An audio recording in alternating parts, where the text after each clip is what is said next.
Welcome aboard Flying with Mike today. Welcome back, folks. Yeah, I know it's been a weekend.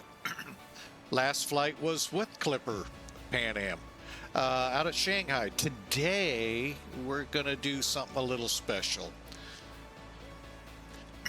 We are departing where we left off at Tokyo's Narita and headed south to Hong Kong. And those of you familiar with the Hong Kong area in about the year 1985, the parallels were not there, folks. Actually, triple. In fact, it was a single runway and one of the more dangerous approaches. Hong Kong's Saitek airport's where we're headed. Hopefully the IGS 13 will be available, but right now it's kind of leaning to 31, but we'll kind of see how that shapes as we progress our way towards Hong Kong. So sit back, relax, enjoy Flying with Mike. Tokyo to Saitek in Hong Kong. Yes, X-Plane 12, Saitek. Beautiful scenery created down there. Hope you all take advantage of it. Matter of fact, you may be getting it a little too much. I thought I bumped that up. Huh, okay, well, that's cool. It's a new scenery and it is dynamite. Even includes, now we did not do this step. You know me, I'm a big chicken. I don't like messing with files that are working just fine to add frequencies. So, but there are files to help you get certain aircraft, for instance, Felis, for instance, rotate in there if you follow the directions. So, but this big chicken is not gonna do it. Sorry. But yeah, if you look for it over there on the forum, it is free. It's called Wonderful Saitek. And did it just kick it out again? Wow. What did I do to... Oh, I see what I did. Oh, me, oh my. Hang on, we got to kick that up just a little. There we go. Although, I know many of you are been dying, like me, for a good Saitek. We flew it a couple times. There was a phenomenal one for X-Plane 11, and it worked in X-Plane 12 up until they did a pretty big, not over, kill on a change of scenery, but they did a lot of changes. And it put trees all over the place. Now, you could see it on approach, but as you got down low, you were hitting trees. So, anyway, this one looks marvelous, simply marvelous. All right, so I hope you enjoy the flight. All right, we are sitting in stand 41. Yeah, 41. We've actually gone through a lot of the pre-flight for this adventure, if you will. So I hope you enjoy. Let's hop up in the cockpit and get into this adventure. Now, hang on a second. The CEO is texting me. Hang on.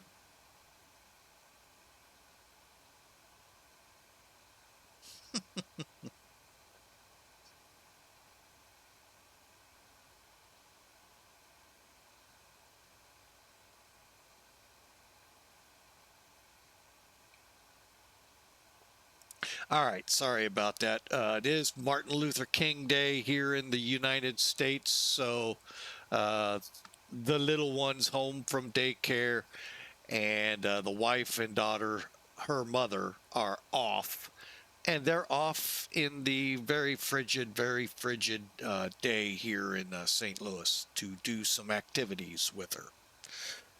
I think staying inside by a fire is the perfect activity of the day. Just me, call me that,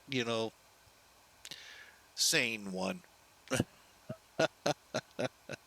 Anyway. Anyway, all right, so we're in the cockpit of Felis's 747, version 1.2.10, getting pretty good frame rates. And we basically have gone through the pre-flight. Now, I will need to take just a wee break to use the lav, but matter of fact, let me do that right now. We'll be right back.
All right, I'm back, folks. Again, sorry for that quick dash out. Woo, that was close. Anyway, forgot really where I was, but welcome in. Let's get to the fun part here. First off, let's do this. I am kind of curious. Narita traffic, KLM 862 heavy landing on runway 34 left at Alpha 10. Oh, it took it. It's not our route, but it's close. It's very close. Maybe not. Hang on.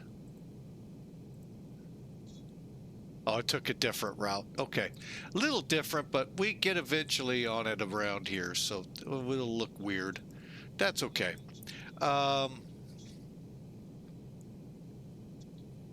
Okay, so we got that set up. All right, let's get the load calculator ready.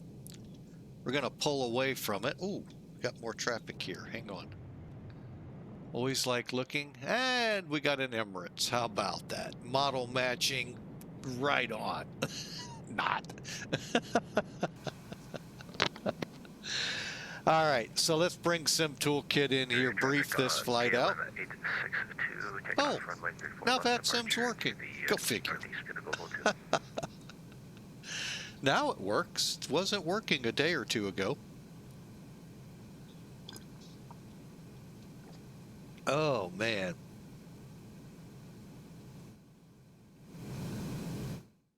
Not really sure what X-Plane's doing. It's like a split.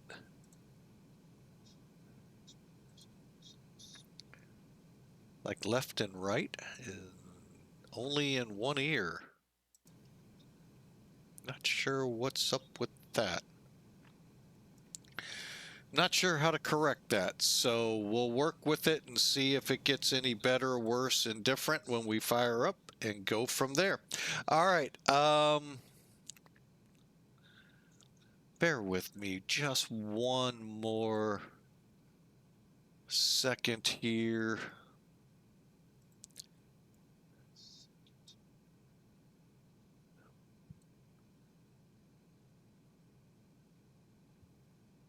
Okay, there we go. Got all my windows squared away.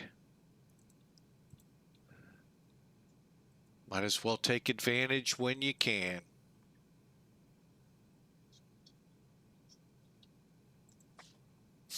All right, so let's look at this, shall we? We got Sim Toolkit up. Let me clear that out because, as you can tell, we are on VATSIM. Here we are. I believe what we're seeing is a straight line to here and then on to route. From what I could gather quickly on that routes page we saw, that's not going to be the route. Spaceman, thank you for the resub. Why was my computer quiet? That's weird. But hey, thanks for the resub. 49 months you've been around. We appreciate you. Appreciate you. Hello, Mr. Spaceman. And appreciate the resub. All right, let's take a look at it. Payload. Okay, take these with grains of salt. We're not going to have 65,000 pounds in the plane, and we're not going to have 137,000 pounds of fuel. We're going to have more. Got to make the boss man with Pan Am Virtual happy. We're going to crank up some revenue. But we will fly with 297 people. Now, we'll show you how we're going to achieve higher numbers. Well, it won't take much, but we will be above most of those numbers. Flight plan is the Pig OK2 to Pig OK, Yankee 50 to Igman, Alpha 1 to Magog. The Magog for runway right now 31. Hopefully the winds will change a little and we get to fly the infamous checkerboard approach. All right, and 38,000 right now seems like a good number for us to be at. We only, SimBrief in its infinite wisdom, you know, gives us 40,000 with a 1 knot change in the wind. Yeah. And they're not fun winds today either, folks. We'll look at that in a second. Well, we're going to go to the weather. Now, there will not be weather for Hong Kong. Well, that's because that airport doesn't exist today. Matter of fact, I have no idea what they've done there. At one time, I think I heard it was to be a mall. Now I think I've heard something about shipping for cargo ships and all to come in. Your guess is as good as mine. I have no ideas. But the thing is, no weather there. So how do we find out what the weather is in Hong Kong? Well, we have to look to the current airport and put it in, type it in there correctly, Captain. Currently, the winds would favor it. 110 at 10 and a few clouds at 2,000. Very much so. So we may be visually flying this. We'll see. Like I said, everything is based on we'll see. Because basically you just swing around and literally fly over the new airport. But again, I do not have the frequencies for the IGS. And if I've read and what I've read and I understand it correctly, every time Navigraph updates the database for your FMCs, and in our case LTN, you would have to put in this section of code in the nav data.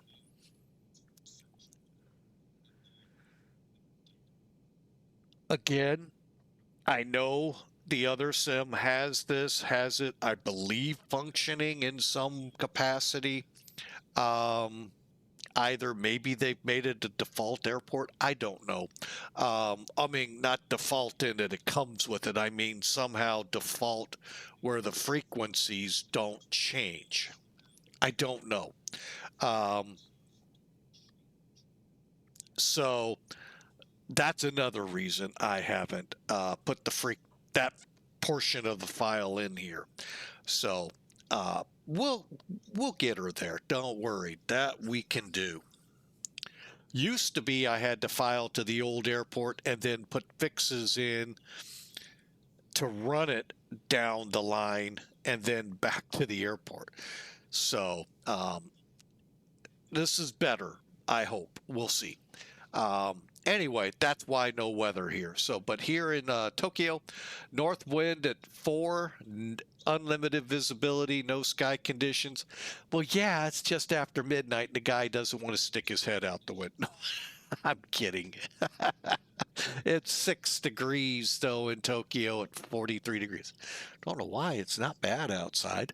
Anyway, and a little discrepancy I've noticed, and they're showing a QNH here of 1005.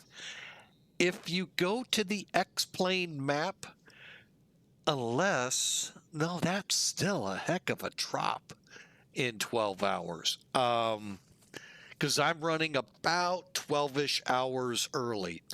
They're showing 1017. And so this is where I don't know who gets what from where.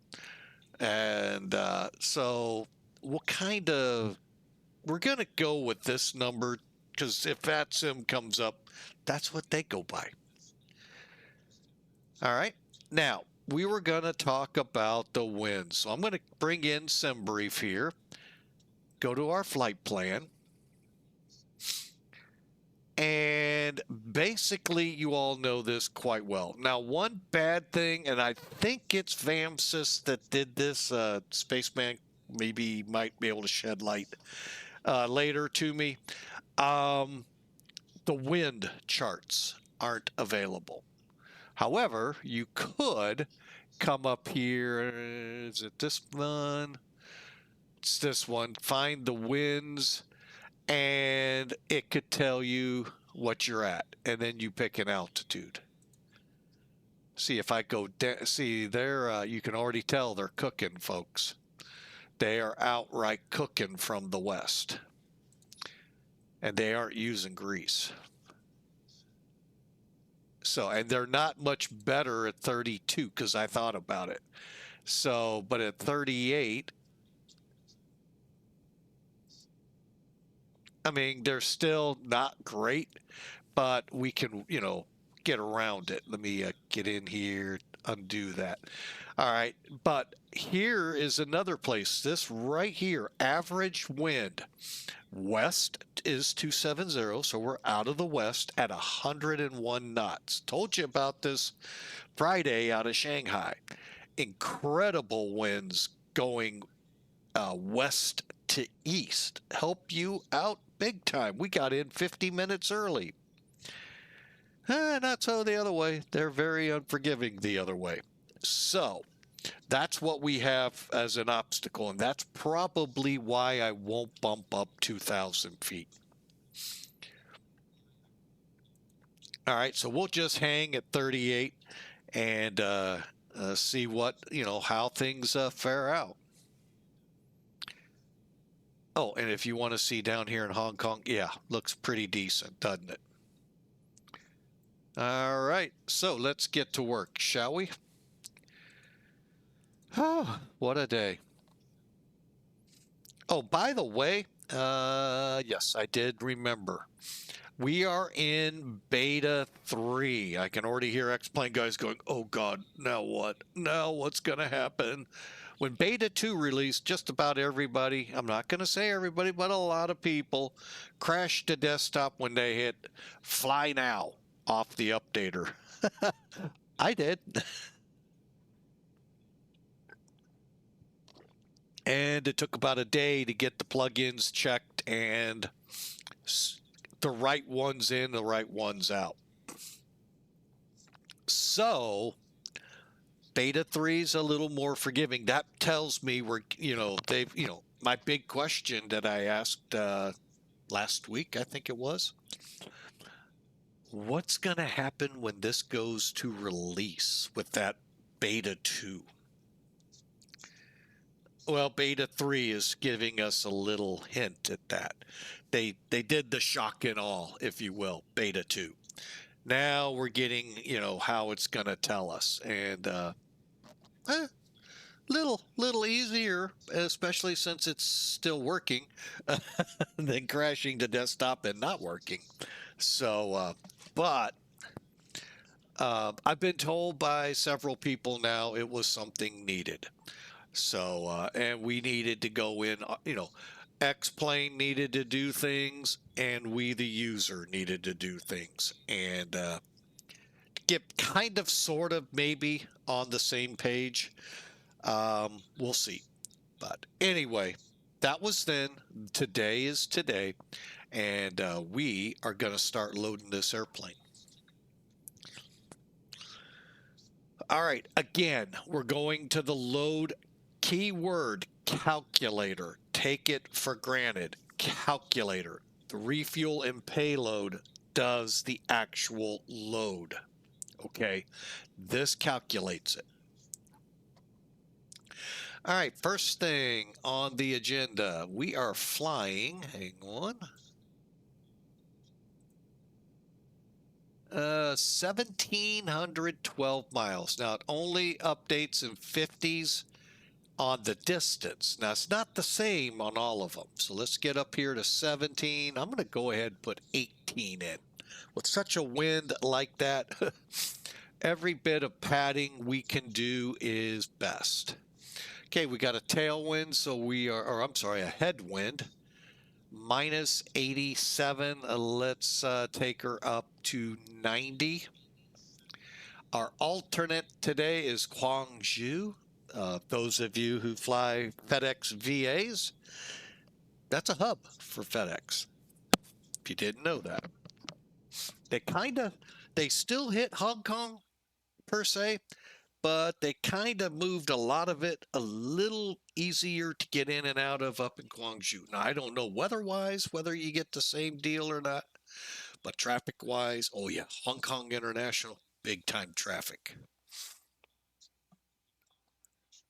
All right, so Gwangju is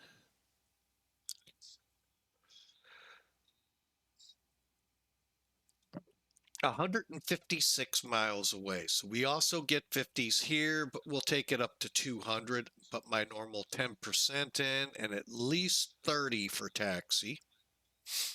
20 to the runway, 10 off the runway. Not sure if we'll actually need the 10.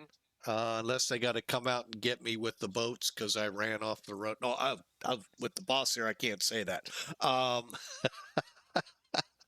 Although he is testing a flying boat, we may need that. Oh, but anyway, all right, let's put our packs count in. 297. Oh, wait, over here. Start with 75% packs preset. And what that's going to do is put a variety of different numbers every time you click it. Oh, I like this one. Let's just add one right there. And actually kind of like the way they're spaced out. That's perfect. All right, now remember, I said 65,340 pounds with zero cargo. Hey, we actually hit it. We normally don't. That's kind of neat. We actually hit it. Folks, this is the Far East, and they have lots of stuff that everybody uses everywhere in the world. And back in those days, what went under the plane paid for the flights a lot. The cargo they loaded, because of the urgency, paid for many a flight. And the people were actually more profit than necessity. I know it's a scary thought. Um, and sometimes people were bumped, push in a little more cargo. So don't like giving out that little secret. So I'm going to put 50% cargo under the plane, which just brought us to something like 60,000 pounds worth of cargo. Spaceman, you can do the math of you pick the rate. So hopefully we'll turn a good profit on this for you. All right, so let's see what I did out of curiosity. Let's show the load sheet. 60,400 pounds underneath the plane on top of all the bags that these people bring, which actually out there, I don't think is much. So, I don't think they travel with the 10 million suitcases to go from here to Poughkeepsie. So, so what did that bring us in? Our minimum reserve is 13. Now our trip fuel is 116,000 pounds. Our total fuel is 162,000 pounds.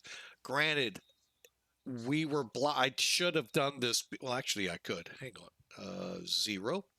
All right, let's see. Okay, now I told you our payload came in correct. What I didn't think to check was our block fuel.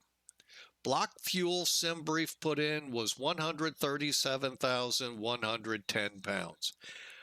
Nothing cargo-wise added, just a couple bumps and a few numbers here, nothing major.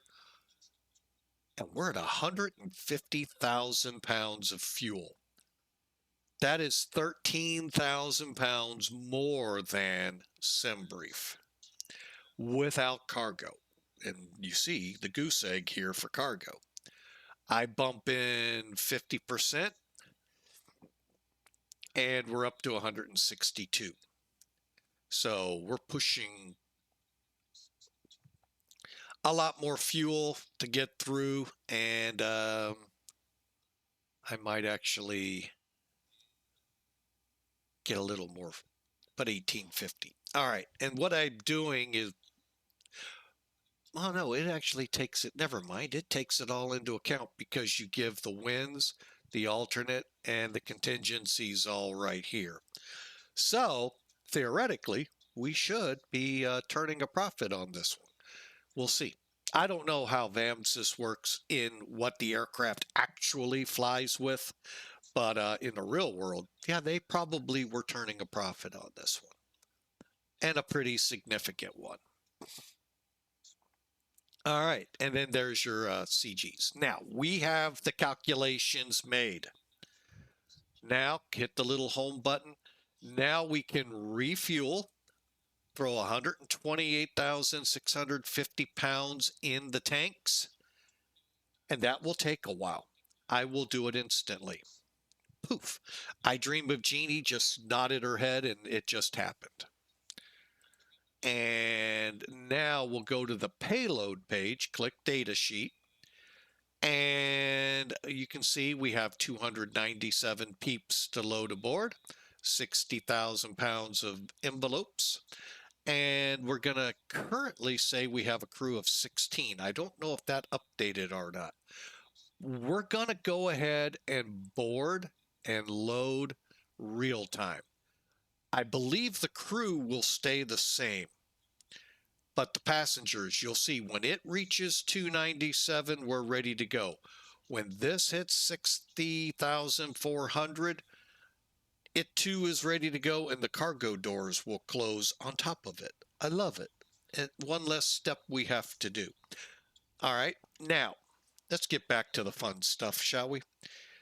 Okay, so when you come in, you're going to go from off on your INS to nav. Okay, know this. Now, this is real world. I don't know how real Felis has taken it here. Some restrictions, if you will. SIVA and LTN require you to well, and FMS require you to align the inertial system. Okay, you're not supposed to move the plane until the alignment is complete. You want a case study, take a look at either JAL or KAL. I never remember which one.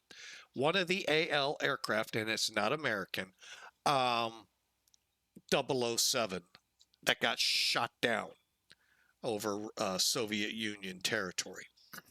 Why? It is believed the aircraft got moved during the alignment process.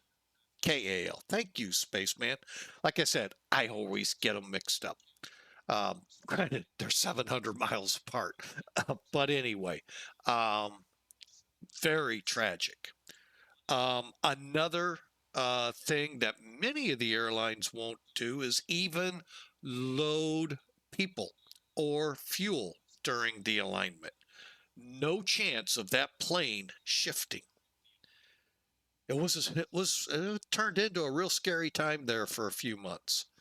I was in the military at that point, and oh yeah, people thought that could trigger it, and they're probably right. It could have. Thankfully, calm heads prevailed, and we didn't go nuclear on it. We didn't go even hot war of any kind on it. That was pretty serious, very as serious as the shoot down several years ago of the Malaysian aircraft, not long after the one disappeared over the Ukraine. Yeah, those are not good. We shot, even the U.S. got involved and shot a Iranian Airbus by mistake down. So those are never good days. So the key is don't move the plane. I don't load it. Well, I am loading it. Actually, it's already aligned, so I don't have to worry about it. But I don't align, load people, bags, or fuel during the alignment, and don't switch power sources. What does that mean to the new people? That means if you start your alignment on ground power, keep it on ground power till you're done. It's only 10 minutes, folks. If you start it on your APU generators, okay, let me define you've turned the generators on this aircraft. Hang on a second, let me make sure my mouse is pointing. Right here is the APU Gen 2, APU Gen 1. If you turn those on, you could cause an issue with the alignment.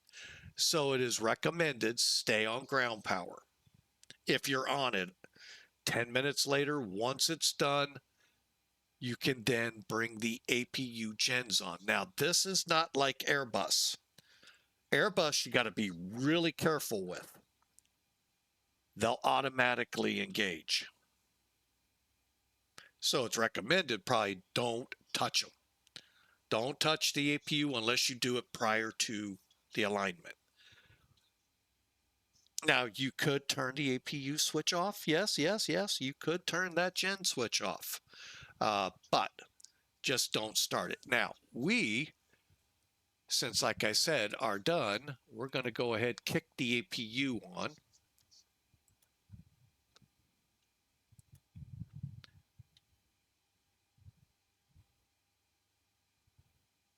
Just waiting on it. And and during the alignment, you can begin putting your waypoints in. There is a little cheaty way you can do it in Felis to get going quicker.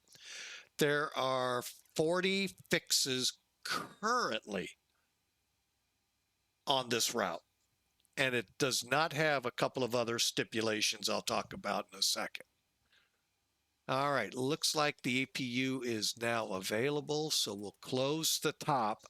Now, if you're into doing full procedures, you'd go through Gen 1, Gen 2, and I just did for you. They're good. And close the bottoms. Sorry about that. Now, you're good to go.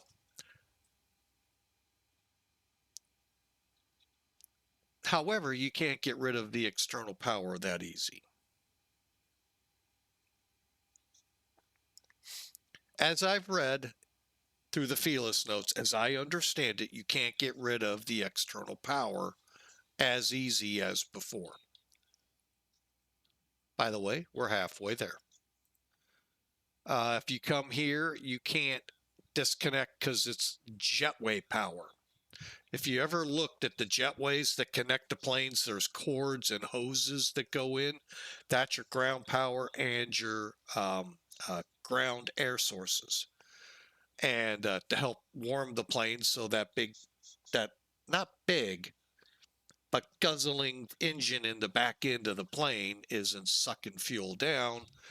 That way it stays relatively comfortable. No, you know, that's a term each person has of their own. All right, so we are now on the generator. Let's get the bleed air on, and a pack, a 2-pack, and a 3-pack. Sorry, no 6-packs here. All right, and we'll put the electric pump on again.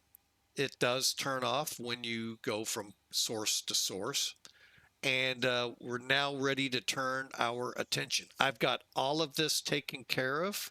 I do want to look one thing over. All right, we will have to work the fuel panel. I know some of you out there have had lots of questions about this.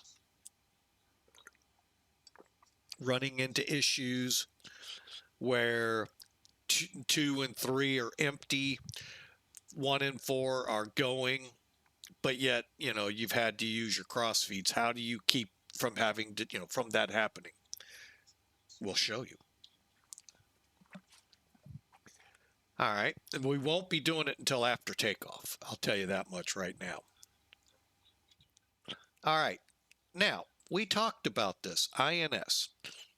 Let's go back. Go back. There we go. All right, so you come in, it's telling you your current position. Okay, that's cool. You could put that in once you put the INSs, all 3 to nav, clear, and then put the, fill it in north, south. Oh, excuse me. And there you go.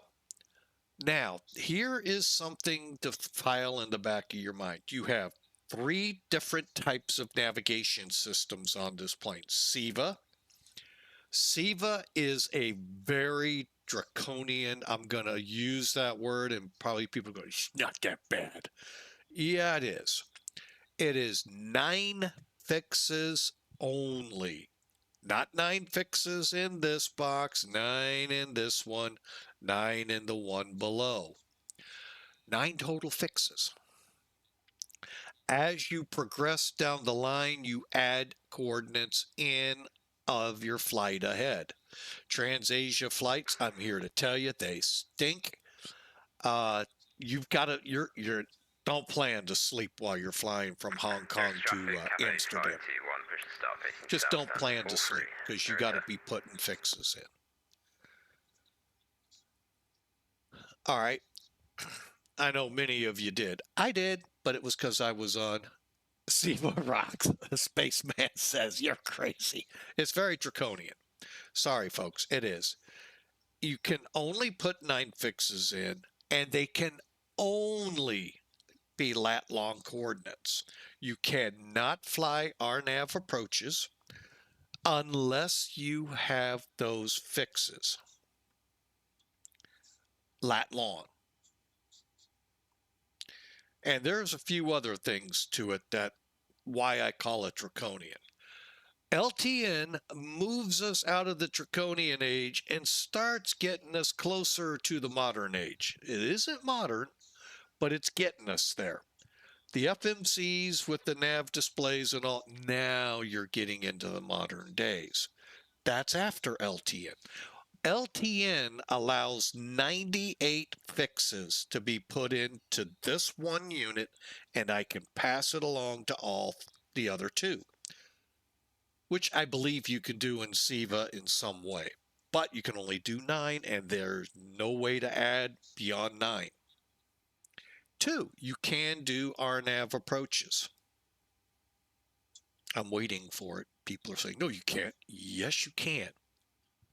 SIVA, you can only enter lat long fixes. LTN allows you to enter not only lat long, but 5 character, 3 character, 4 character airports, bearing distance off a fix or a nav aid. Yeah, it allows a whole lot more. Hence, when we set up the approach into 1.3, if I had those fixes in there, I could just drop them in and away we go. And then get on the frequency. I don't have any of that in there, so we'll have to kind of guesstimate, which is fine. That's called visual flying, unless ATC is there, and then we can request vectors, which, by the way, SIVA, you would be doing conventional approaches, VOR to VOR to your first fix, or from your last fix. So there is a lot of improvement. However, great for lateral navigation, LTN. Still no vertical, which is where the FMC enters the game, giving you vertical and lateral. LNAV, VNAV to make it easier to understand what I'm trying to say. Yeah, you don't get VNAV with LTN. You just are LNAV. And there is no LNAV button to push. It's just INSNAV. So it's an improvement. It's not the end-all improvement that, we all wanted. That's what the FMCs kind of brought with them. I'm sure there's downsides to them too. This still has the same drift the INS system gives to the SIVA comes to the LTN, which means you have to constantly be updating off of VOR. I don't understand trimix, so I don't talk about it. I can't wrap my head around it. Just something about it I don't understand. So we'll stick with just VOR updating. So when you hit the Atlantic Ocean and you're going to Europe, guess what? You're without anything to update your alignment to keep it on course. You're slightly off left or right. That's what the VOR updating does. And that is what these two lights right here, when they're on, it's updating your INS system back to 1, which is aligned. And it's what, 2,000 miles, I think, from Ireland to VORs you can hook onto in Newfoundland. Yeah. Talk about faith. Faith in a system. Ooh. You all thought you didn't have faith. Let alone the chair you're sitting in. That was made by man. Anyway, moving on. So that's an overall of what we're doing here, folks. We're in the LTN. Spaceman, enjoy your SIVA. I am not going to discourage you from it. I'm just saying it really is draconian when you get to this thing. All right, so we have to put you can't load in LTN also a SID or star name and expect the fixes to populate out like you can the FMSs and McDo's. We have to hand jack those in. So let's bring in our friend called Charts. There's traffic, Cafe 521, lining up 34 left, Narita. All right, now this I was using to get numbers for something else, but here is our departure overview. Basically out to Aries, around the Horn to Romy, Ibera, Adrian, oh sorry, and Pigot. Yeah, there's a few other fixes, but you get the drift. And here it is on the said chart. Now, we're going to have some fun with these. I hate these because we're going to really have some fun with them.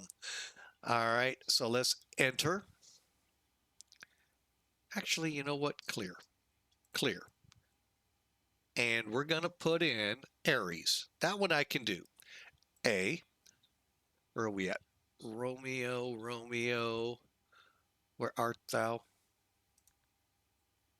I did it. First, right off the bat.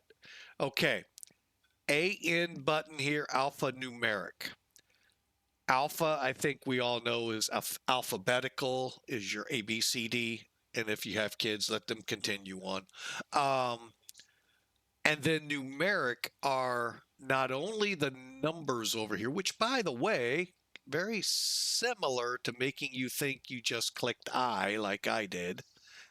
And your position, course, leg, direct, remote, cat. I don't know what cat does. System, data, so forth. Okay. So we're at Alpha Romeo, India, Echo, Sierra. And now it gets fun. Enter. All right, now we can go to the next page. Where is it? Fiji. Wow, there's 3. ROU. I don't know where ROU would be. But let's go back to JPN, Japan. Enter. A, the number 4, back to numeric. I'm sorry, back to alpha for Lima 11.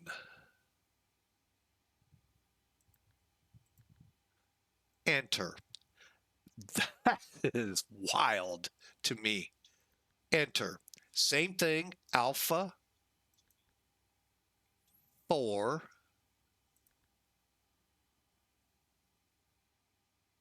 Lima numbers 1, 2. Enter. Thank goodness we only have 2 more. Oh. Alpha 4 Lima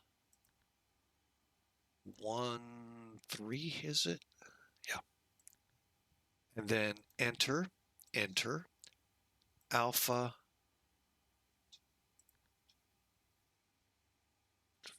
4 alpha Lima 1, 4.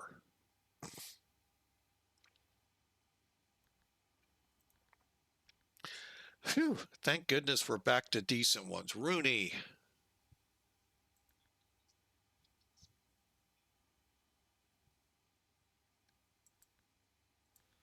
Two O's in November and a Yankee.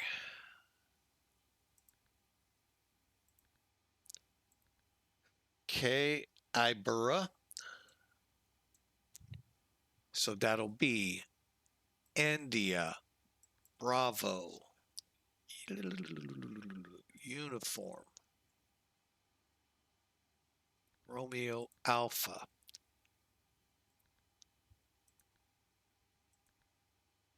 Number 8, Adria.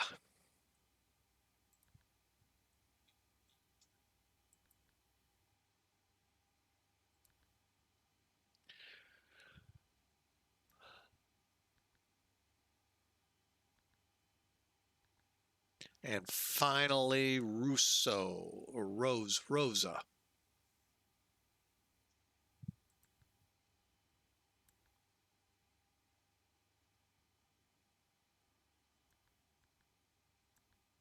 ROSSO. Enter. Definitely that one. PIGOK. All right. So we've got the lateral navigation down for this, okay? Now, in between here, the pilots have to make sure we're above 4,000 at Aries, but no higher than 7,000 here. Then we can start our climb so we can be above 13 at Rooney, above 11. Oh, why'd I put Rosa in there? Oh, well, ain't gonna hurt anything. Oh, and it's actually on the trip. Okay, Adra. And again, if you're ever concerned with what to put in, look at the text. It's telling you 3-4 left, 3-4 right. We're going off the left side. So Aries 411 or L12, L13, 14, Rooney, Ibera, Adria, Rosa, Roso, and Pig OK.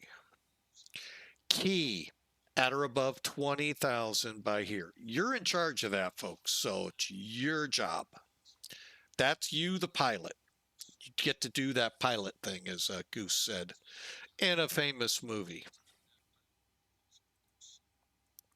All right, now that we've done that, let's get them over here, because as you can see, we're just going RJAA to Pig OK and so forth. All right, so how do we do that? It's actually a very simple process. Copy a flight plan over to the other CDUs. All you do, let's start with, and I'm going to call them this. This one right here is the captain's. This is the first officer. And the one down on the pedestal, flight engineer. I really, really like how Brain Games put them out. Not ABC. Now, they are ABC when you see the next couple of steps. But for our easy reference, captain, first officer, flight engineer.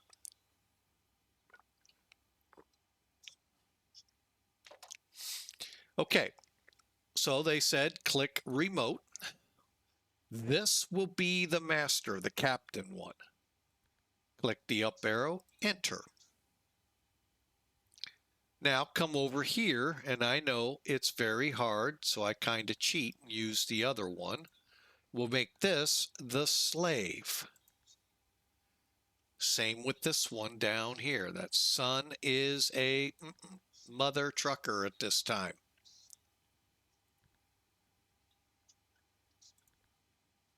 Okay, now let's go back up.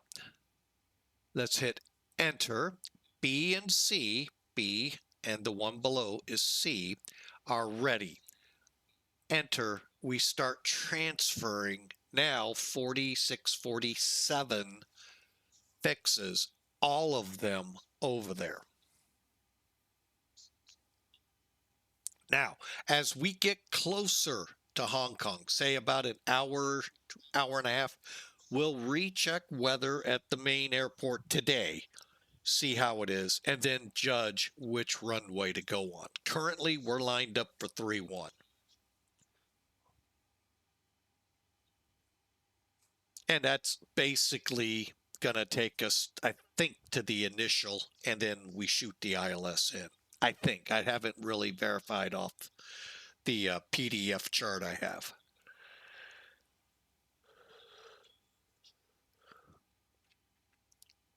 It just takes, you know, upwards to about a minute, minute and a half to get, if you had the whole 98 in there, that's what it would take. Brain Games will tell you how many minutes or seconds per fix. All right, crossfill complete. Now when I click waypoint, it starts at Aries. How about that? Isn't that special? All right, so we're done for now, except one more step I want to get going, and that is to start the alignment, the en route aligning, and in-flight updating. Can only use trimix on the FE. All right, so that's why you only see 1 and 2 for INS updating. All right, to do this, we go to status. We go to wait a minute, click, I think it's down. All right, now we'll click expand. We'll go up and, I'm sorry, I went the wrong way. Enable RNAV, or yeah, RNAV. Disable GPS. Enable trimix. Now we have the ability to inhibit, turn off VOR TAC in DMEs.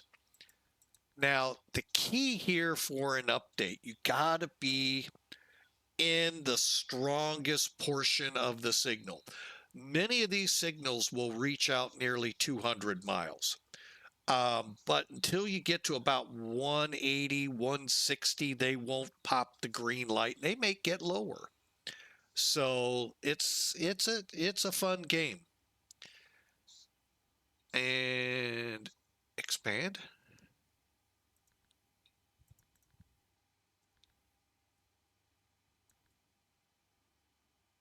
See, disable RNAV. No, we don't want that. We want that one. And we want to enable trimix, and everything else is good.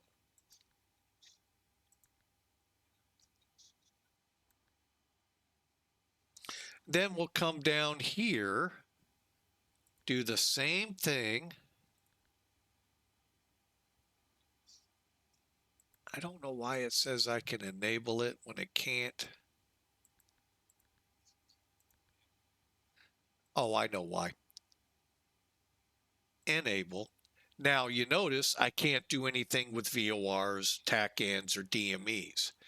And that's what it was saying, that only trimix. And I really don't know that whole thing. I know Brain Games came out with some great tutorials for this. Check them out. One's a little under an hour, get you quick started. The 2 to 3 hour one really digs in, and they talk about trimix there, and I just, for the love of God, I can't get it through my thick skull.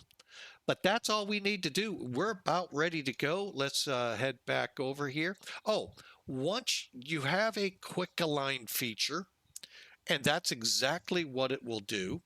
You also have an ability so you don't have to put every fix of that 40 from Pigox to Aledo, I think it is, where the star starts into Saitek.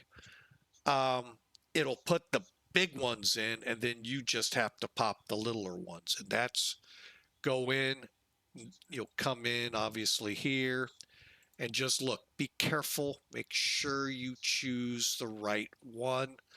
You get several RJAs. Oh, yeah, we'll click this one. Oh, no, now it's set to go to China. So be mindful of that. Okay.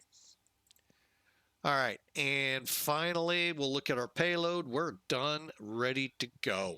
So I hope that helps you all a little bit. I know you're here to see Saitek. Well, that's 5 hours away. I hate to break that one to you. But yeah, it technically is. All right. So let me do something here. Let me kind of go through, make sure, okay, we're on nav. We'll go ahead and get the seat belts on. All right, we're going down. They look good. All of these switches look good.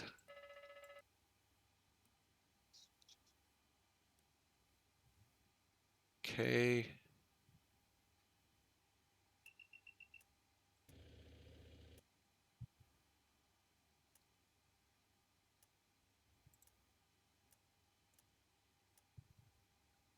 Okay, we're all set. Let me head over here. Now let's head over to the checklists. No, we're not going to let them, although to that credit right here, I do like to still do that, but we're an hour into the stream and we're still in the gate. So let's just kind of walk through it, make sure I've got everything. Also, the reason I say it's a good thing to go through this, it saves some of the switches from your last flight, especially pressurization. To those who wonder, why do I keep getting this alarm?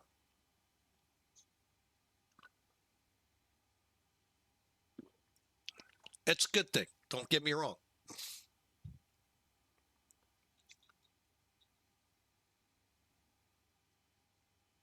Okay, I think I have all of those. Here's the big one. All right. Now you can do this from over here with that, and APU is running, bleeds on, trims on, humidifier, everything looks good.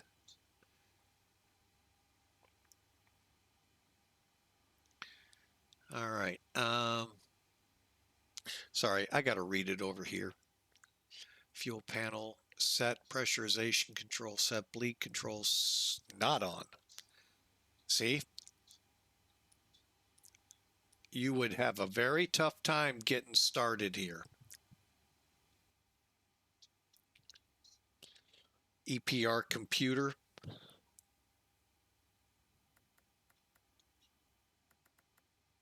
Okay. TOD is take off dry. Look it up. It's an interesting way they used to do things.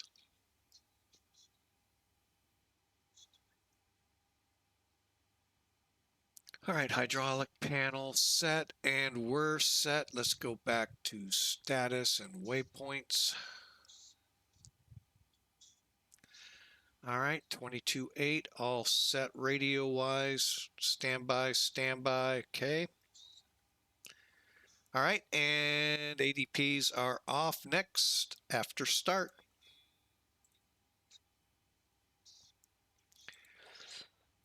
And I always check that I am for sure on the APU. Okay.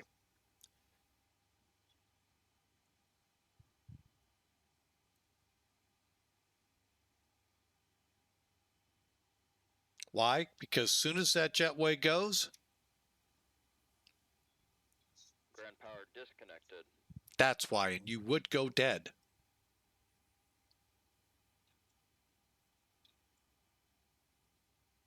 Okay, cargo doors are down. Better push back. Oh, me oh my. Oh, yeah.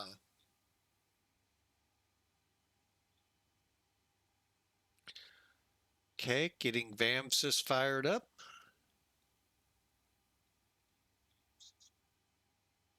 That's weird.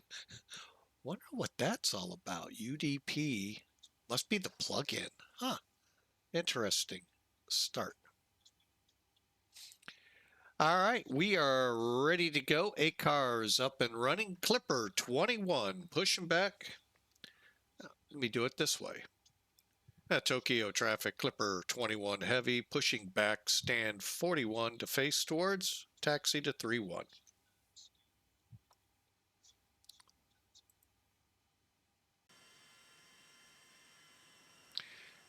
Everyone left me. That's the story of my life. Let's do it.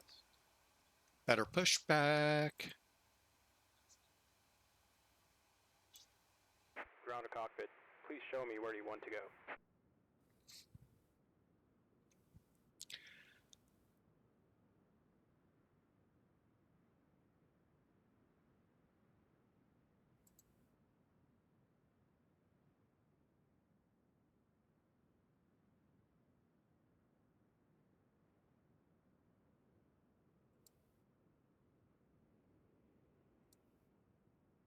Ground to cockpit. Tow is driving up.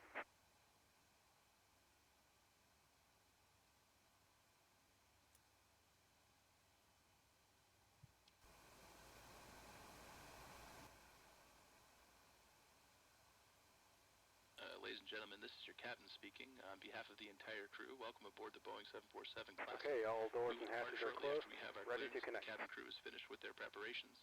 For now, I wish you a pleasant flight, and I will be back during the flight with further flight information.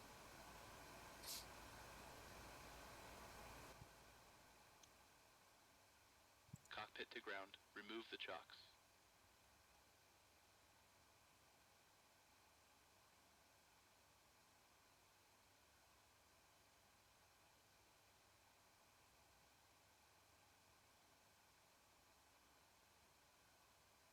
Shocks removed. Cabin crew, arm slides.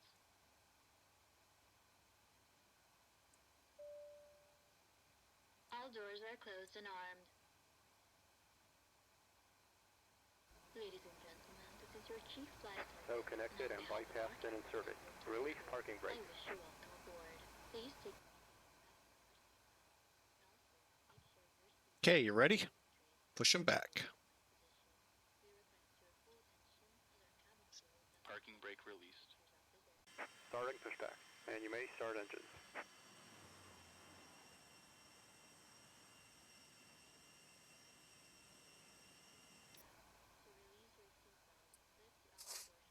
Oh. All right, let's commence with engine start.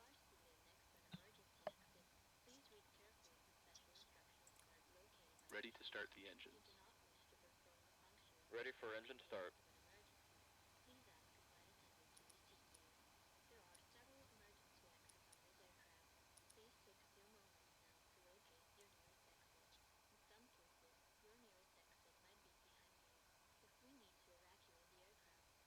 Starting engine 3.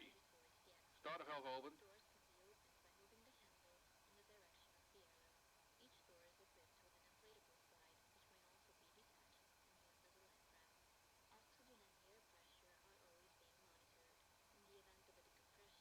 Twenty percent and 2. Fuel on. Light up.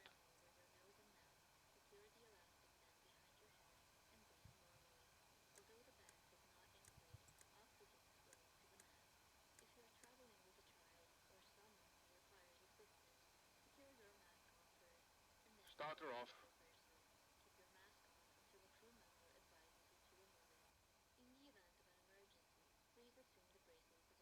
Engine stabilized.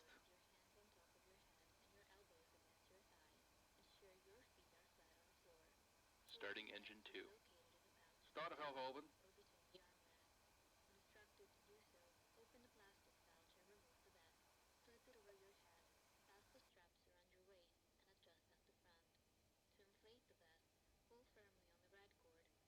Twenty percent and 2.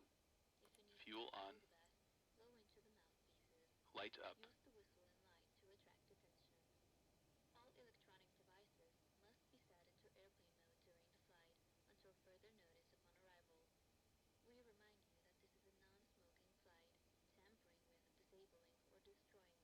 Starter off.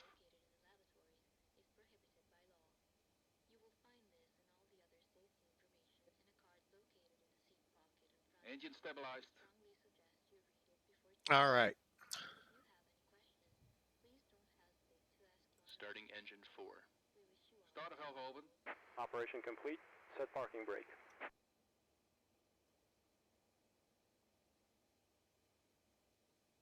Parking brake set. Disconnecting tow. Stand by. 20% and 2. Fuel on. Light up. Starting engine 1. Starter valve open.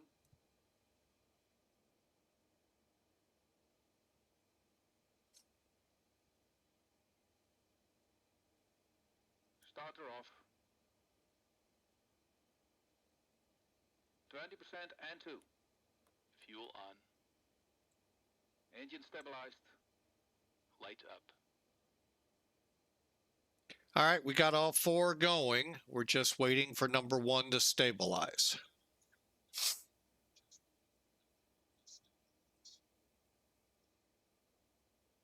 Starter off.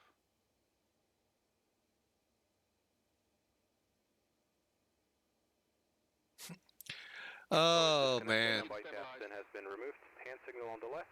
We'll see you next time and have a safe flight. Only I could play the FAMSys music and all that I get in my ears with this. Oh, we're talking definitely, though, some days that people would be like, what? Yeah, they actually smoked on these planes.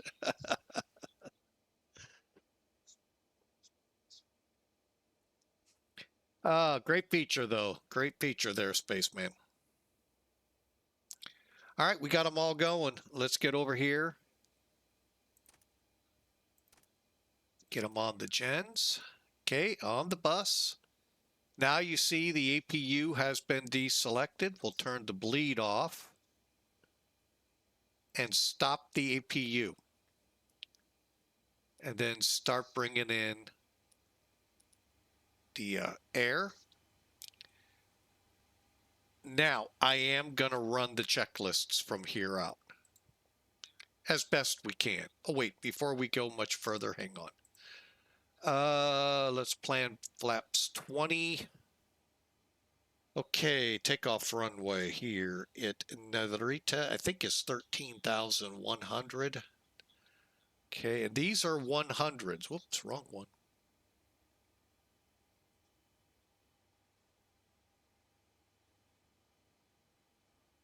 We're 135. You know, do your, figure what you're comfortable with. And temperature here is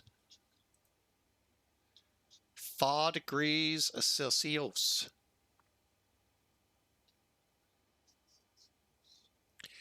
And we are currently 2965.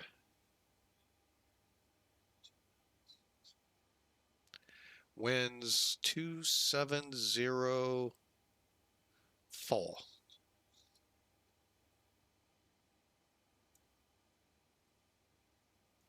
Okay, V1's 137, 145 for rotate 157 V2. Set the speed bug. State trim will be 3.7. Our initial pitch 14 degrees and our optimum speed after 10,000 317 knots. All right, now we'll go back here. I like to go through, make sure beacon lights, brakes. Oh, yeah, we can do some of this, like auto,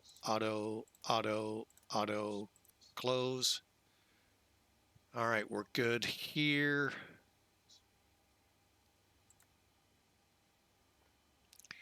I'm going to go ahead, set.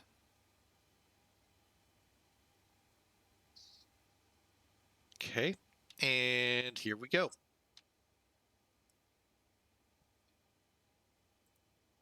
After start checklist. Flight recorder. On. Start switches. Off. Beacon lights. On. Brake pressure. Check. Start levers. Idle detent. Engine anti-ice. Off. Electrical panel. Check. Pack valves. Open. Dual warning lights. Out. Hydraulic panel. Check. Flight recorder. On. After start checklist completed. All right. Flaps 20.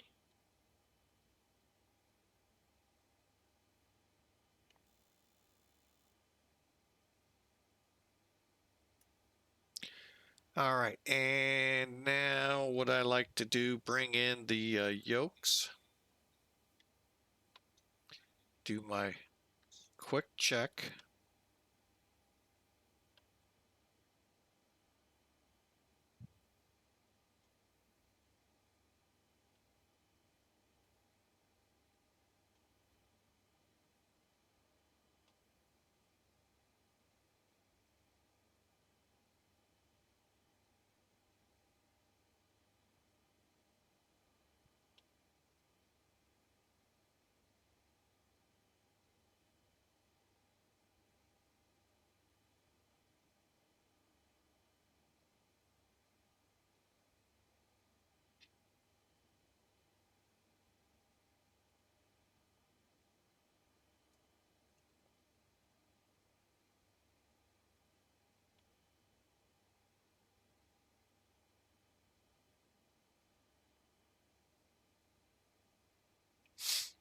All right. I think we'll set you to 400. All right, now let's head over here. Probe heat flight controls, good. Fuel heat's off. F cargo, go. Taxi checklist, please. Flaps. Flaps 20. Flaps 20. Takeoff data. EPR and airspeed bugs. Set and cross-check. Stabilizer trim. Set in green band. Probe heat. On. Flight controls. Check. Yaw dampers. Check. Seatbelt and shoulder harness. Check. APU. Off. Fuel heat. Off. Totalizer and gross weight. Set. Flight engineer and pilot panels. Check. Aft cargo heat. Normal. Seatbelt and shoulder harness. Check. Taxi checklist completed. Narita traffic, Clipper 21, taxi to runway 34, left for departure.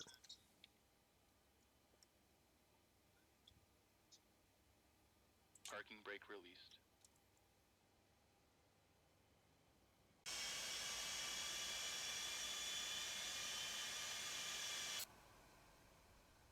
Just one little note with this plane. Ease the power up if you get stabilized. Okay, yeah, I mean, it takes what it takes to get it moving, but you won't get it on the runway when you throttle up for takeoff. So kind of ease the power up. Finesse, if you will.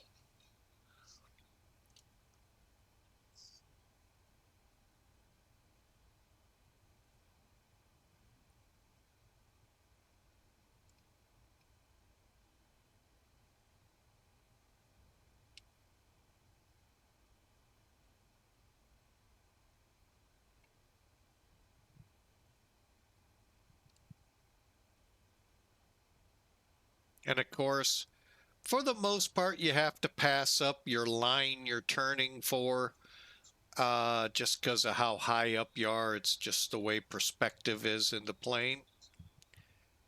But we'll be getting some final things set up, hopefully, for takeoff. Since we're on an RNAV departure, we're going to try again to be able to get airborne and get up to Aries. Above 4,000. We've got a few miles to get there, so we'll try it again.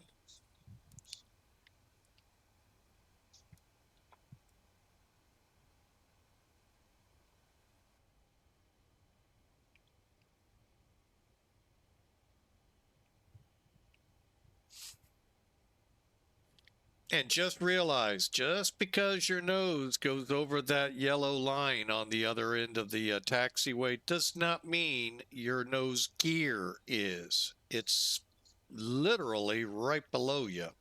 Actually, a little bit behind you. Take a look here. We get straightened out. That looks good for now. So you can see it's a little behind you, so you got a lot of nose here that'll make you think you're hitting things. Now, body gear steering. That is these two gears back here. See how they caster, pivot, however you want to say it? Yeah, I know, a lot of white smoke. That's what you disable on the runway.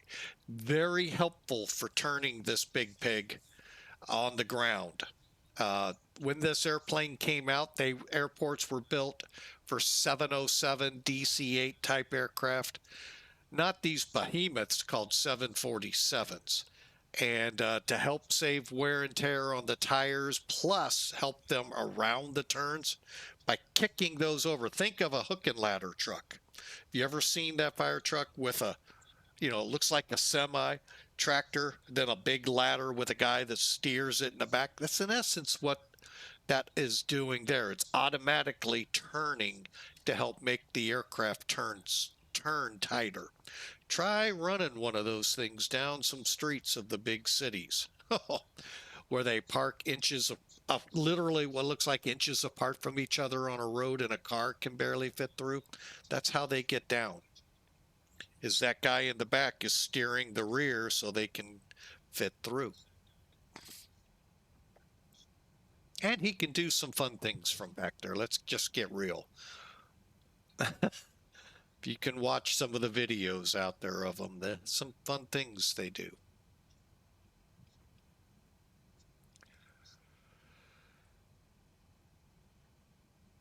Let's just put it this way. I'm glad I never had such an animal on my truck when I drove. I'd have to go back and beat him every turn.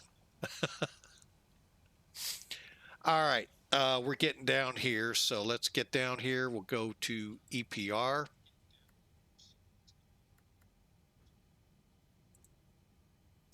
Let's get this down to 0.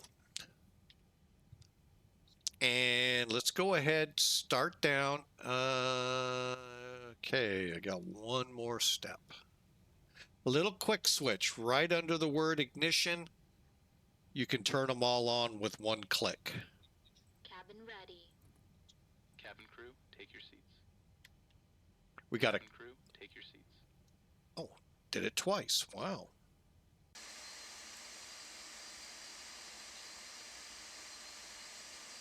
As the gem of the ocean gets ready for flight.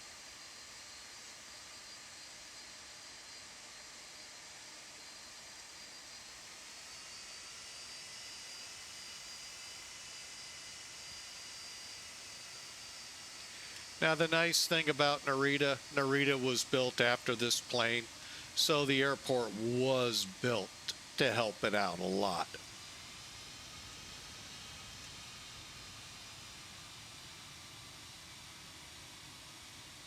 You want to watch some other good videos?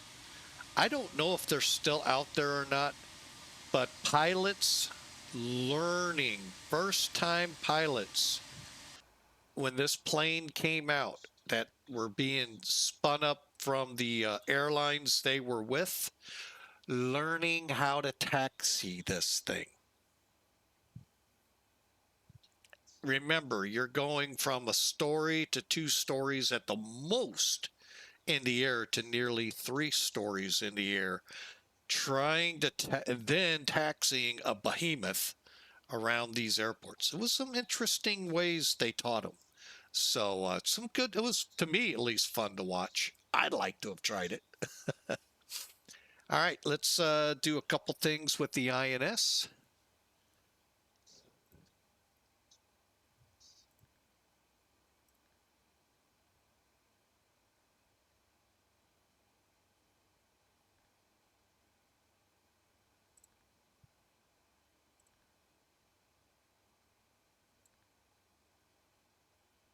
And they'll go to course. That'll be fine. Down here, same thing.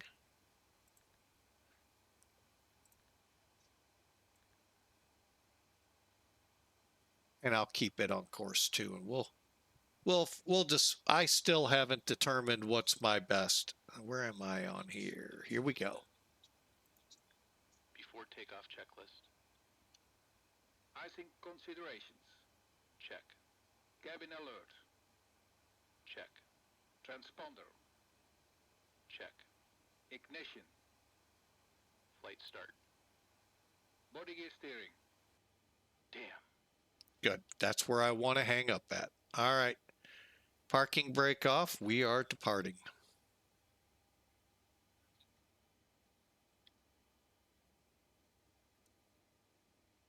And Narita traffic, Clipper 2-1 departing, 3-4 left. Peg, okay, 2 departure.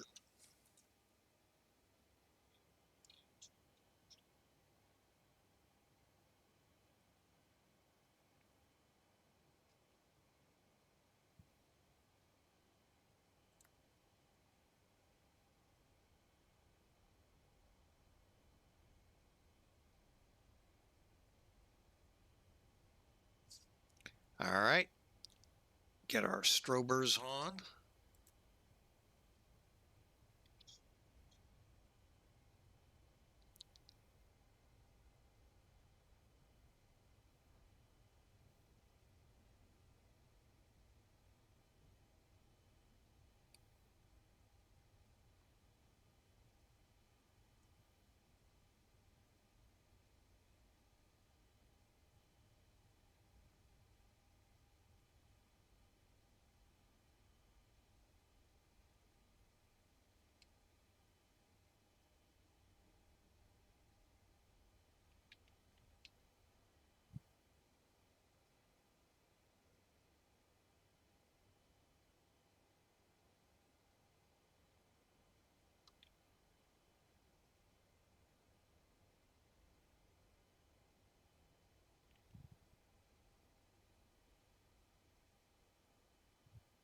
Disarm.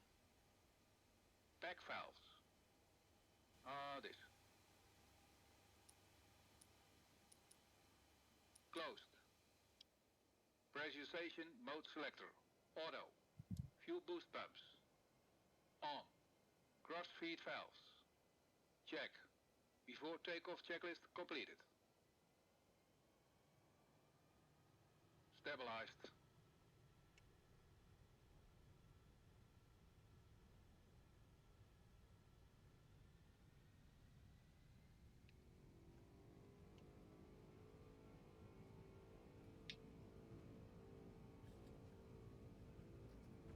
Thrust set.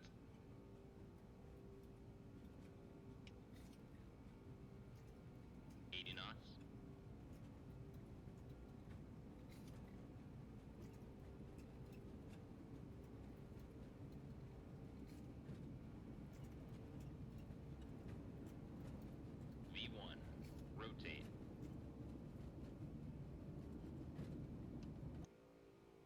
Positive rate. Gear up.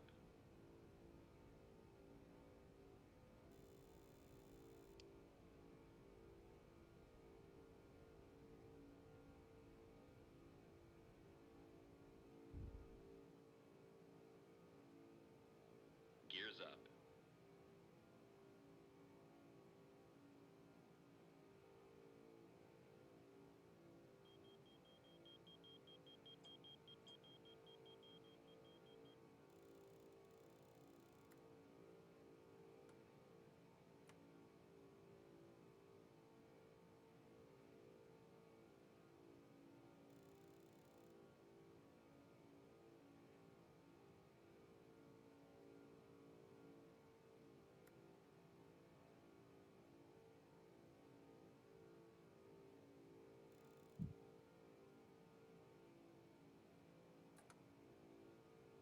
Flaps 10.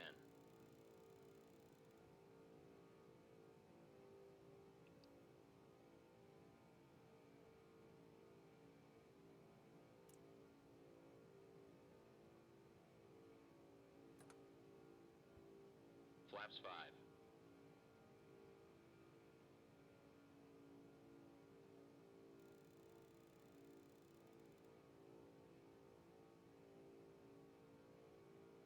All right, we're on our way. Flaps 1. Now with this flaps 1, be very careful that you definitely hear what he's saying, because I'm going to show you here in a second. Okay, looks like we did it perfect. See how flaps 1 and up look very close together? Be careful, because you can blow a flap here.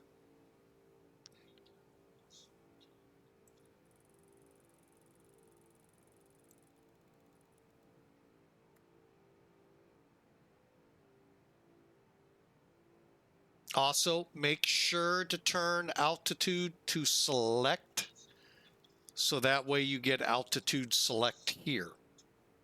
Make sure that's showing up here. Again, your altitude select switch is here.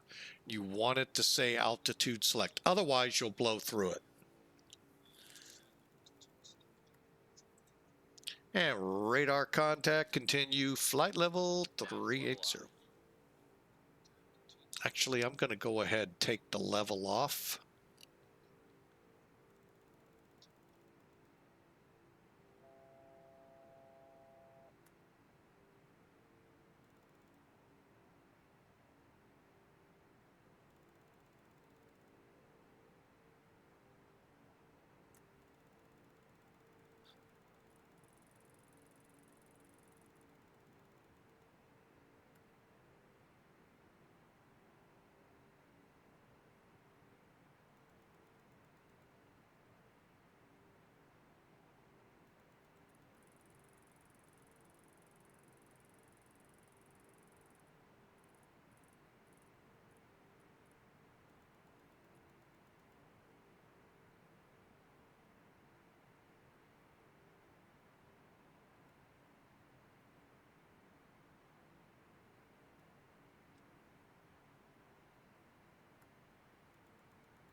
10,000.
Now, we're airborne, we're climbing, building speed, and I again forgot this one, but I did get that one over there, so we're good.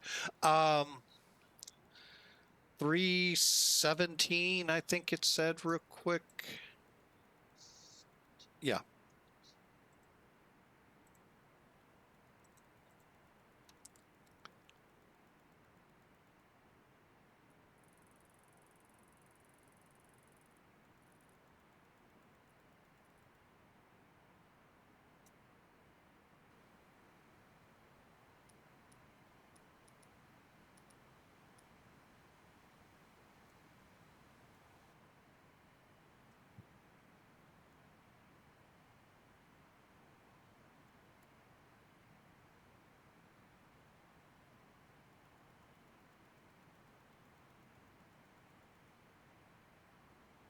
Now, you may have seen a darkening to the screen there.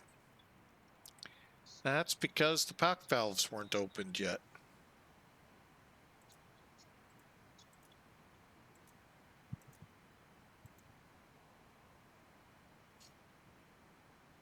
All right, now the cabin's pressurizing. Yeah, you gotta, that's why I do run these. After takeoff checklist. Gear lever. Off. Landing and logo lights. Off. Ignition. Check. Seatbelts and no smoking sign. Check. Pack valves. Open. Fuel heat. Auto. After takeoff checklist completed.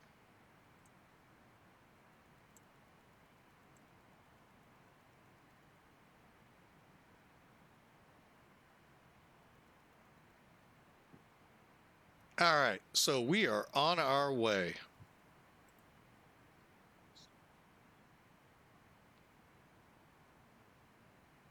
On the pig, okay, to departure. Oh, we are well past the 13,000.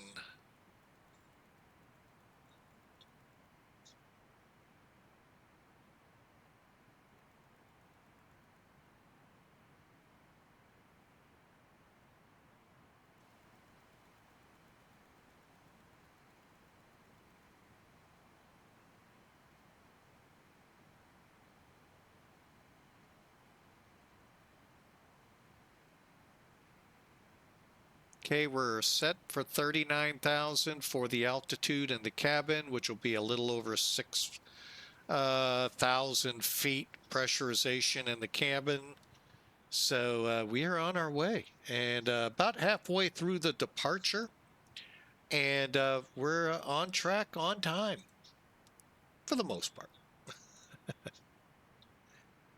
Let's bring that in.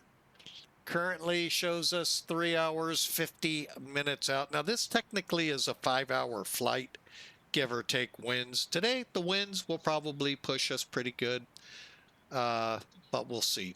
And I hope you enjoy the flight. It's not eventful for the most part. Oh, we're airborne. Hang on, I was going to say something about fuel.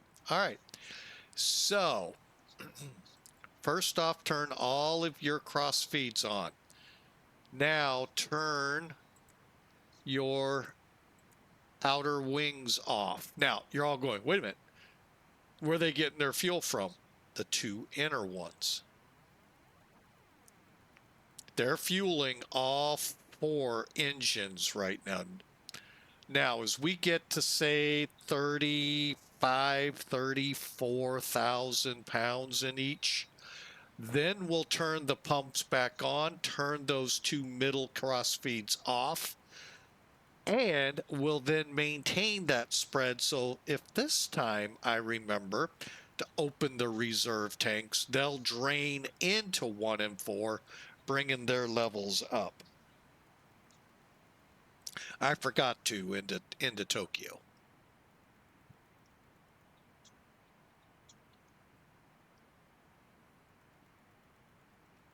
Definitely got 20,000 feet beat at Pig OK, and we're on our way. Now, again, if I switch to INS, it tells me 12 miles to my next fix, and it's in a direction of like 250-ish. So if we were hand flying, we could work with the HSI to get over it. Now, you can see we have one DME 75 miles out we're getting closer to, one 18 miles out we're drifting away from. So we'll get DME 2 up and going here on a different one. Not right now. We're right now more focused on the climb and all the busyness right now. As we get altitude, let me see if I can't.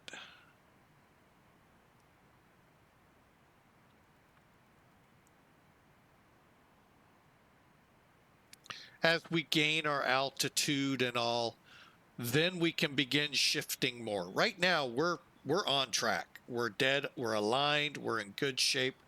If you were to look at the map, if we were, say, over the Atlantic with no alignment out there at all, you'd see we'd be left or right of our track. I think we showed that a couple weeks ago coming out of Paris for the U.S. And then as soon as we got within range of a suitable VOR in Newfoundland, that gap began, the aircraft began getting closer and closer as the INS drift got back to the alignment number 1 on a line.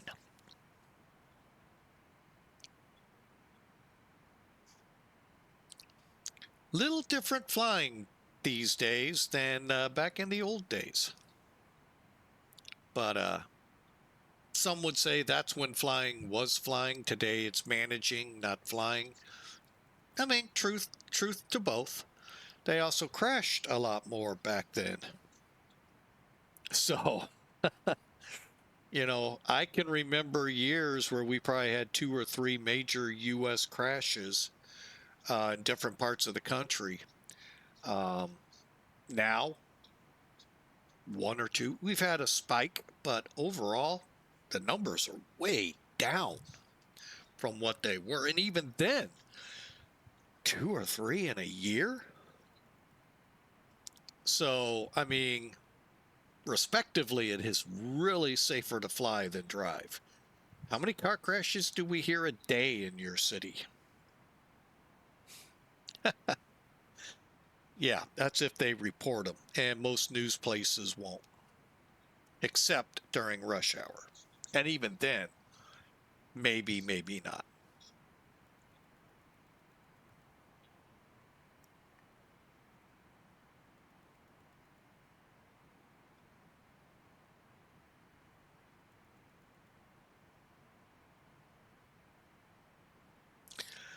All right, welcome aboard. Let me pop out of the, get out on the wing here and take a look.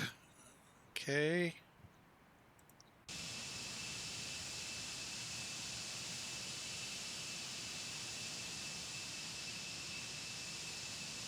As Clipper 2-1, a 747-200 from Felis takes her place high in the sky.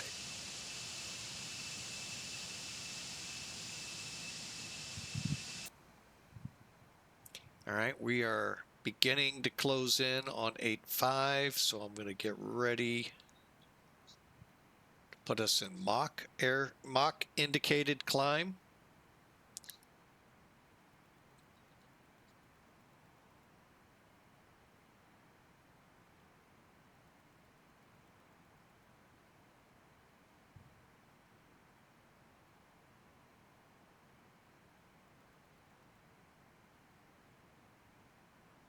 And as long as those two green lights are lit, you are updating. So it's being updated by its fixes.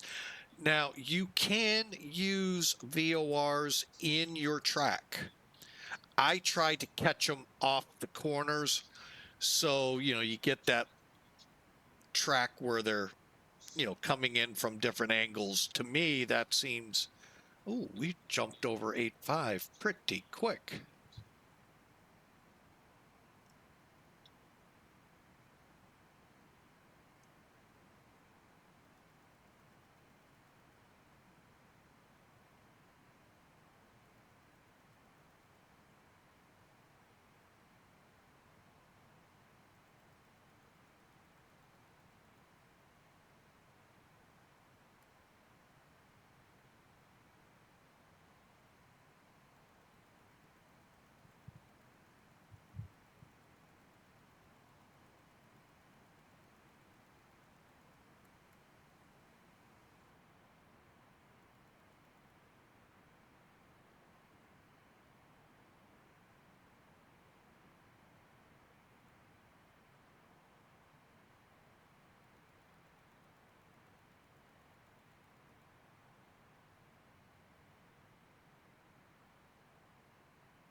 All right, now we're set. A little more. But anyway, we're on our way. And in that brief 5 minutes, we're down to 3 hours and 40 minutes. So we're gaining time here. So yeah, we'll just have to be looking now upstream. About 1065 here shortly. But yeah, we are on our way.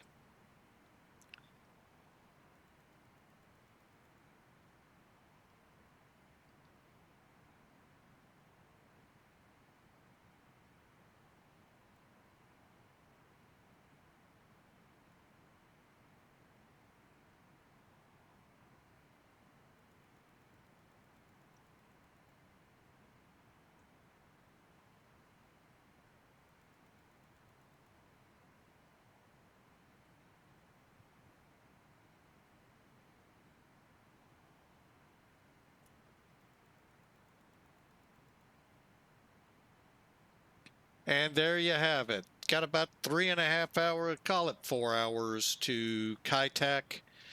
And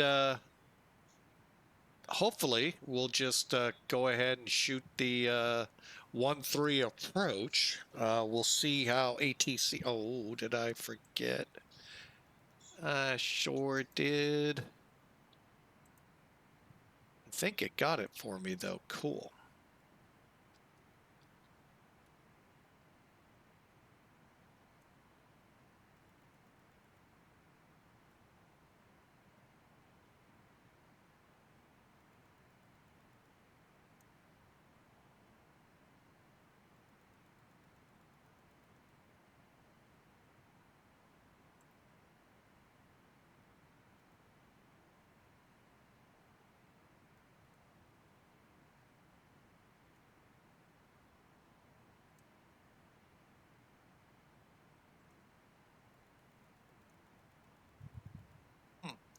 Just looking at all the new stuff Elevatech has.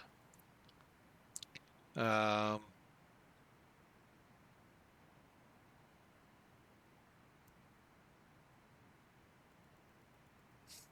right, currently there are no ATCs in and around us. There's one over in Korea, but that will not be a factor. And we are tracking right on our flight plan.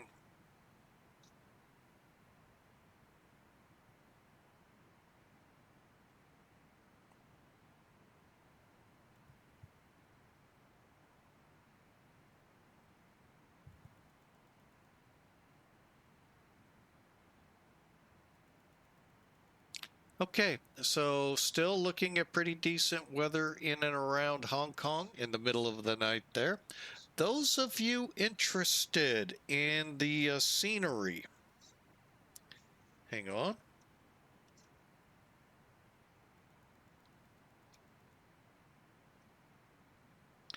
There you go. Little preview of what you'll get to see when we get there, and what is able in X-Plane.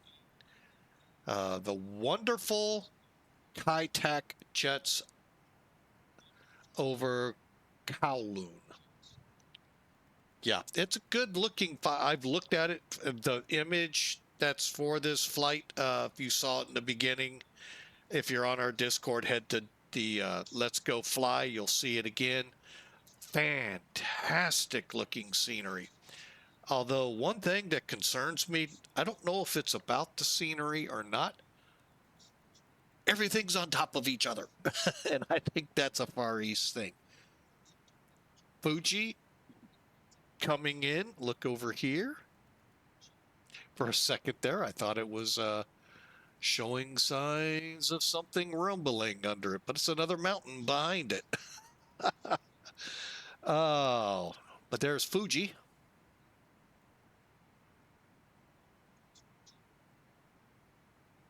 Ah, nice. Steve's talking about in the 90s when his ship pulled into Kowloon Bay in Hong Kong, where Saitek is.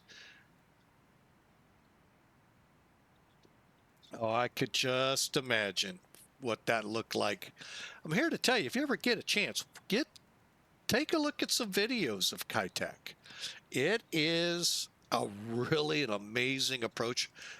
My father was a navigator on C-1 or C-141s, and they flew in there a few times, and he says it's just an amazing approach. You literally fly towards a checkerboard. Well, you'll see this if we do it, and then turn for the runway. Imagine coming down the Rivers approach in DC. Trying to think of some others like it. But anyway, you're aiming at a angle not even with the runway, and then you got to turn for it, which is what the Rivers and the LDA for 19 at National does. Let's put it this way, those National is not as, I think, not as severe as Saitek. Oh, and it's slums they're flying over below, and their wheels, I mean, granted, they're safely high enough over them. Not very much, though. Please do it. Well, we're hoping. ATC could tell us otherwise, but if we're free in the clear, we'll try and shoot it. We can't do it by the frequencies. We'll have to do it by, you know, guesstimating, but we'll do our best on a visual. But that, folks, is 3 hours away. And it is, like I said, you ever get the chance, folks, try it. It's a flight sim. So what if you crash? What you hurt? Your pride? Nothing. Try it again. Try it again. I've flown it, oh, I don't know, what, a half a dozen times, both in, all in X-Plane 11. No, I flew it a couple times in 12 before that scenery upgraded. And hang on a second, we're struggling here. Let me see what's up.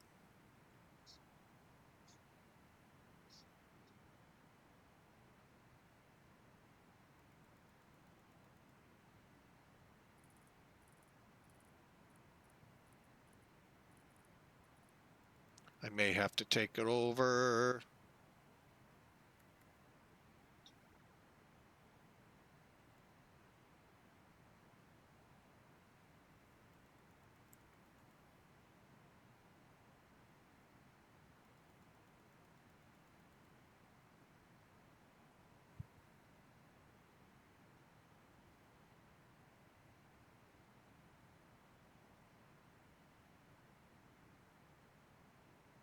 Anyway, you know, it took me a few chances, a couple go-arounds and a couple, you know, there have been mishaps, and that's the big reason besides traffic levels in Hong Kong. There were a couple.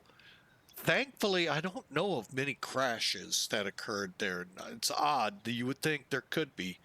But mishaps, engines hitting, you know, wingtips and engines, getting the runway. But the reason for the new airport flat out is because of traffic levels. Hong Kong has always been a very busy airport with not only Cathay, trying to think of the other one. Oh, I can't think of it. They are just very busy. It's the second busiest cargo port in the world, air cargo port, next to Memphis. And it's just an amazing to see what goes on in today's airport. You would not have been able to, let alone handle that kind of traffic on a single runway. So they had to have at least two. Give you an idea how much traffic is in and out of Hong Kong. There are now 3 runways. 3 parallels. So it is just an incredibly busy area. So, all right. Let's see how we're doing here. I think we're doing fine now.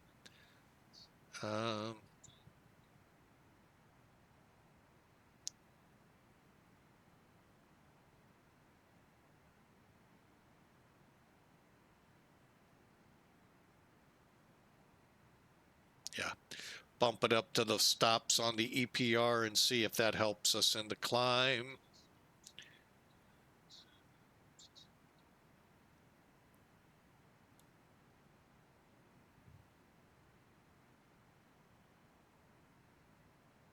So, hence why you have that. But boy, you go back to wanting fun airports to fly into. Kai Tak is one of them.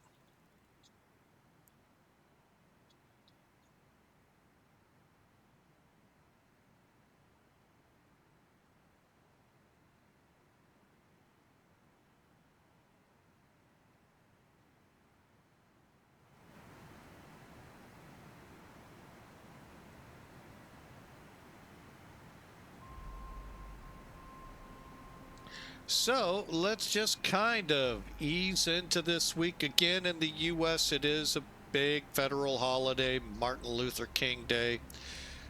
I'll be honest, I don't even know when the man's birthday was because it's one of these floating holidays to give government workers a 3-day weekend. So I have no idea what the actual day is. But, you know, I get it. The man was very right in many of the things he said. So, hopefully the world gets to be a better place in time. It doesn't happen overnight. Too many people think at a snap of a finger it changes. No. And I think they're learning that slowly, if ever. We're humans. We're prone to fail. So, and when we succeed, it's only seen for a few minutes, because the naysayers jump in. So let's climb out. And like I said, he had a lot of great things. He was for a lot of things. And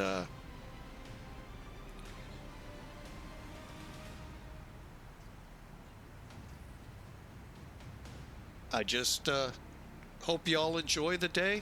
And it's pretty hard to enjoy here in St. Louis. It's super duper cold. While it may be a balmy 18 degrees Fahrenheit,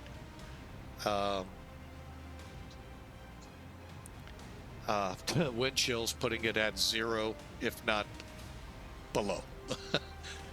Steve saying, yeah, it's truly a shame how most only want to see the negative. And so true.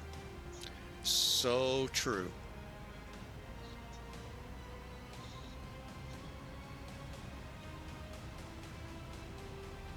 So true.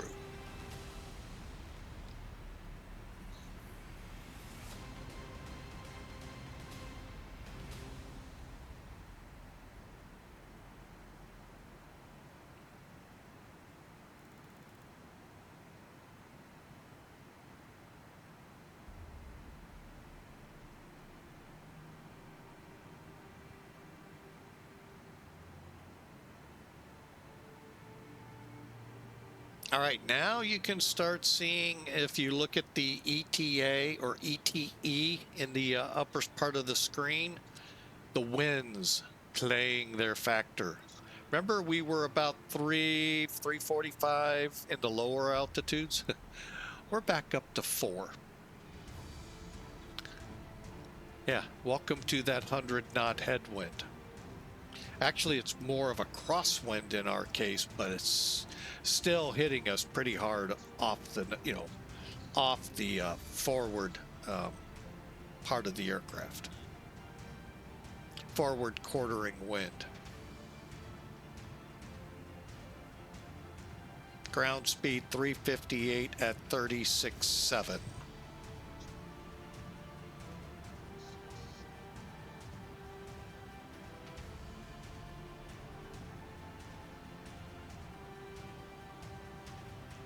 And a little light chop.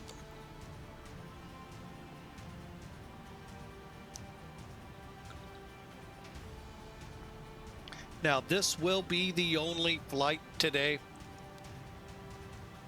I'm not sure if there's shown tomorrow's flight. We're going to refly Minneapolis, Indianapolis, the Appalus flight, as I called it, tomorrow evening, barring my body feels up to it. I've been coming home hurting pretty bad lately from work and just needing to just kind of sit and mend. 1,000 level and whoa, oh, we're in a turn. Okay, like whoa. Let me get my heading selector around here. Oh wait, it won't.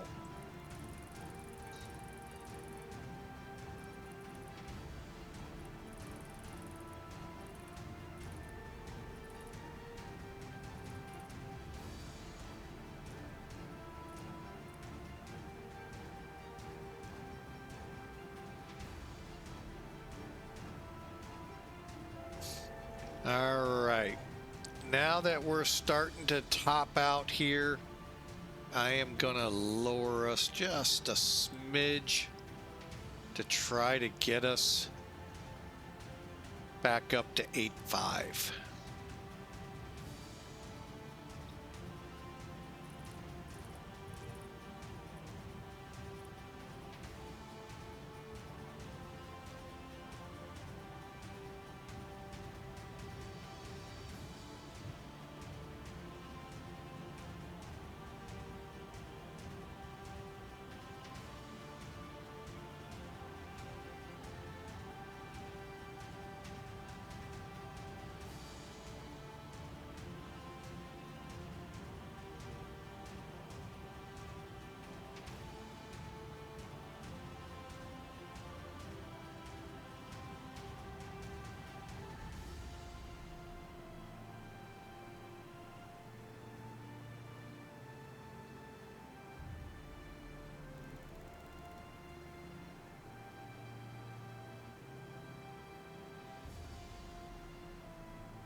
All right, so we're slowly getting ourselves over to that course that we have here. Got a little more to go.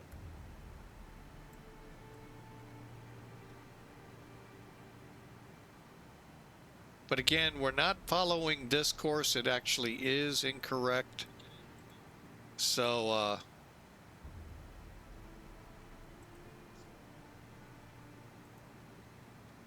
we're just on our way. Saitek, here we come. Or as they would say, Saitek or bust.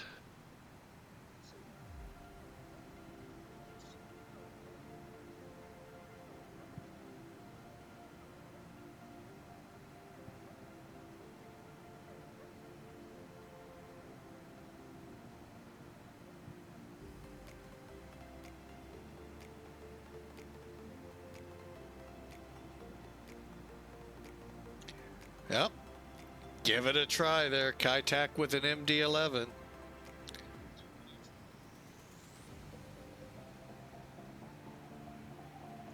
The files that come with that download that you see every 15-20 minutes or so that posts up there has files for both Felis and the MD-11. You got to read through it. It kind of makes me nervous messing with stuff like that. But you can set up the FMCs and all to do it. I'll just kind of... I'll just hand fly it. Even the frequencies, I don't want to mess with those files. And of course, as soon as you have an update, you got to do them again.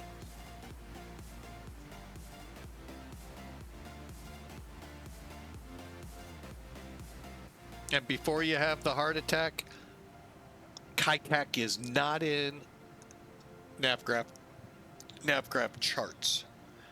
SimBrief has it, which is great because they used to not. Like I said, I'd flight planned for the new Hong Kong airport, working fixes that I would put generally in the right places to get onto the checkerboard. And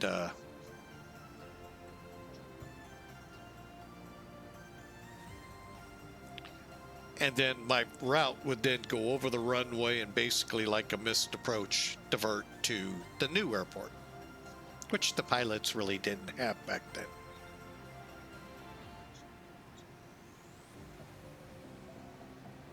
Boy, she is just not wanting to speed up. All right, we need to get some VORs in here. All right, let me zoom in and see what we can find. That looks like a good one. 114.2.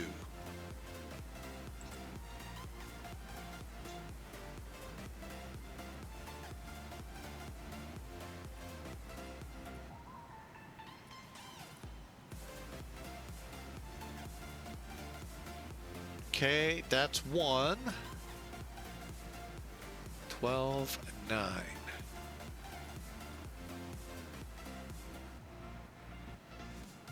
Boom.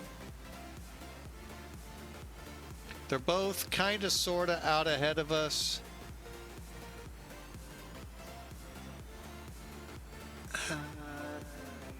Yeah, that'll work. Let me get 14. See if I can get 14.6 in.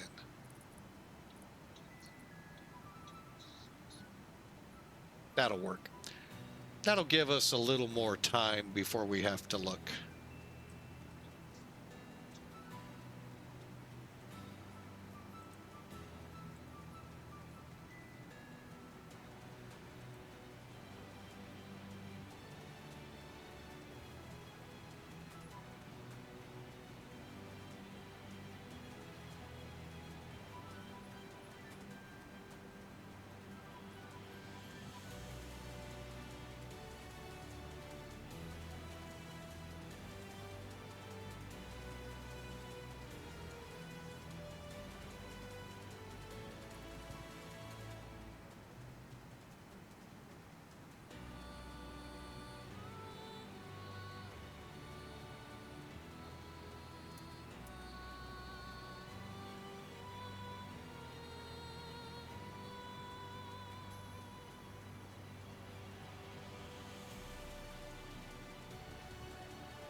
All right, well, that just added some time to us, backing our Mach number down.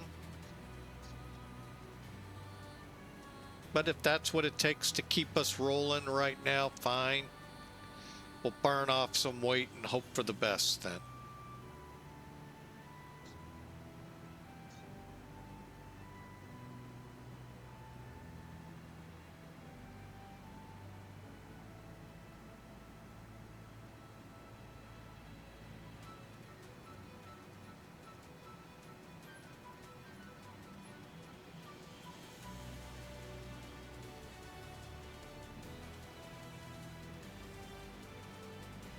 Now, Steve, 99, if you do give this a try, don't be like me and looking for the checkerboard on a hill. It is on a hill, but not on a God-made hill.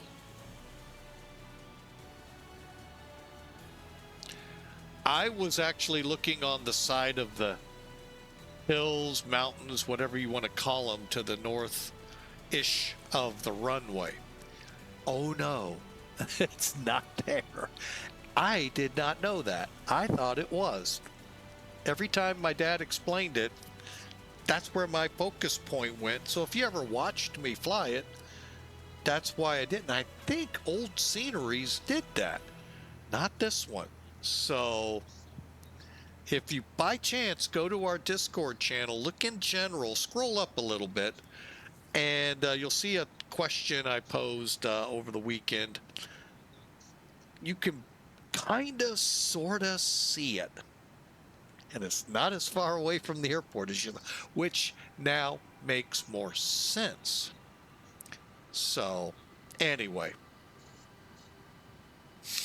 Yeah, it's, I did not expect it in that close from videos and stuff I watched, and I still wonder, is it too close? But I got to go back and watch the videos.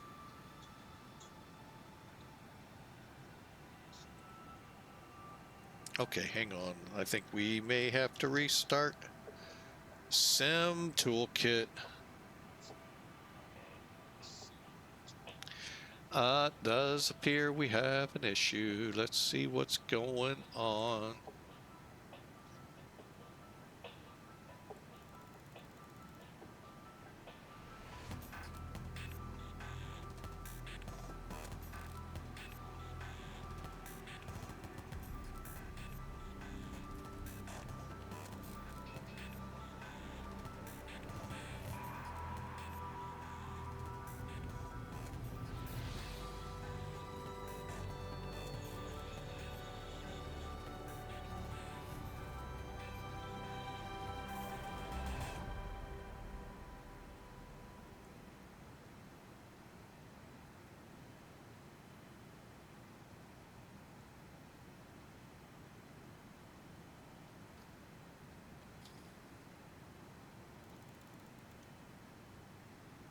Okay, still looking like runway 13 is doable.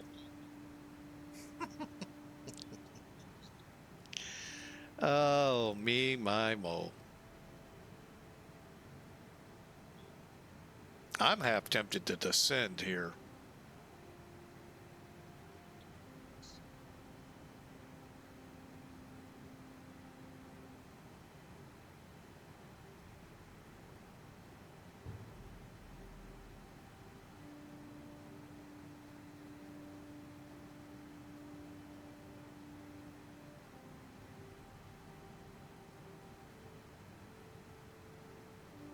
Yeah, we're going down to 36.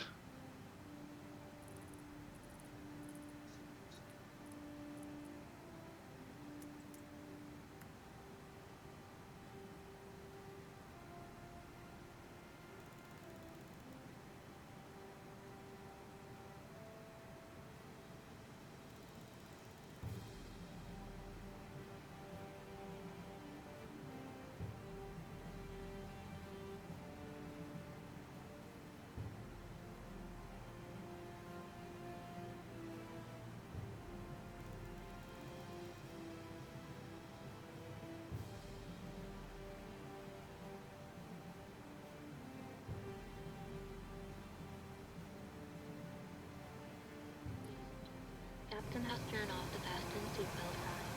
However, we always recommend to keep your seatbelt fastened while you're seated. In a few moments, the flight attendants will be passing around the cabin to offer you hot or cold drinks, as well as a light meal. Alcoholic drinks are also available at an optional charge. Now, sit back, relax, and enjoy the flight. Thank you.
All right, let's see if we can hold 0.85 better at a lower altitude. I'm thinking yes.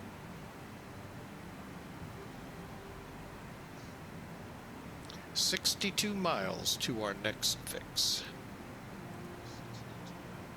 Balsa.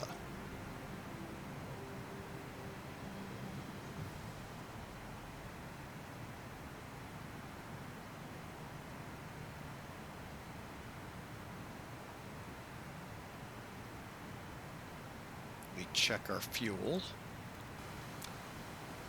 All right, we need to bring the pumps back on.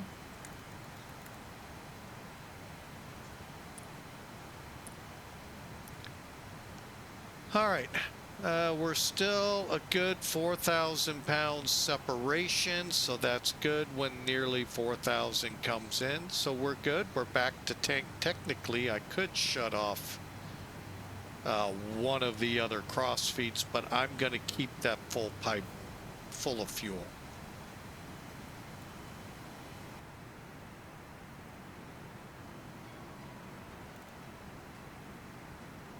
All right, and we are back at now at 36,000.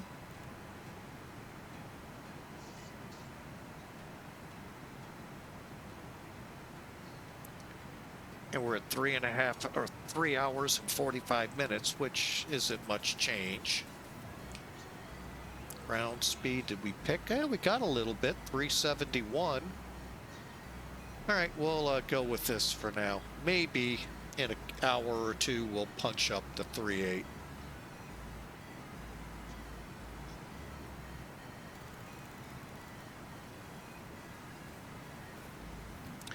All right, haven't asked this for the whole day so far. How's your weekend? Did it go well? Did, you know, obviously, if you're here, it was safe. So I hope you all enjoy.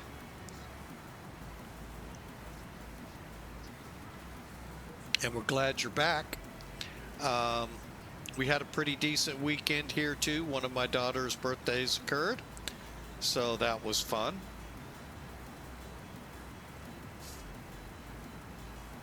And as I stated earlier, they're out and about with the little one. How you have fun in weather like this? Ugh. Just stay inside next to the fire.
All right, let's take a look out here and see towards the ocean what we got.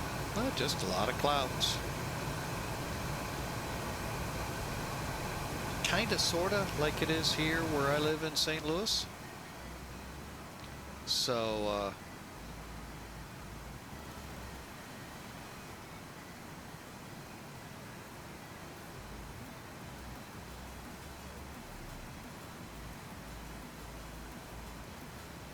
all right, we're about 3 hours out. Call it 3 hours and 45 minutes still from Saitek. In about an hour or two, we'll start adding the last fixes into the area, and then we'll do our best to fly it.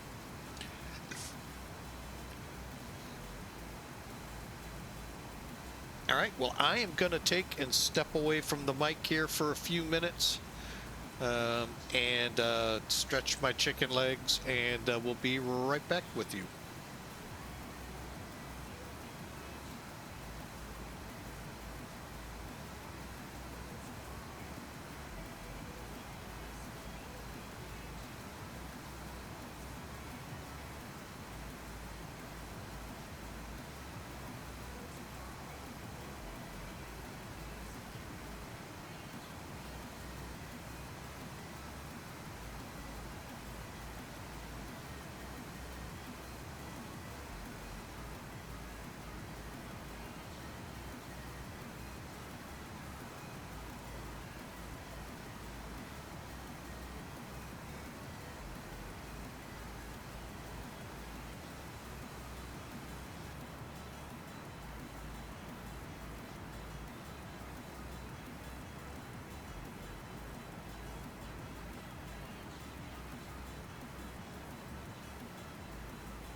All right, I'm back, folks. We're still at 36,000. Hey, we're actually at roughly Mach 0.85.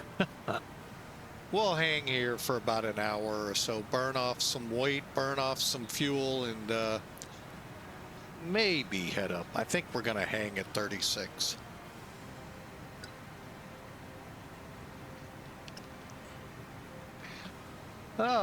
So again, I hope your weekends went well. It's been, like I said, an extra day for most of the people in the United States with the MLK holiday. But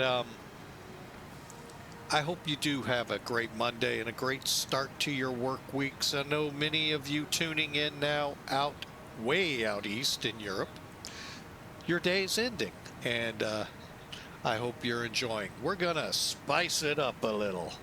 Granted, it's going to take about, we'll call it 3.5 hours now, but granted more, to get to Hong Kong.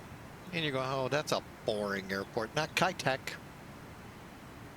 We're in X-Plane 12 4.0 Beta 3. And we're going to Saitek. New release. So we're going to give it our first shot at it.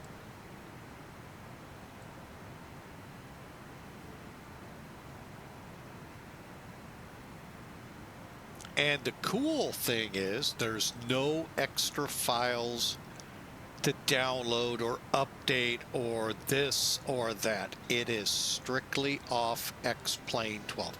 Not default. You're not going to get it with the beta. But it is out there and available, and I will be so gracious to provide it. It includes files which we have not included to update your Navigraph data files, to include the frequencies for the IGS 13, ILS 31, and I think some NDBs. I'd have to relook at it, but we did not include that. I'm sorry, I don't go in and break those things, only to have to do it again on the next update, which, by the way, is in a week or so. So that's the downside. But we're going to have fun. We're going to give this a good old, let's give it that best shot and see how we come out. Radar scopes are clear at 50. Let's go 150. You know what? Let's take it all the way out. I think we're going to find no weather all the way.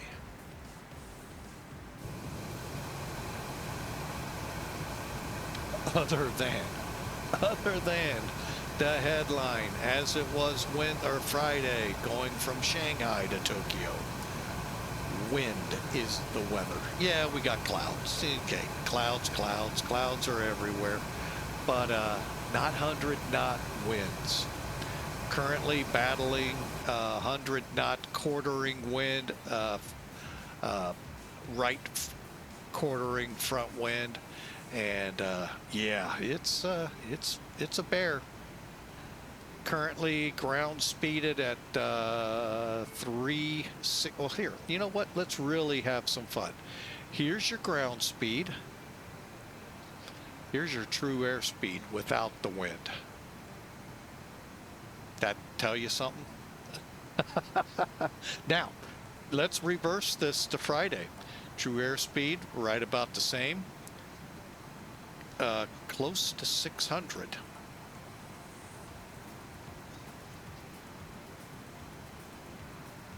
Gotta love it.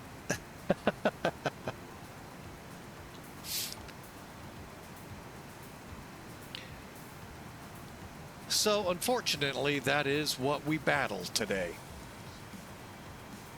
And we hope we piled on enough fuel. Gwangju is our alternate, which I do not believe a divert will be required, but you never know. But as the message for you all here on Twitch says, I am flying for Pan Am Virtual today, as I was Friday.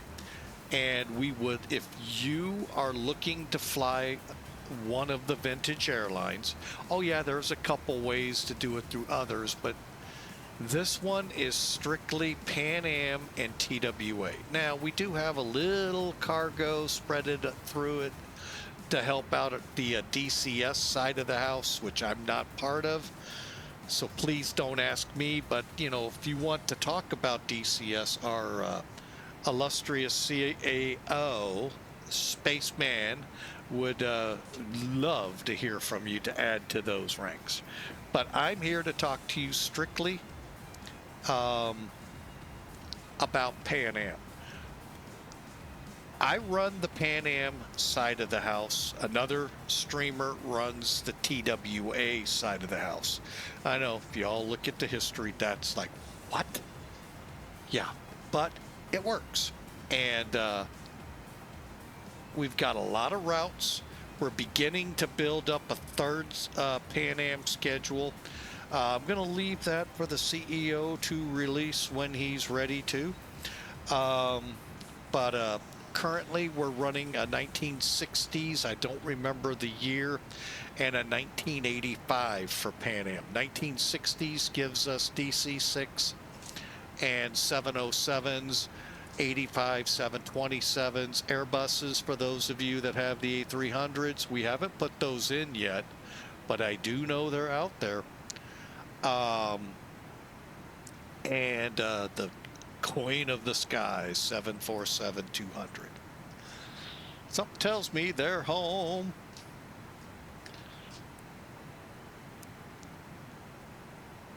There she is.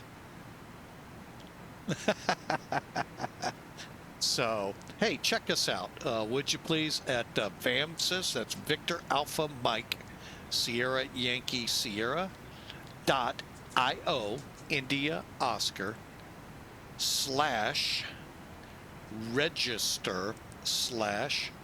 /Papa Alpha Alpha. We'd love for you to join us.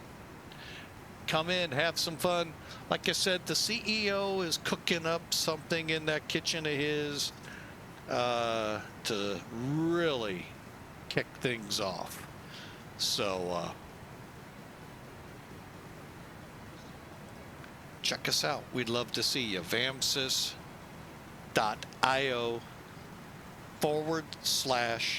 /register /Papa Alpha Alpha. And if you don't know the phonetic alphabet, shame on you.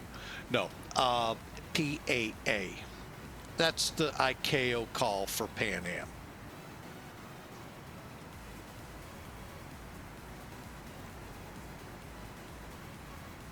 All right.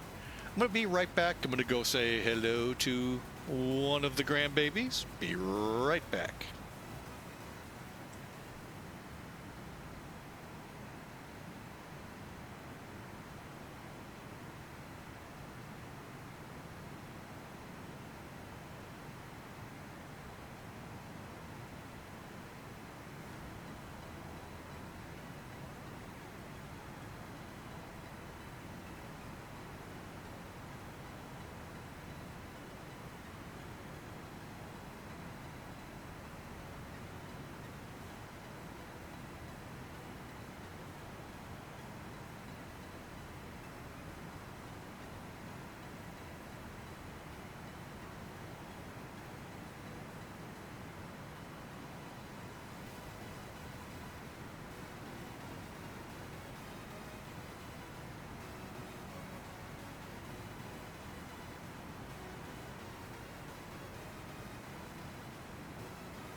All right, we're back. Sorry for that. Had to go say how due to the little miss down there. Getting ready to take a nap.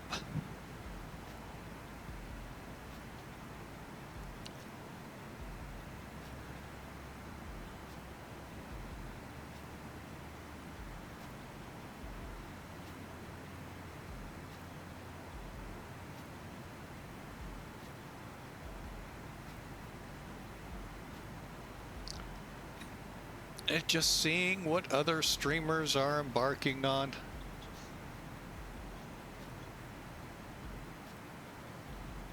Interesting.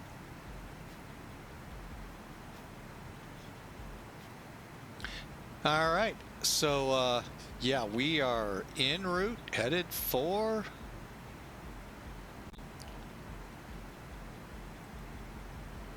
Hong Kong. Or as I like to say, Hong Kong Phooey. Great cartoon back in the 70s, 80s.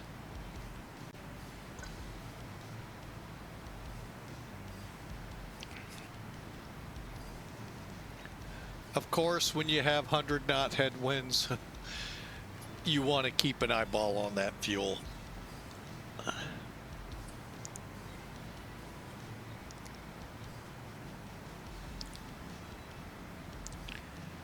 All right, we're approaching about 3 hours, 15 minutes. So sit back, relax, enjoy as we cruise across the Far East to Hong Kong.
So, how is the 19th day of the new year treating you? Can't do this when we get to February. Well, I could, but I'm not doing it. Look up the Julian date every day. But anyway, I hope it's been a good week or good weekend. Hope the week appears to be starting off on a good note, and all is well. Had a good weekend here, like I said, celebrated the birthday of one of my daughters, and it's just a good time. And worked with this Saitek scenery as much as I can. Believe it or not, I was looking in the wrong place for the checkerboard. And wow, I'd have never guessed it where it ended up, where the creator has it. It's not my thoughts, but it makes sense. Let's just be real. It makes sense. So I've only seen it in videos, and yeah, I thought the videos had it in a different location.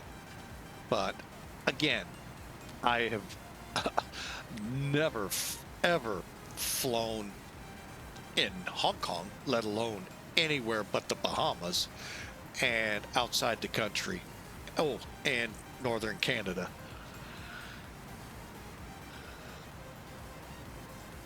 Wow, is all I gotta say. And if you are looking like I was, you're in the wrong place. Look down closer to the runway. So, but he has done a magnificent job. Man, what a job he did.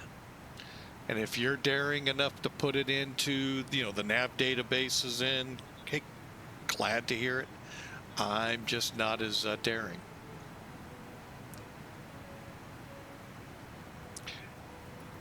One of these days, I will get the CPDLC up and running in Zibo. I'm just a little skittish to add plugins.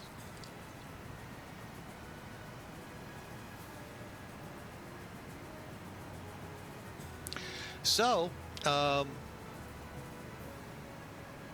hope you enjoy. We got about 3 hours or so to get there, and in about an hour or two, we'll start putting fixes in for the arrival and get ready for hopefully the IGS to runway 13. Some reason SimBrief put us on 31, and I think it's because there's no weather coming out of there. There's no airport. Hang on a second, folks.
All right, I'm back. Sorry, my wife had a couple things to tell me.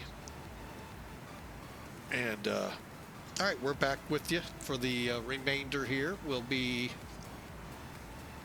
touching down in Saitek. And woo, that's the first the cold wind came through my office window. Whoa. We're on the proper side of the house, so whoa, that. Like I said, it's 20 degrees with a 20-mile-an-hour wind.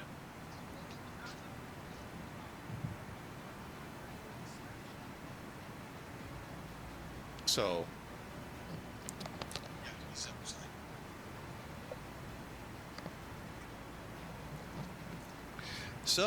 ooh.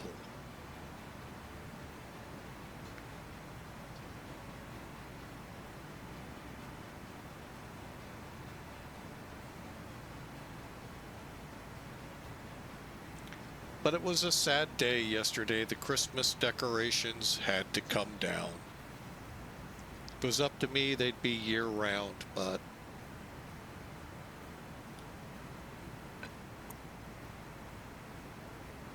I liked how my wife said it. Maybe we could find a way to put them in a storage area with a plastic bag over them.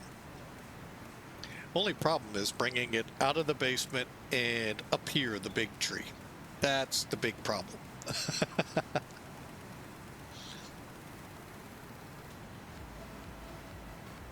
Oh. So, that's a bad thing. But I know you all want to have these other days. I just love Christmas. Wish we could keep it year-round. So...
just kind of looking it over. Let's take a whoop.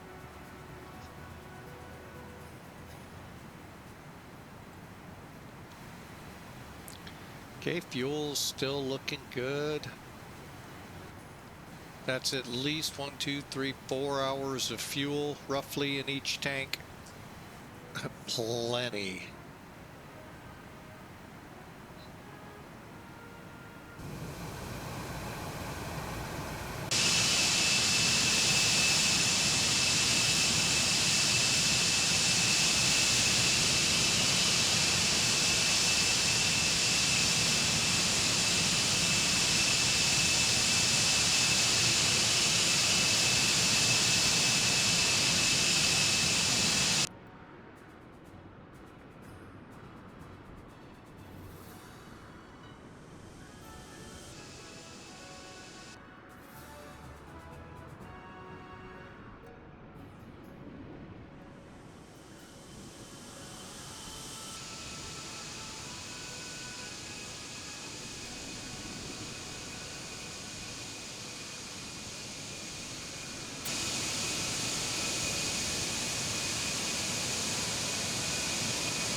need to get in and take a look at some frequencies. I think we're pretty well burned those up.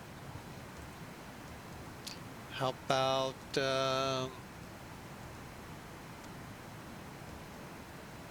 what's that, 13.3?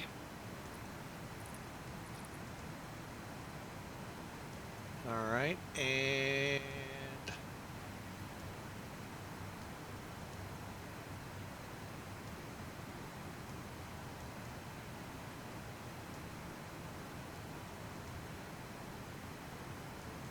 $15.4. See how that one works. Cool, that'll get us, let's see how we look on track. Drift isn't too bad right now.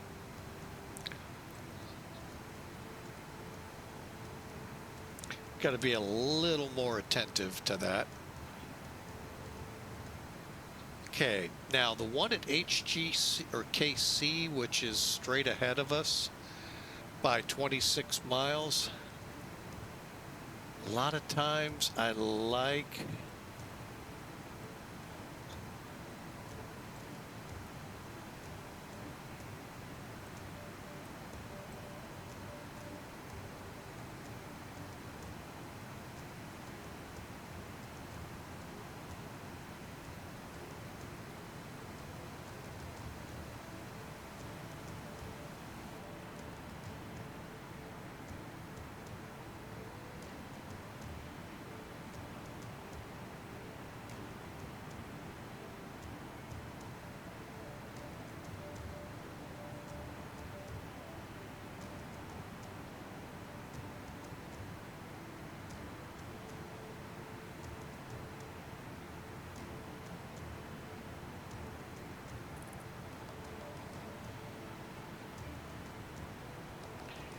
and once we pass HKC, then I can turn over to it because it'll take us a good 150 miles or so. And we'll hopefully start getting into range of like Okinawa and places like that. Or even off the mainland of China.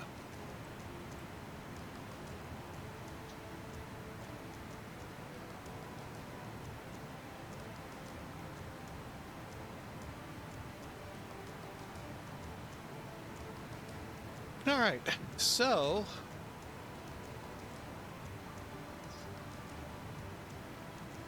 we'll continue on here. Let's get back outside and enjoy the outside.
All right, sorry. Just looking at something being tested by the boss.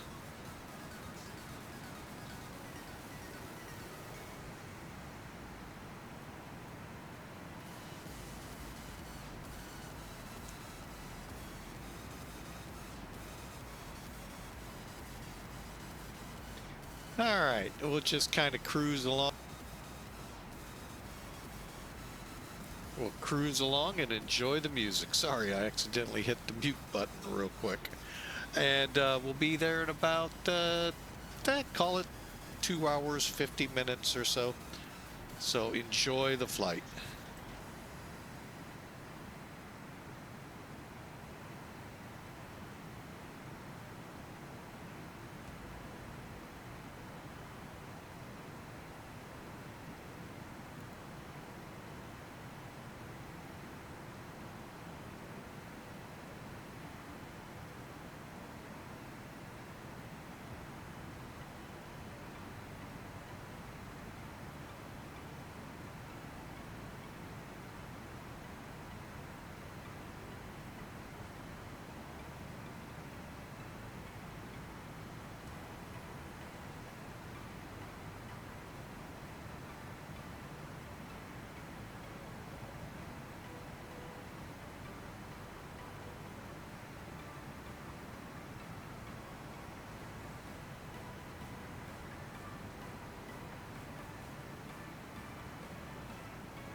Well, good afternoon. Hello there. How are you? Just fine. What's going on? You up and flying? Yeah, my worker, or well, my friend Chandler worker, however you want to say it. She made this really cool dipping sauce of like, how is it? Hang on, how did she make it? Oh crap, I forgot how she made it. But anyway, it's got pepperoni, cheese, cream cheese, and some seasonings. Huh. Oh, and some like red sauce. Oh my god, it's so good. Sounds like it for you. I'll pass on it. That's understandable.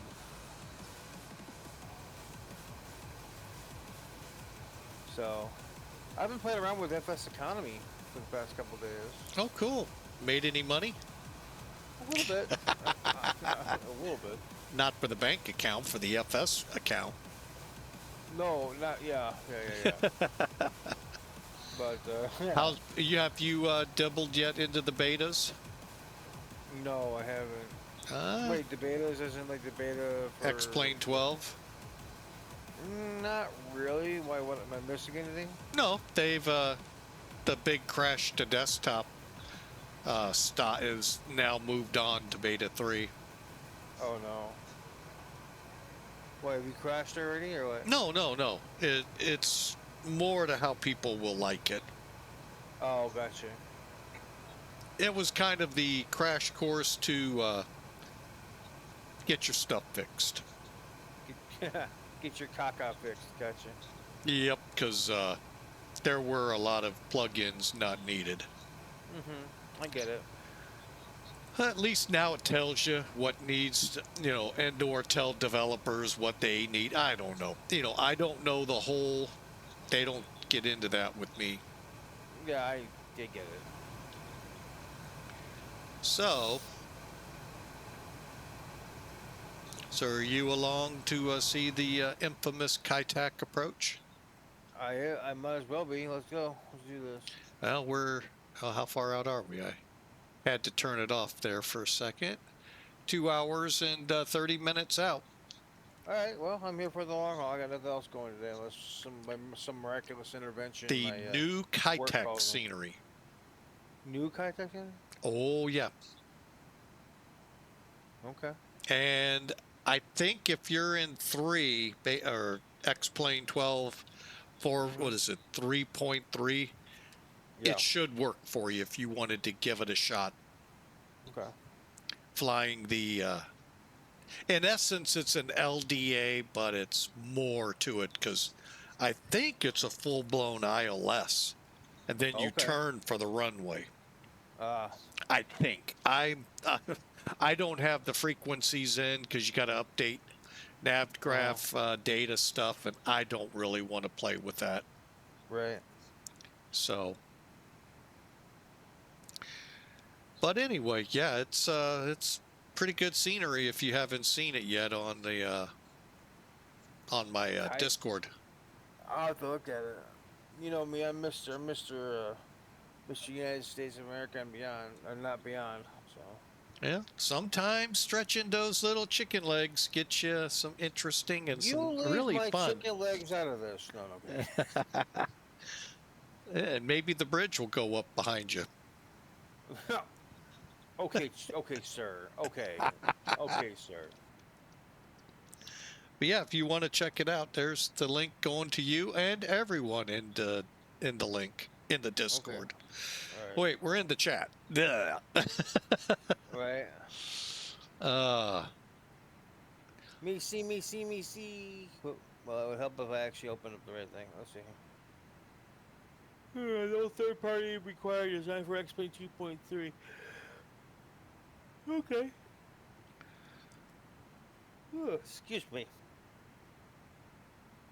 I will. You may want to try this out because, one, it's some fantastic scenery. The last scenery I had was also fantastic. Till X-Plane decided to manipulate the scenery a little bit to, make it a little better. And it ruined my scenery. Oh. Well, you could see it on approach. Yeah. Looked just like you expected till you got down low enough to start setting up for the landing, and then all of a sudden the forest in front of you. A So forest of trees. where's Saitek? Where's Saitek again? Where's that Hong at? Kong. It's the Hong Kong. old Hong Kong airport. Oh, okay, hang on. Okay, so that wouldn't Closed, entitle me to, that wouldn't kill me the high install scenery. Hang on. But yeah, it closed, and people out there can tell me if I got it right. New Year's Eve 2000. They were moving stuff from that airport to the new one. Okay. And then it completely closed. It's no longer. Right. It's been talk of being a mall, being a big shipping port, being a whole lot of things.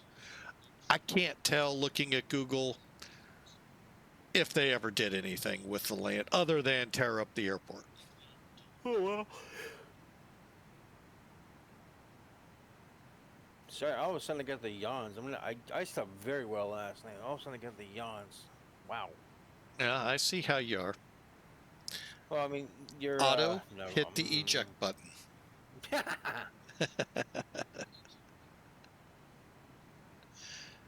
Like I said, and for those watching, you will not see me coupling up to the localizer or anything.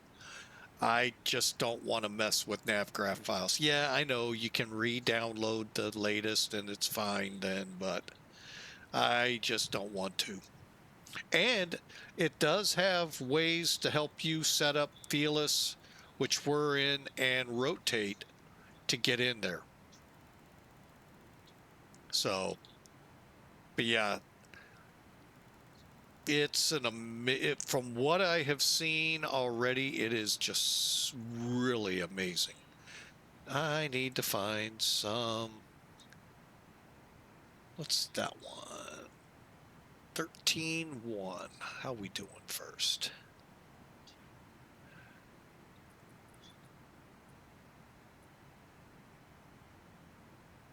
I had a feeling we'd be too far from that one. Wow. I don't have enough disk space to install this. Really? Yeah. It's the inside, I forget which folder it's in, but it'll be the custom scenery. That's the only folder that goes in your sim. Right, but I'm saying is to open up to install scenery in that country, in Asia or whatever. I can't. Hold on, is that it?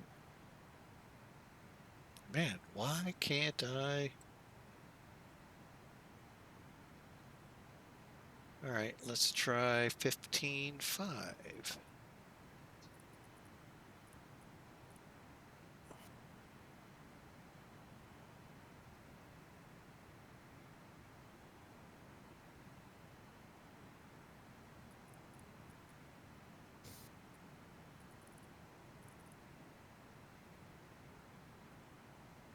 There we go. Now we're updating. All right. Now, about 10.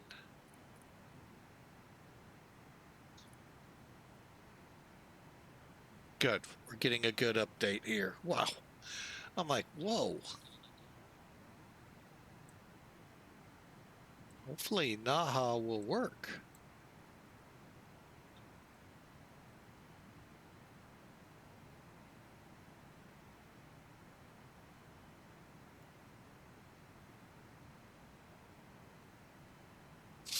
All right, so we're again getting updated so we can stay as best we can on that line through here. Once we get over to Taiwan, we'll be in a lot better place. We've got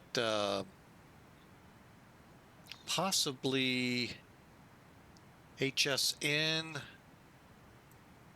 and WNZ to help us out as we come down, and a couple of others. So unless they invoke a tariff on us, then we're SOL.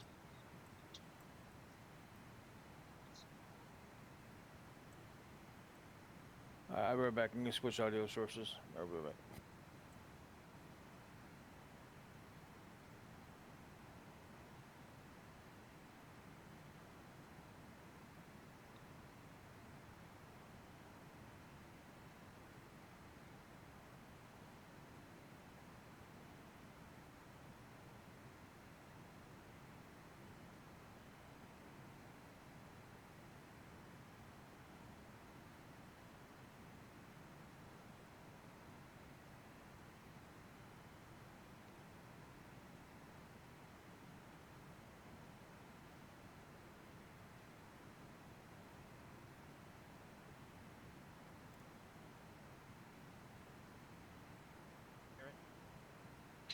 Barely. Barely. Now you're coming in better. All right.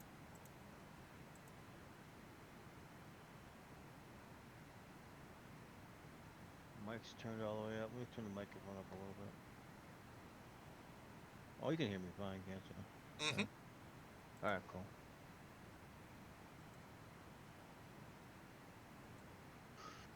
Oh.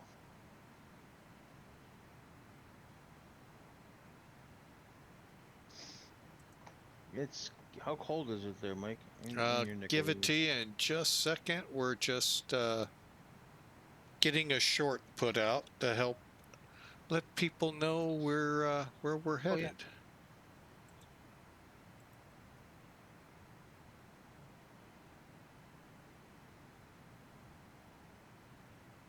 I haven't done these in a while. Yeah, I got your last one. Yeah, we'll go public. Why not? Save. Usually I wait to the end.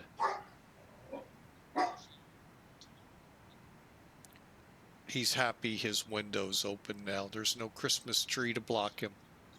Is that Winston? Yep. Oh.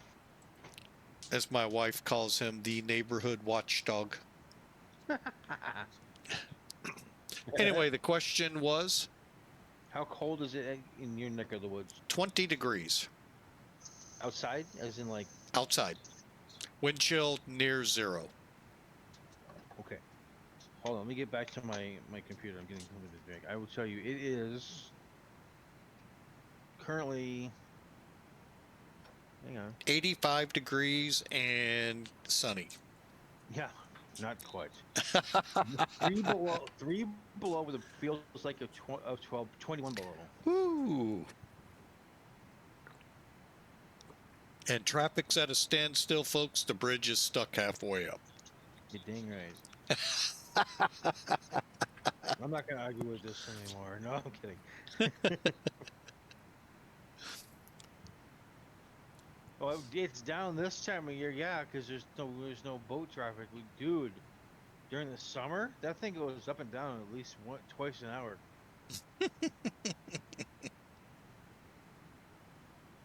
I mean, I'm not kidding, because because the people with their boats and stuff, and they have the fishing charters and whatnot. They go out there and they have to stop. They have it now where it's instead of every once an hour, it goes up twice an hour, so at the top and bottom of every hour or whatever it is. So it goes up at the quarter after and then a quarter so. We know, and If it you're gets stuck and they can't get through. We get it. That's happened. That has happened. No, it's that guy from Airplane that pulled the cord out of the wall. Oh, man.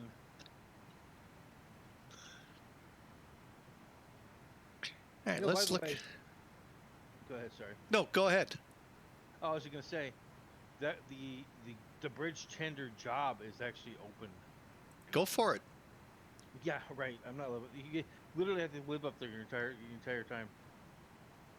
Okay, what's the problem? Put a flight sim in 1/4, and you're set to go. I'm not. Set an alarm for every half hour to raise and lower the bridge. Oh Lord, Mike. Wow.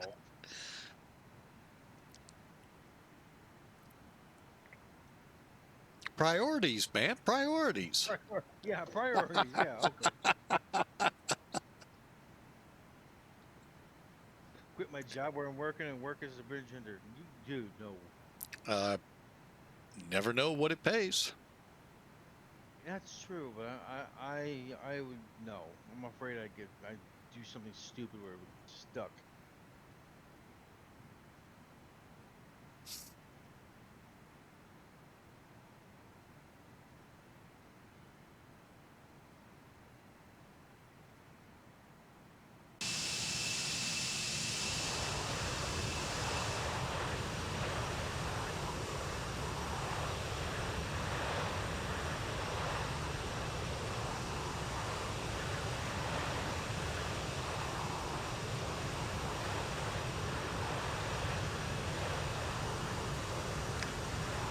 This is where it gets tough.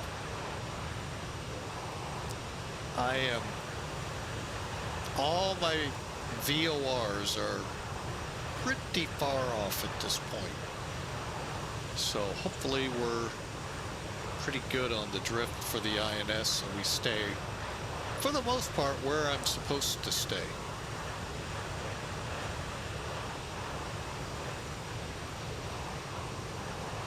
Wow.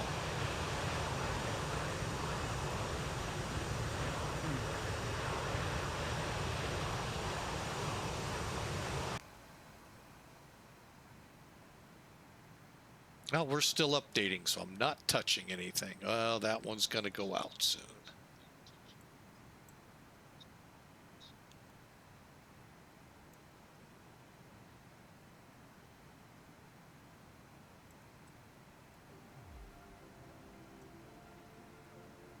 Run some more music here for about an hour, and then we'll start getting the arrivals set up.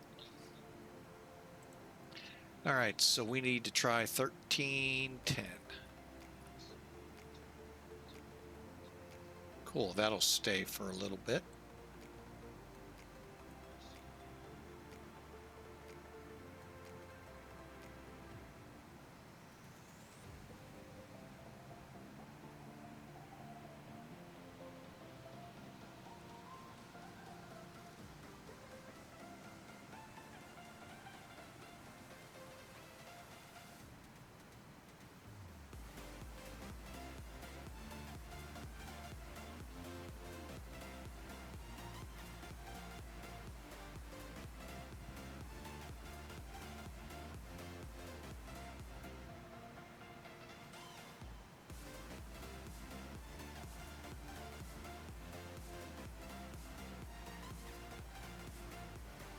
So has Spaceman been chatting with you about upcoming things with the airline?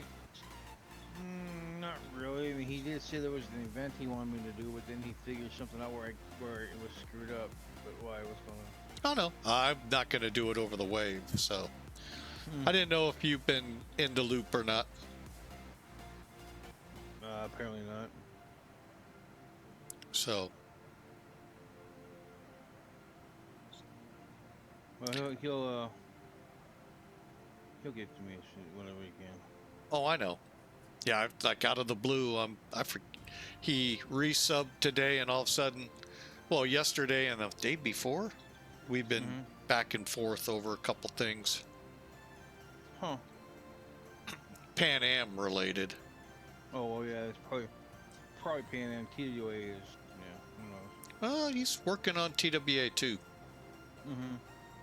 So...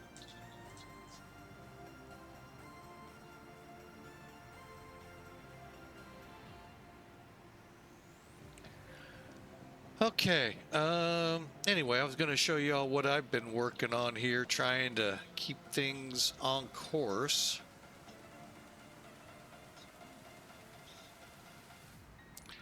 All right, let me back out a little. Okay, so here's us way up here in between Arkansas VAS, no, AKVAS and IRMA. We're trying to use these VORs on this side as much as possible, but we're going to soon be coming into range on this side as well. So we're just trying to stay in range to keep that INS drift to a minimum. And I'm here to tell you, these extreme distances, it's a blessing to have them. But again, you can go without an update. And I mean both of those not lit a long, long way. You'll still be generally on your course. You'll just be not dead smack center of it. So, which is a good thing. Where's Saitek's SCAO? Who? Saitek.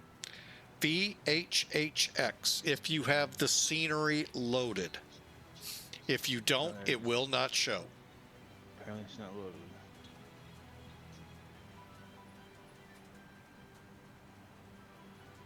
Now, if you have the other sim, it's in there. Okay.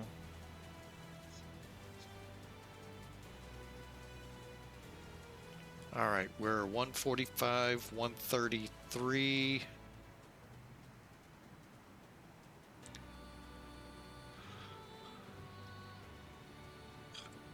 You also, again, if this is too much here, the SIVA or the, as I call it, draconian SIVA and the LTN, you can always revert to the FMC or FMS. It's pretty much lateral navigation, but it will allow limited vertical navigation. Very limited. And you won't have to worry about updating and all that good stuff.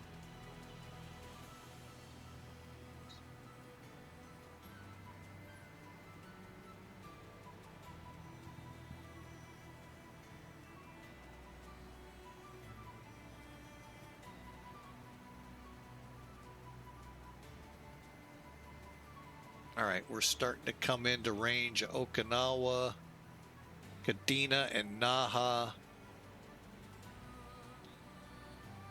Well, we'll try one. How's that one doing? Let's hold on that. 112. No, we lost that one. Okay, 14.2.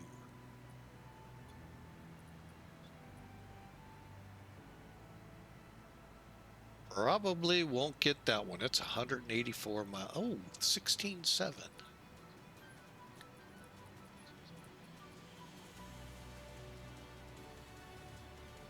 How are we out of range of that one?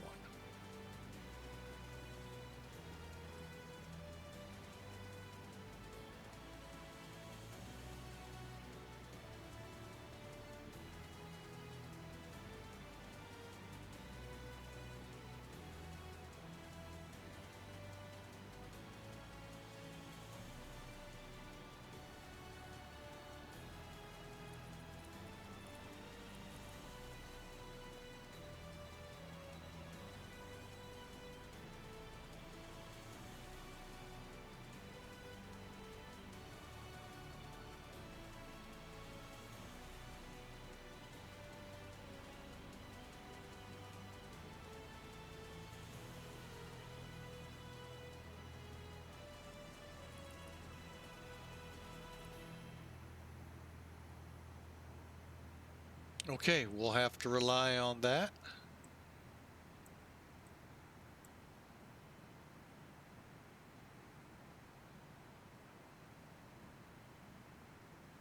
And I'll start looking to the other side of the airplane here soon, as we also draw closer to China.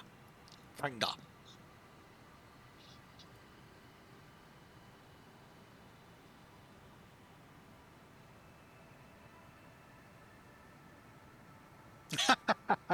Steve 99 saying, blasphemy, how dare you fly the classic with an FMC, my immersion.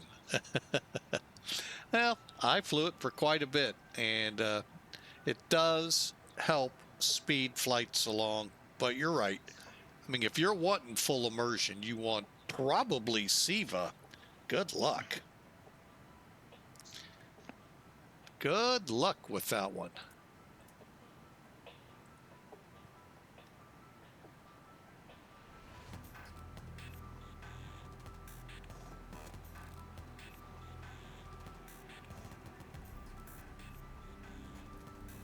And I'll bet Steve is in there. He's got his paper charts filled out. Okay, I can go to this VOR, this coordinate. Out there hand cranking the engines to fire them up.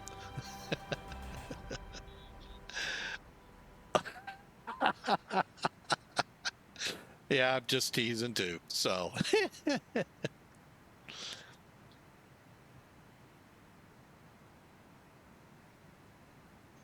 A wonderful Saitek. Interesting.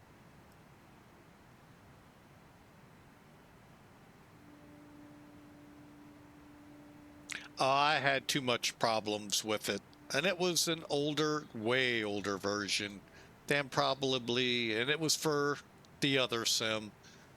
It fired an error that couldn't be gotten rid of without probably having to redo my entire computer. It was just unreal. So thankfully an FMS came out and I could fly that really good version of the 747 back in the a century of flight, maybe FSX. I can't remember if there was a version for it. Wow, that was a good version back in my Globe Cargo days. Yeah, whatever you do, don't open the window. Why not? It's just a little chilly out there. Come on, man. Where's your sense of adventure? What are we showing here? Clouds. It's only minus 47. Come on. Gets a little warm up here with that sun.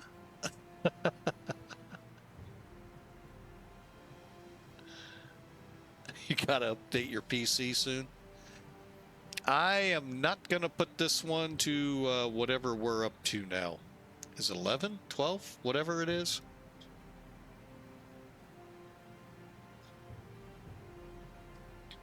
If I have to do that, I'll get a new computer.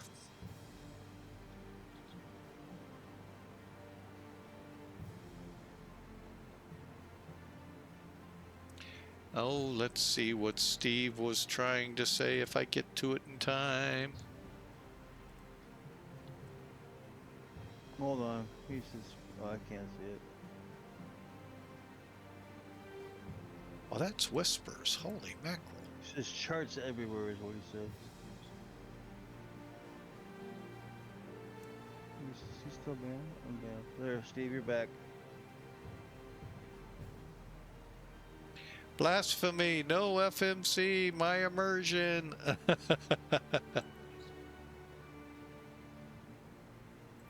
Man, where'd all these whispers come from?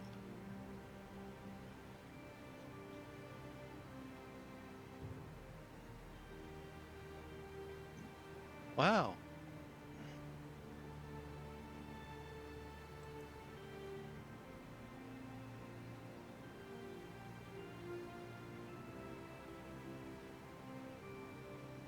Oh my God, these go back a long way. How do I know which one's new? Oh, here they are.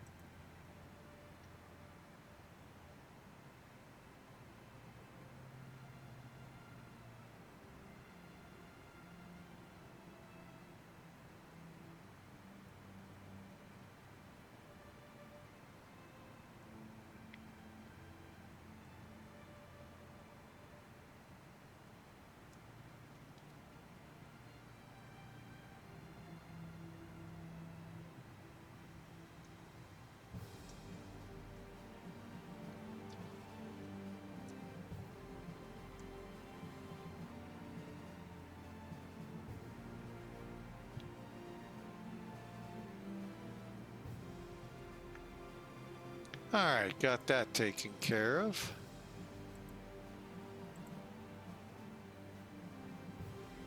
All right, we're going to be running out again here, so let's see. Oh, we have.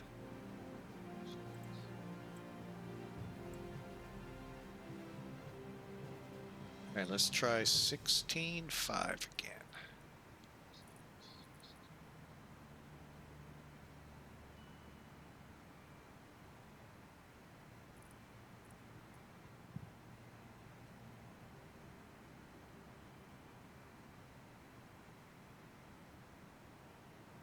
Oh, we got an update on that one. Good.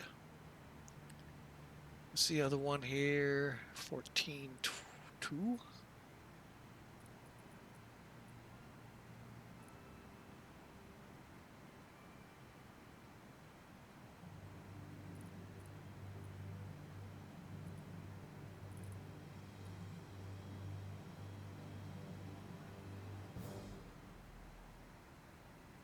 All right, we're going to try it 16.4.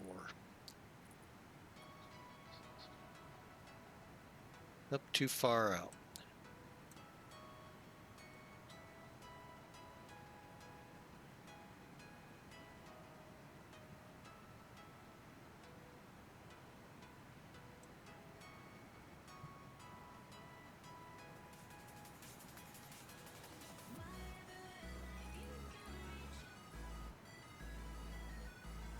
Yeah, we are just way too far from Naha to really stay updating for a while. Wow. Okay, so Okinawa's out.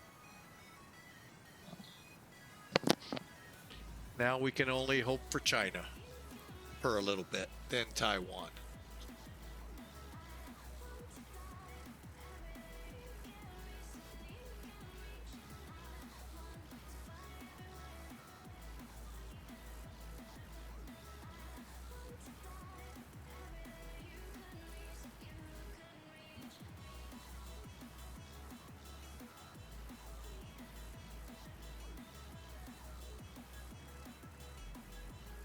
It really does make you wonder, man, thinking about the older days of flying.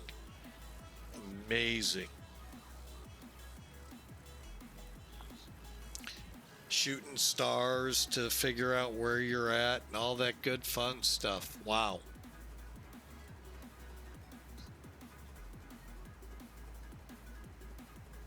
Whew.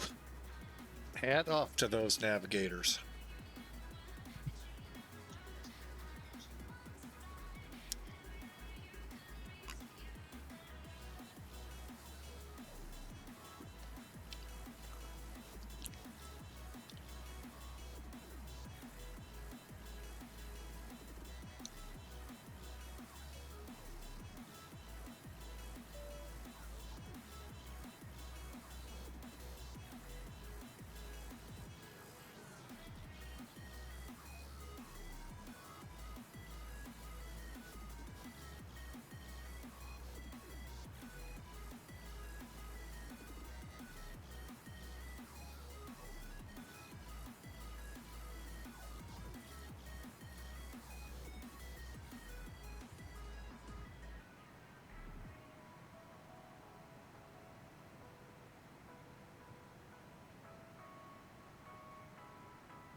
Yeah. Yep, they actually did. My dad. Ooh, what is? Did we get the sun right in our eyeballs? I think so. All right, sunglasses.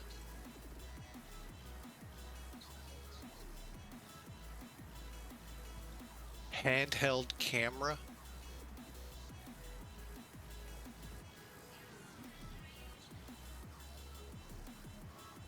Yeah, they actually did, Steve. That's why I said it's amazing. When my dad entered flying C1, or not flying, navigating on C-141s, yeah, they would shoot stars from in there to help them across the vast oceans during the Vietnam War.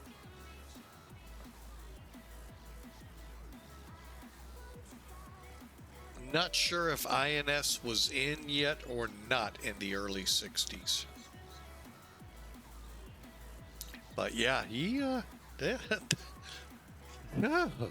just amazes me.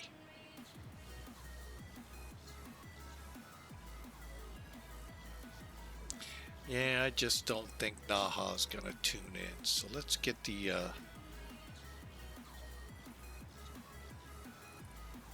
good one we have. That'll get us at least a 2-point update. Any other islands close to us? Nope.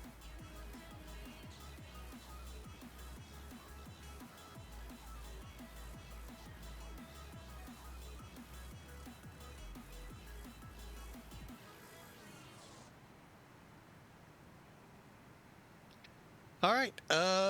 Let me see. We are about an hour. Well, it says an hour and 43 minutes out. Let's take a look at something here first.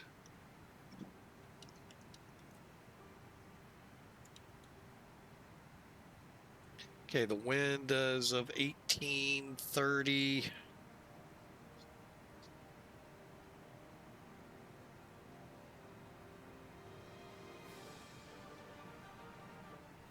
Okay, still 110 at 10. Still favors the runway 13 approach.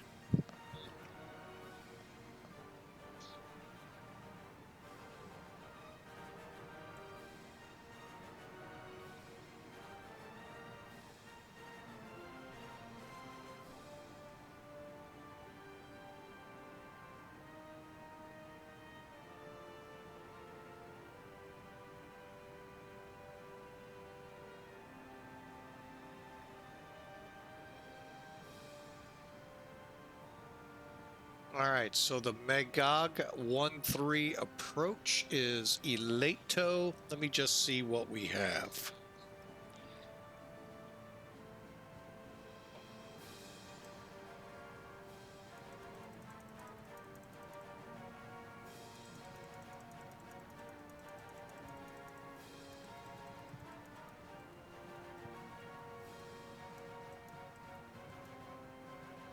All right.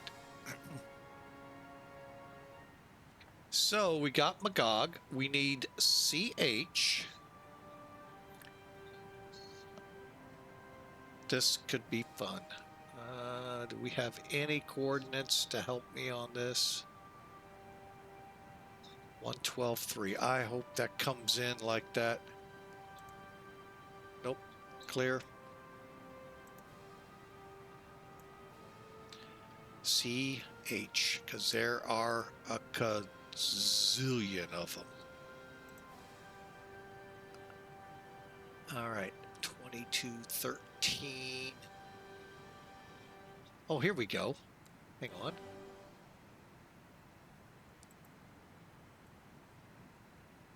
$2213.2. That's close.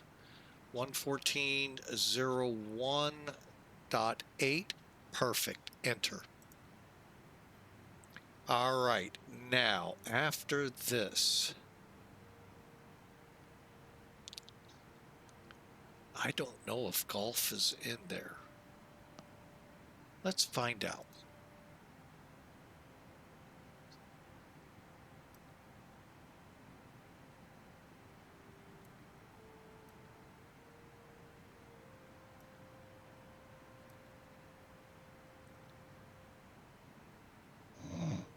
Oh my gosh, it is.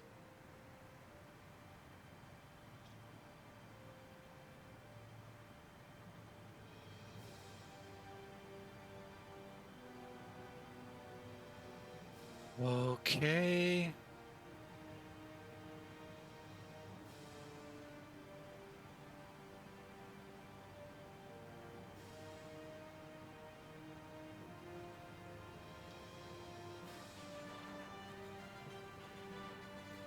And that's as many as I can put in. So back to flight plan. I'll just do the same thing over here. They were too easy. Instead of transferring them over.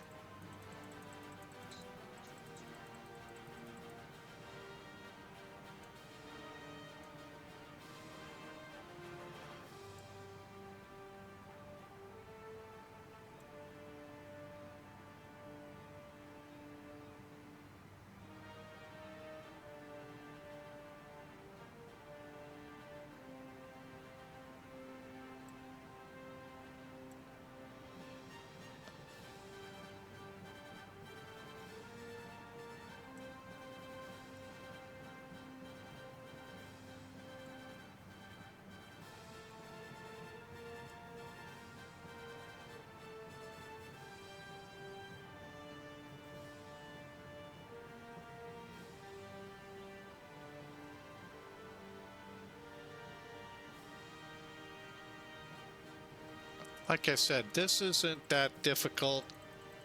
We'll do our best here.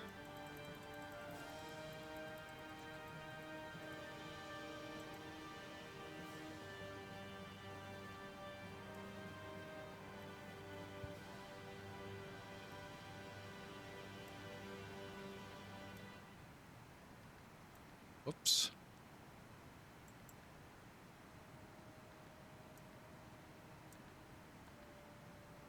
All right. I wish I knew the chords are very close to 0888 to take us in. But, all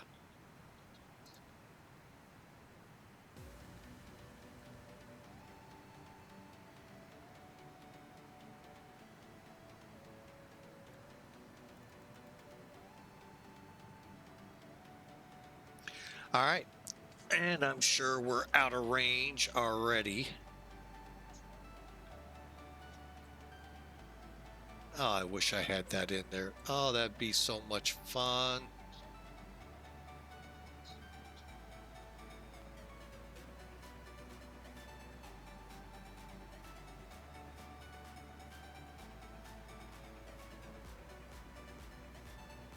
All right, let me make sure I didn't miss anything on the Aledo transition.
All right, we're programmed for the 1-3 approach.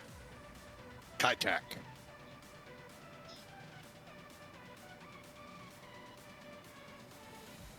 Hope y'all are ready. Now, the only thing we don't have, let me reiterate this, and I'm going to reiterate it quite a bit. I do not have the frequencies. So we'll be shooting it blind, if you will, but we'll just visually bring it in. But it should be a fun approach. Who knows? We might even be in the evening hours and we'll catch all the lead-in lights the developer gave us.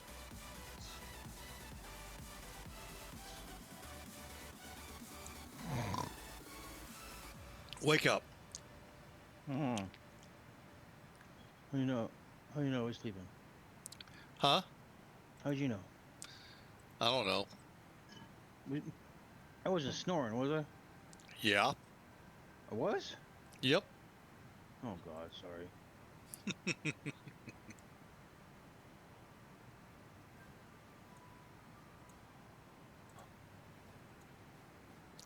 All right. I wish I could have showed it, but I don't know how to. Well, I know how to put the PDF up there, but a couple of ways. Let's take a look at what we see here.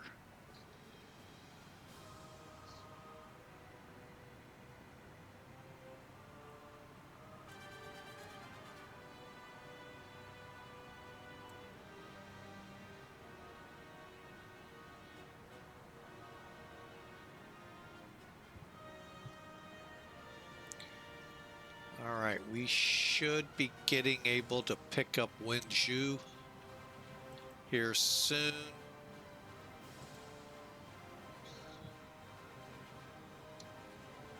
This is how you stay active with the airplane here. 16.4. See if we can grab it now.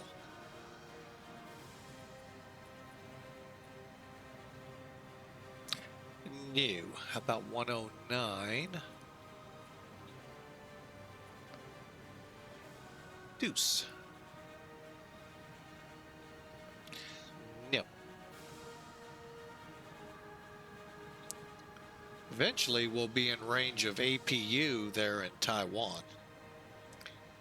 A couple of little bit further. Well, let's see, are we close? Was it 112.5? I'll bring it back, Mike. All right. 200 miles out, so we'll be on the scope there soon.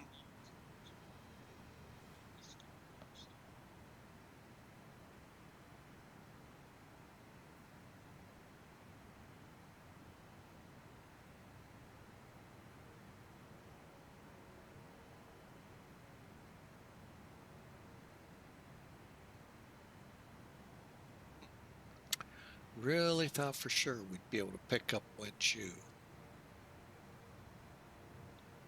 or Dongshan.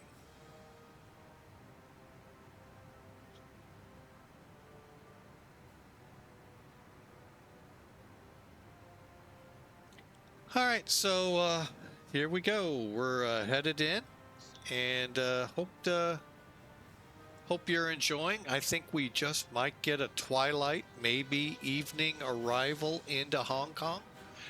In the real scheme of things, in the real timetable, it would be a 9 o'clock in the evening arrival. So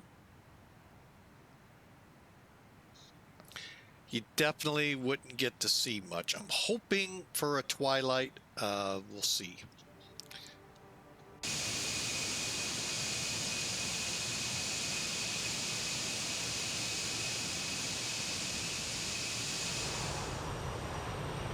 Yeah, the sun's still pretty good in the sky, so maybe, just maybe.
All right, back with you folks.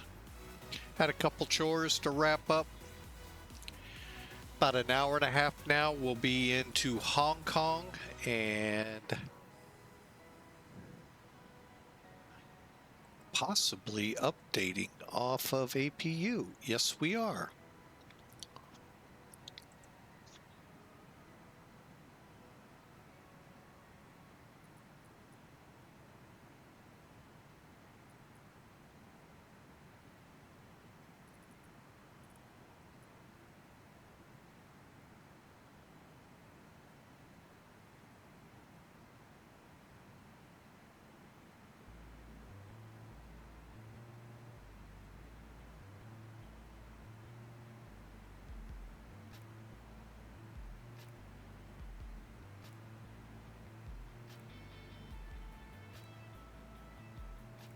Okay, we're trying to get Nadgan, Natsu, either one to come in on the VOR here.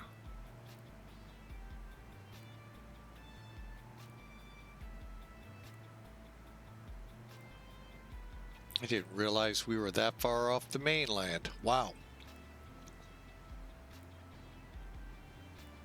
But we're coming into the island of Taiwan in about 120 miles. And that will give us a few VORs to work with. Till we head across the little channel there to Magog. And then it's in. We don't have any VORs, so we'll be updating off of what we can. And should be a fun flight in.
Just clouds, clouds, clouds everywhere.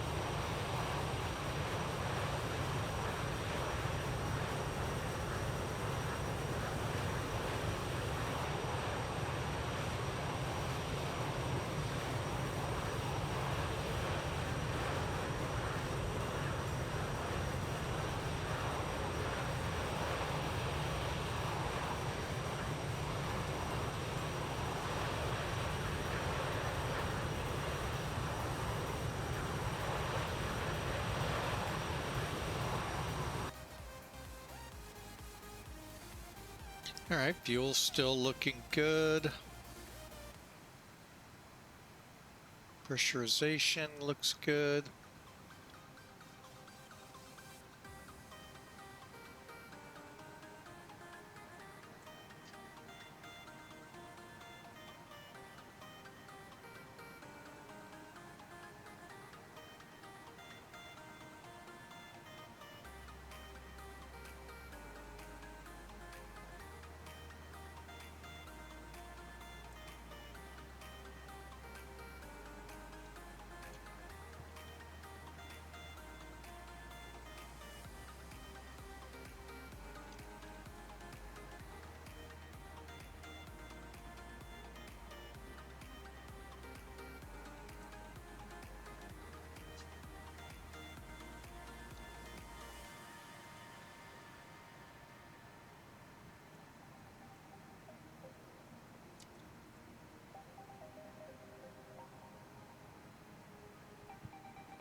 All right, let's see here. Got about an hour and 15 minutes to go. Kind of keep an eyeball on the weather.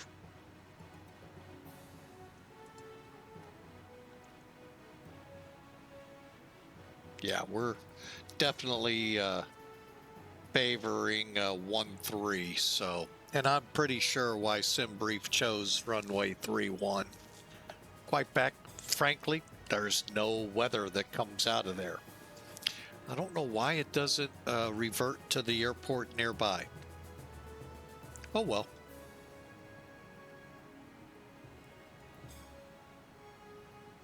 All right, so what we've got set up is what we're going to shoot, and hopefully a pretty good approach. We're hoping.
All right, I just figured I had a muted mic. Dang it.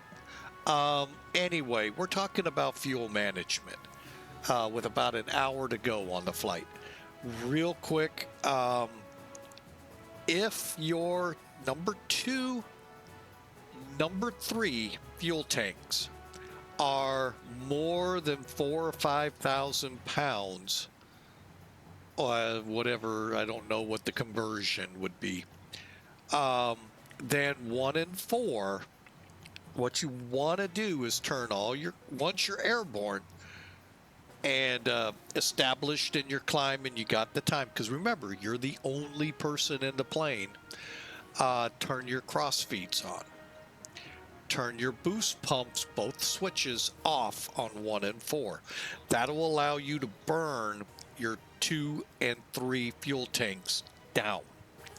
Once they get within 3 or 4 or 5,000 pounds, or whatever the conversion is to kilos, turn the boost pumps back on, turn those 2 cross feeds in the middle off. You can even turn this one off and you're not going to kill the plane. Fuel to this engine will come from here, or if you turn this one off, it'll come from here. Now, if you're running with fuel in the center, first off, all fuel pump switches on for takeoff. Again, once established in your climb, and all your cross feeds open. Once established in your climb, turn your boost pumps off on the outers and allow the center tank to burn down. And then when it gets to around 2,000, turn the scavenge on. When you get ready to start your descent, or in the descent, whenever you remember, because remember, you're the only one, turn your reserve tanks, open the cross feeds, let that flow into 1 and 4. The key is to try to keep the aircraft, 1, balanced, and 2, keep most of the weight towards the fuselage, towards the strength of the wing root. So that's why we keep the weight down out there, and especially on the tip. None of us ever agree. I mean, none of us hit hard. Well, we never do hard landings. Oh, no. We grease every landing. We know that. So yeah, that's the whole idea. So you don't, in the real world, damage the plane. In the sim world, helps you out a little. I forgot last time. Still did pretty good on the landing.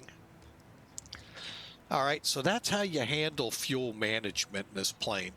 I don't really have any super long flights here in the future to help show it off, showcase it more. But we had it a little bit in the beginning. We had about 10,000 pounds more. So we had to burn that down first, then start using all the tanks. And another little secret. No, not really. You really want to learn the fuel management. Follow the lines. This is the piping. Okay, so you know you're open, you're closed, right? So that means fuel is definitely going to be here, right? That's what you want to keep, is this pipe filled with fuel. Now, well, how does this one get fuel? Off the engine pump. See, the pumps are going directly into the engine.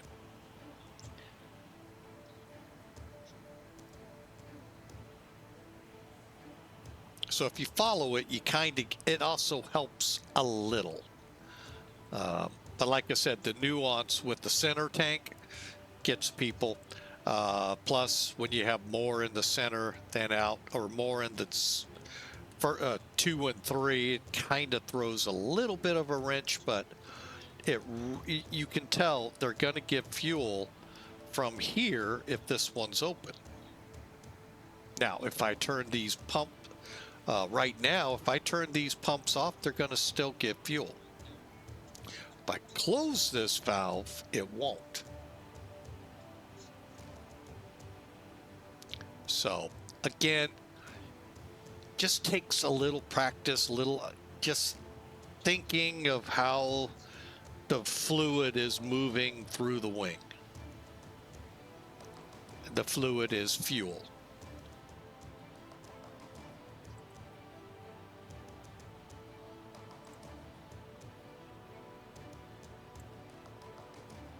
We are over Taiwan.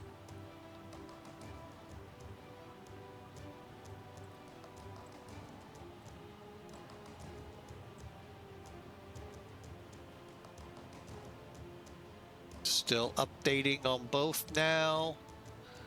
Okay, let's kind of stretch out our thinking here. I'm going for 14.1.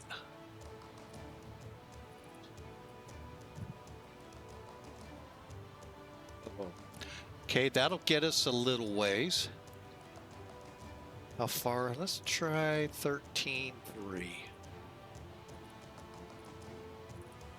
Maybe still two. Oh. Yeah, there we go. That'll get us a little ways. That'll actually get us quite a bit. Should be soon. I think we'll be in range of, what's that one called?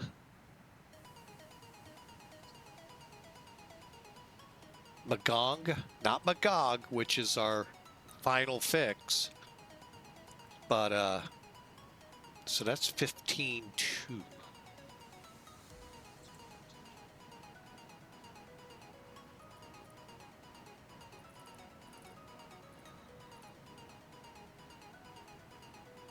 Boom.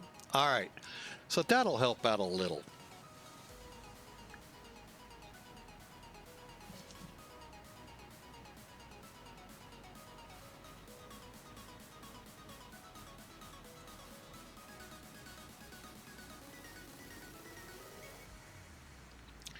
And then we don't have to worry about the right coast there off China.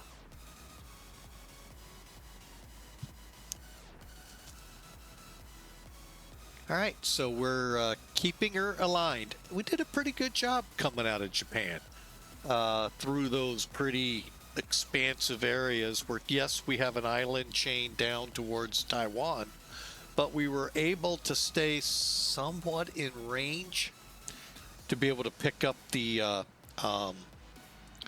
updates. So we'll just keep on flying.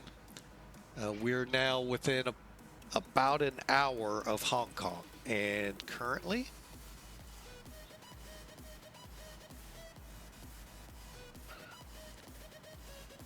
I was like, was the center up? No.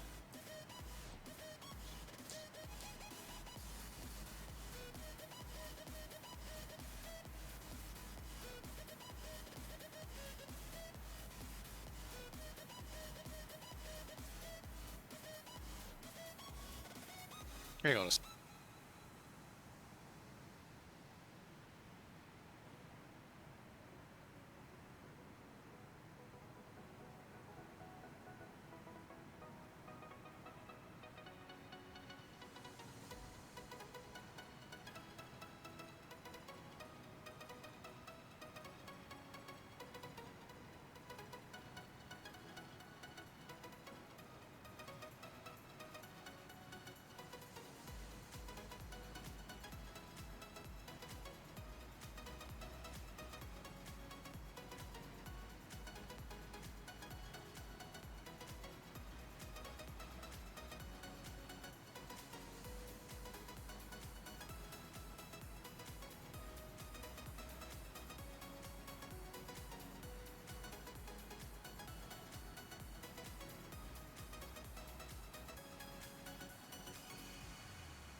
Had a little visitor to the cockpit.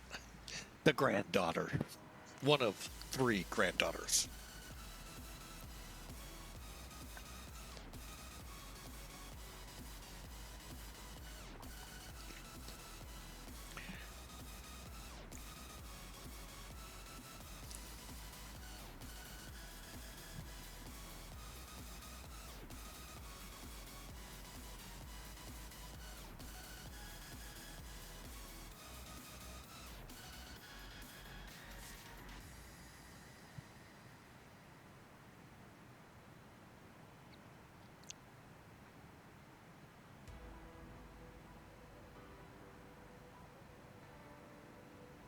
All right, we are over the country of Taiwan. For those just tuning in, again, we're about an hour from landing at Saitek. Currently, everything is favoring a 1-3 arrival. Again, just for those who wonder, well, why did SimBrief give us 3-1? Because there's no weather there. You have to go off of Hong Kong International. I'm not sure how many miles away, but... So, that's our game plan. Runway 13, we are going to visually fly it. We do not have, again, for those tuning in, I know, frowny faces, we do not have the frequencies. I'm not messing with those files. Yes, I know it's simple to re-download, but I'm just, no. So we'll just visually fly it, and hope y'all, hopefully we do pretty good.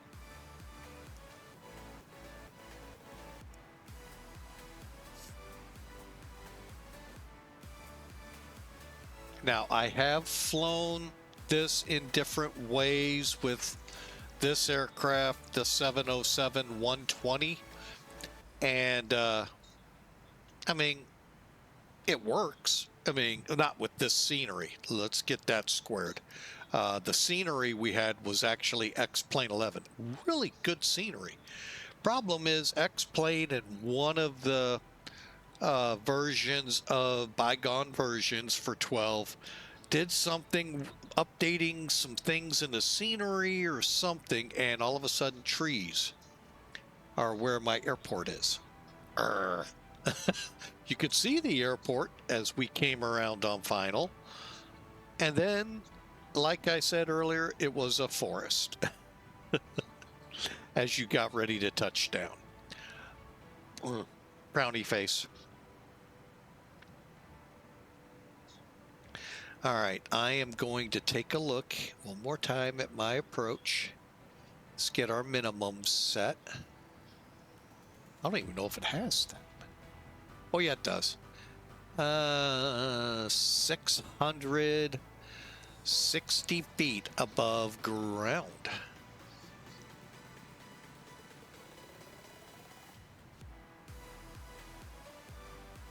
Let's go 700 to be safe.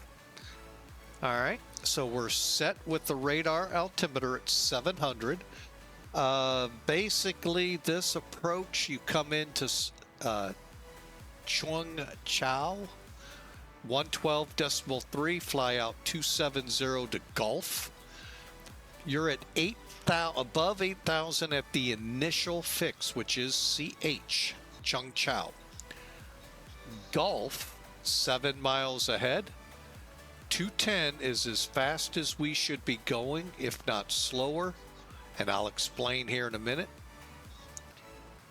Distance 7 off CH, we begin our turn to a heading of 45 at or above 180 knots.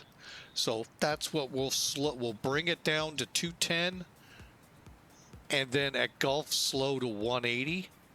And then do our best to fly direct, if we can, to the checkerboard. Hopefully we'll be able to see it some 15 miles. I doubt it. So we'll have to kind of work with the airport below us, the new one, and head in.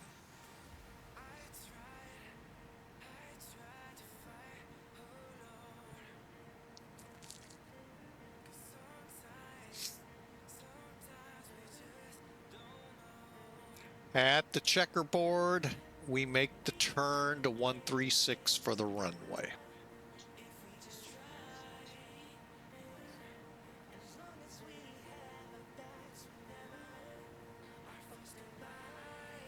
Five miles out, 1,700 feet, and on a 3.1 degree descent. So we'll probably be, let's see if we got those numbers. Probably at about 800 feet a minute.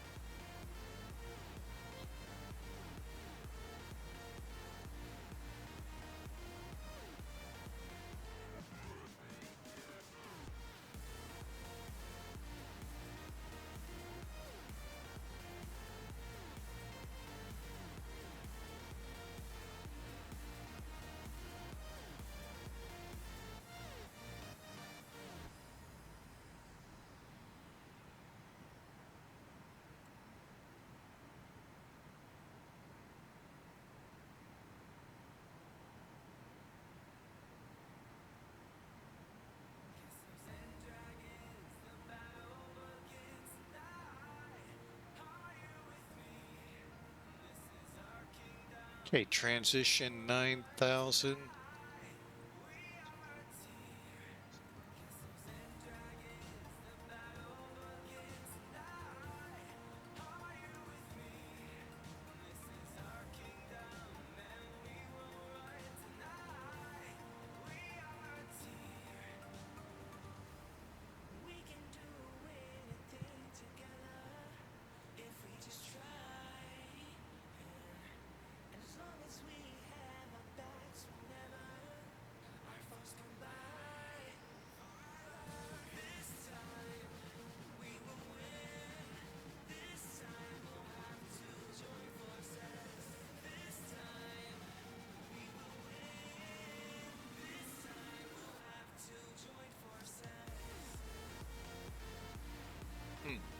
It's going to be an interesting run at this. We'll see how we do.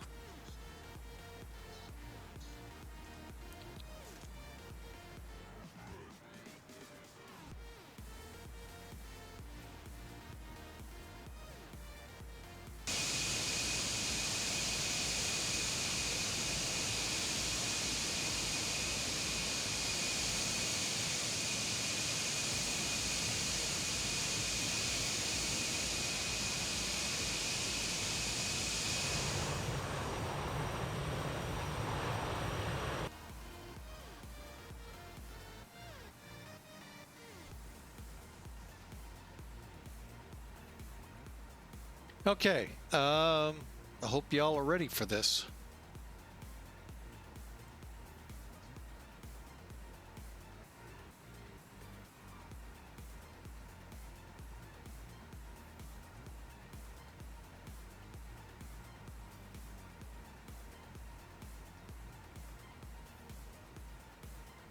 Okay, we are about 19 miles. That is 15.2, right? Yep. From Penju, VOR. Then we're off to Aleto. You know what that means. All right, now I need to also...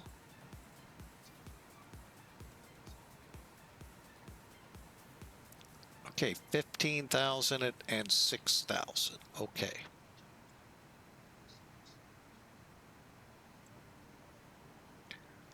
Whew.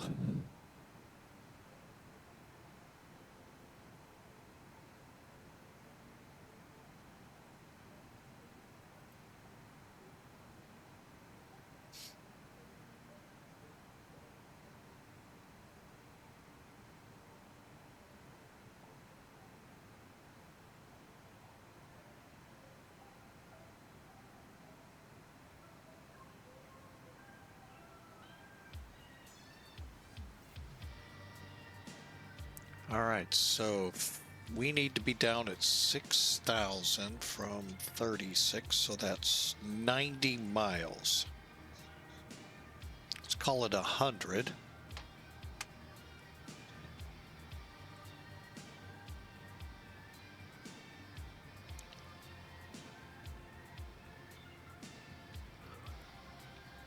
Okay, 60 miles.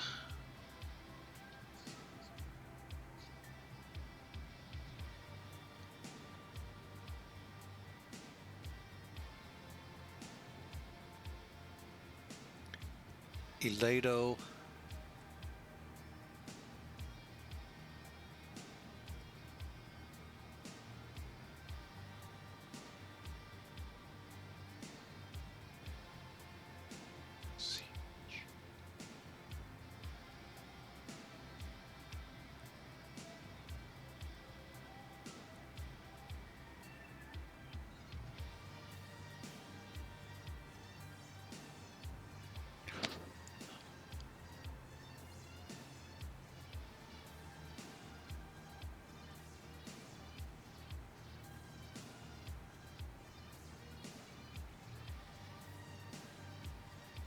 Oh, okay. I see what it's saying. All right.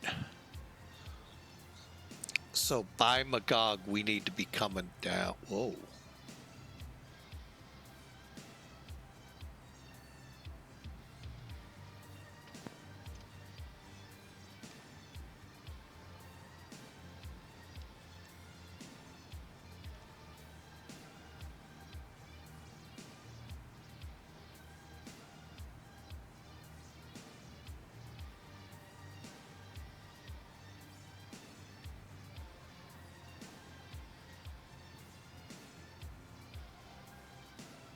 So about 40 miles into Magog, we need to start our descent. Okay, got it.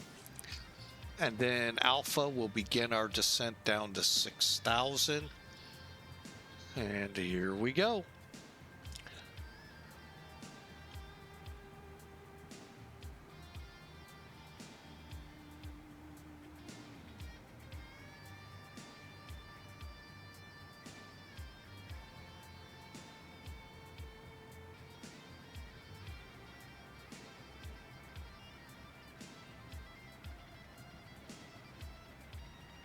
Y'all ready for this? We're now headed towards Ileto.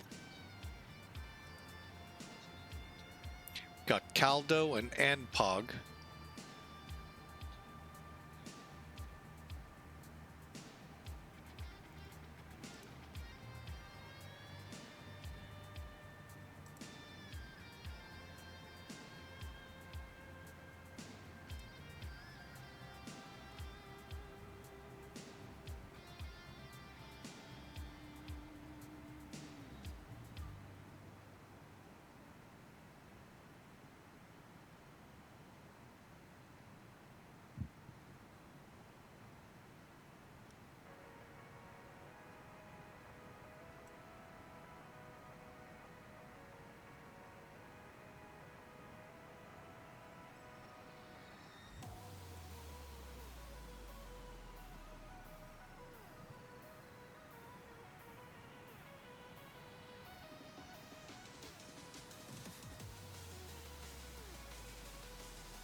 All right, looking over, we got about 45 minutes till we'll be taxiing in, hopefully. And we are set up for this visual arrival. So I hope you enjoy it. I needed to look at, whoop, not my LTN.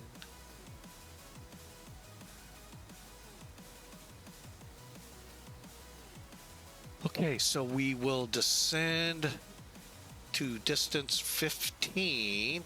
Where's KL? Is that the,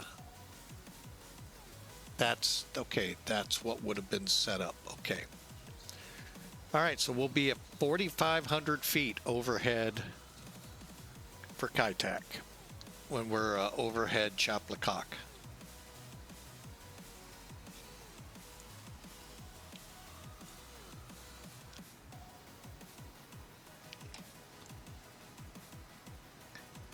Always a little nervous on this one. You never, because man, if you're in the clouds without this instrument system, whew. And I'm curious if we get a glide slope on it. That I don't know.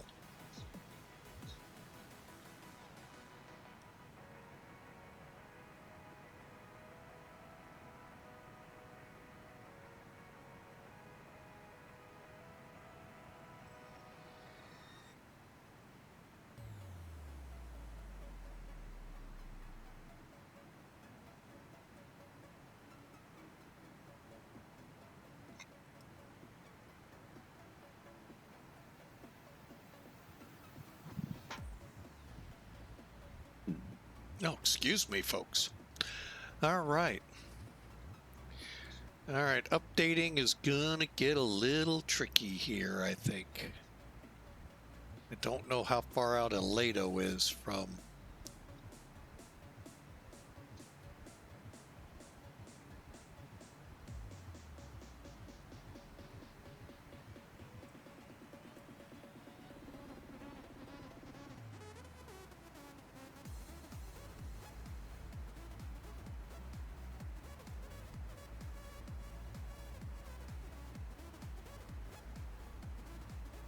So we'll just keep it going to keep it as aligned as much as we can.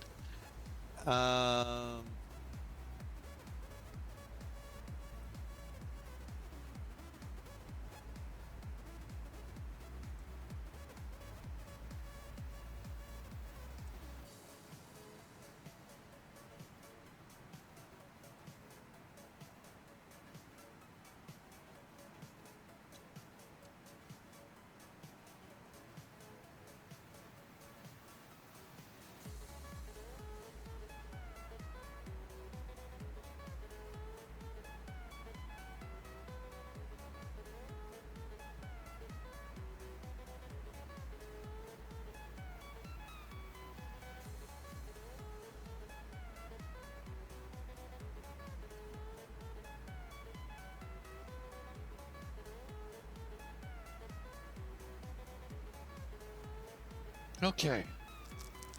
I'm going to just keep my focus on keeping us in and aligned where we're getting updated, just like we have been out of Japan.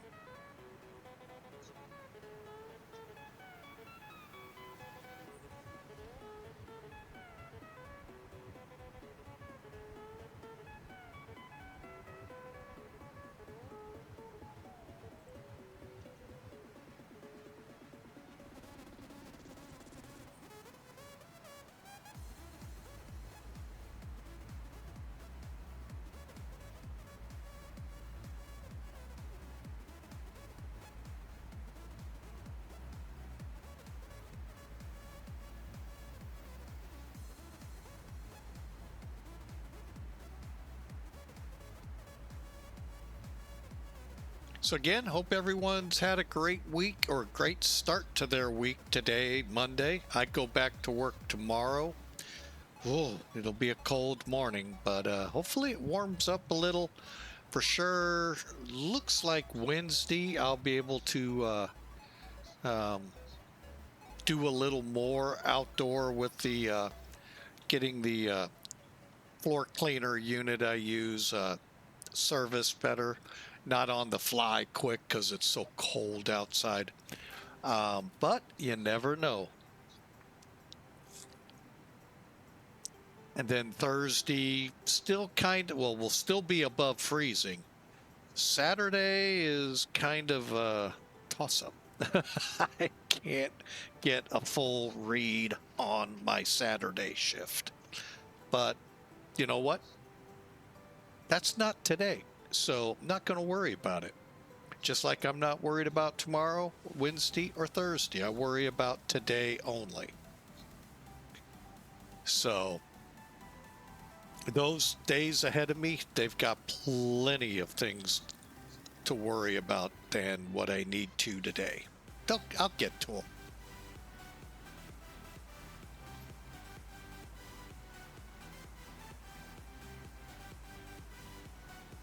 Uh-oh, looks like we're having troubles again. Let's find out.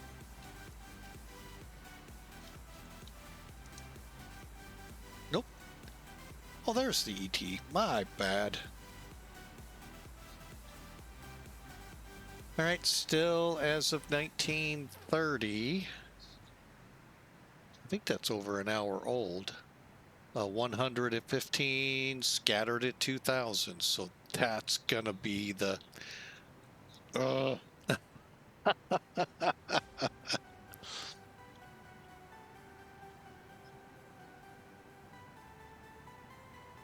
we'll deal with what we got to deal with when we get there.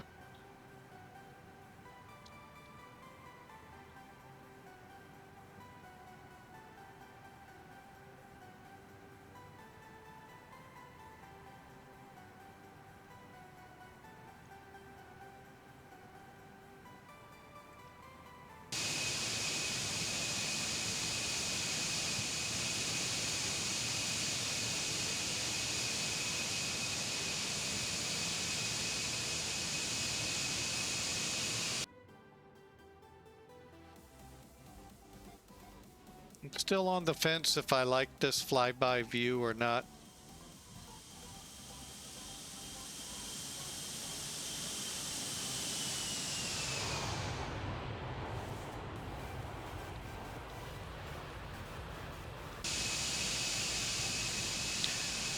Not certain.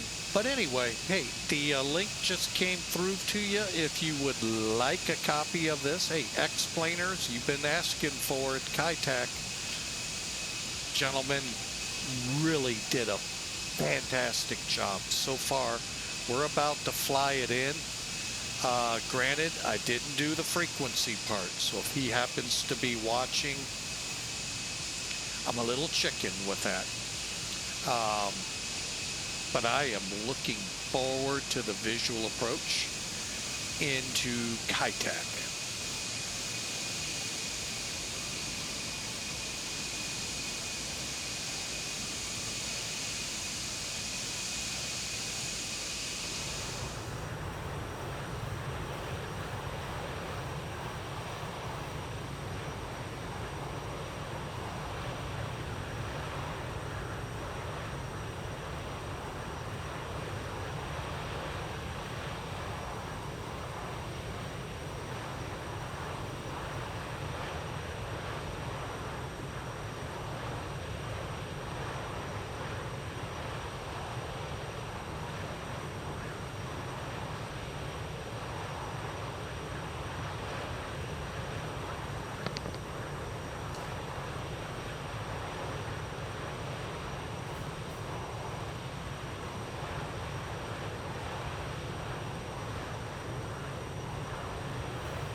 Sometimes I look outside and go, are we actually moving?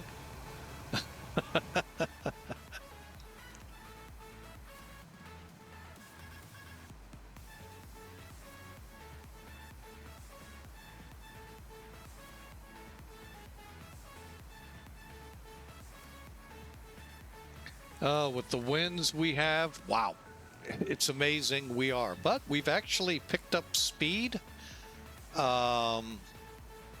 We were in the 300s an hour or two ago. Now we're a little more respectable, 440. I'm not going to climb up, so we're just going to stay at 36,000. But when we departed Tokyo, about, what do we got? Let's do it this one. About 4 hours ago, the averaged wind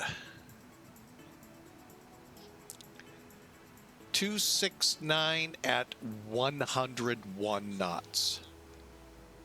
That is rough. That means for a long day. So, those of you that cross the ponds, quite often know, yeah, it gets rough. And this is one of those days. Winter is known for it. And wow.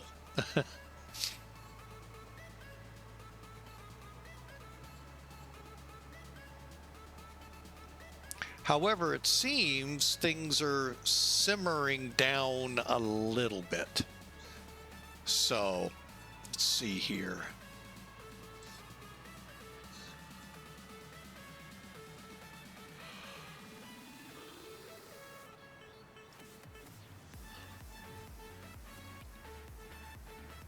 Seeing if I could catch a wind. That's the only bad thing without the FMS and nav displays. You don't get that easy to find what the wind is where you're at. Here I just don't worry about it. So, I just hope we land at the right place. I mean, that's what the pretty boys do up front, you know. That's their job. Get to the right airport. That can be a chore in itself.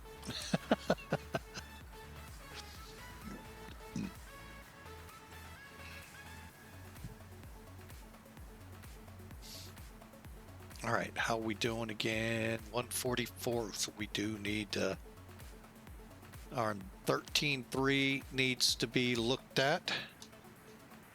Oh, what do we got?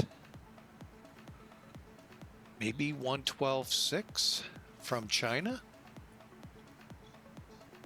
Yes. And the other one's gonna go soon to... I think we're gonna be too far out at Aledo to get the updates. May have to run off the same one here for a little bit.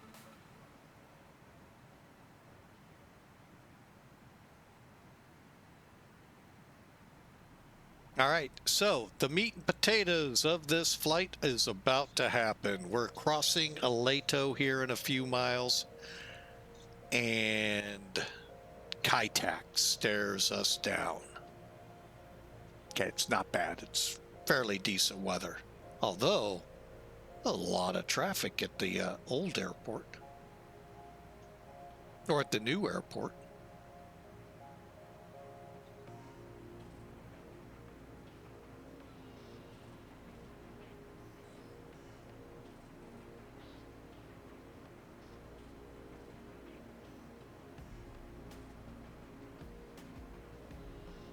How far is that one?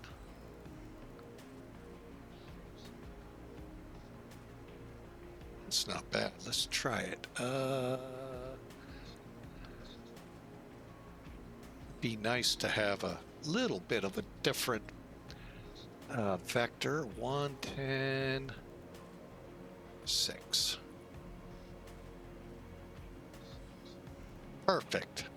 Hey, China's finally helped. I guess they paid their tariff. That's as far as we get into politics here, folks.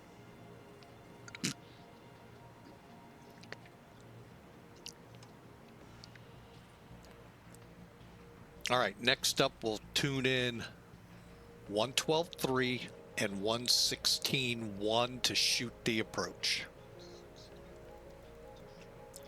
Ooh, let me check something here. I forgot about, it doesn't show it. But yeah, that would work. All right, I've got a little bit of help here.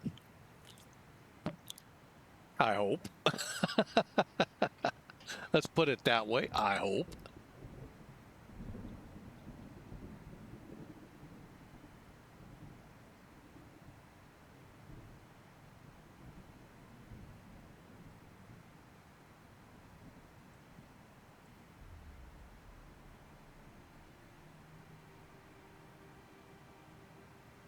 All right, now we are 70 miles from Magog.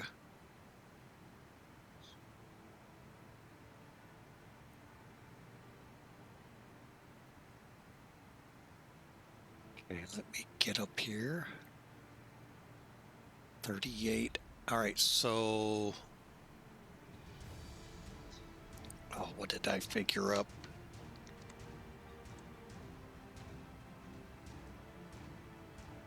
$70 miles from Alpha.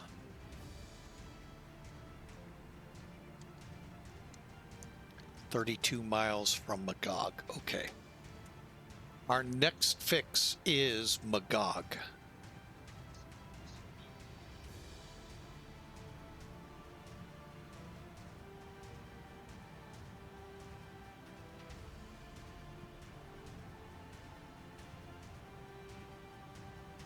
Then I'll begin setting my frequencies up. All right.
Okay, just doing some recalculations in my head.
Okay.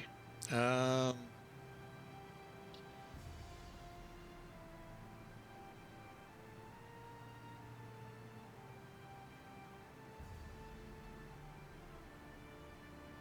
right, what was the whole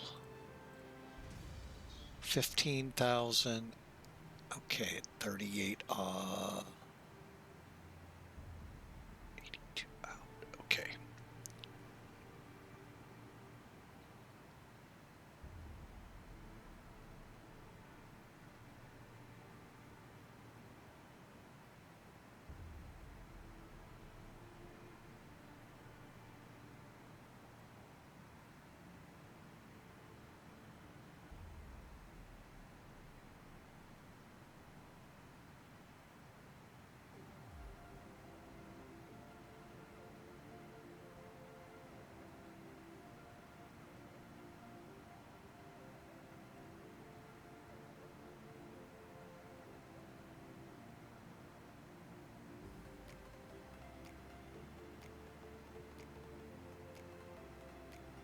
Okay, let's set it up. 15,000.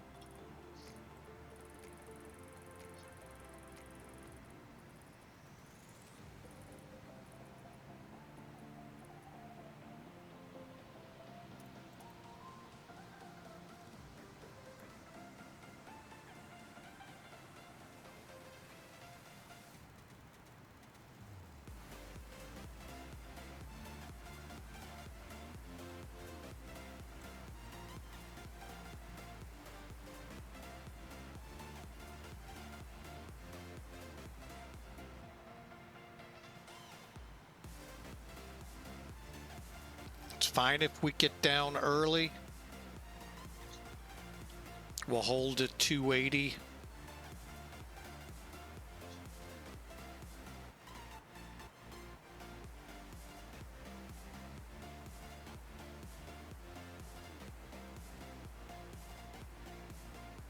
All right, 15,000 feet at Alpha, and then on to CH at 6,000. That is a 62-mile run. All right, I am going to dial in 15.5. Is that the latest frequency? Where's TH?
All right, we're inbound for TH after Magog.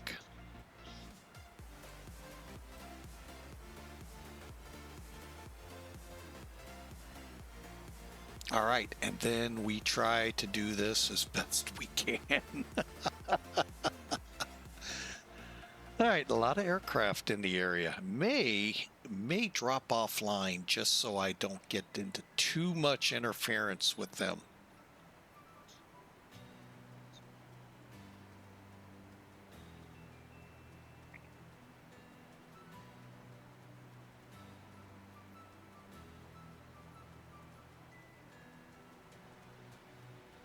We'll see.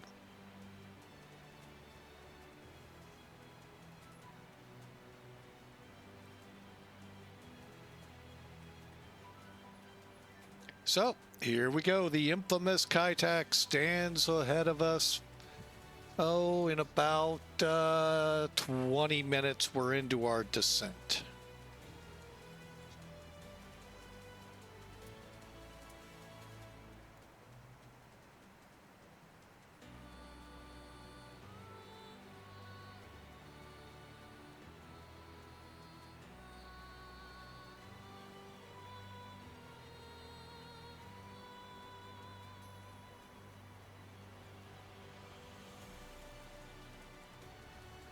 All right, the airport.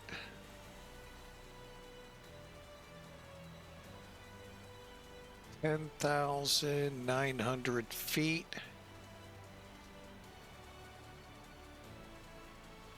At an elevation.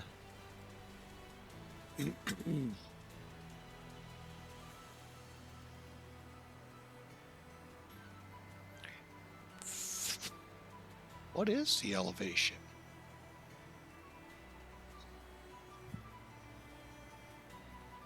Huh, where is it on this chart?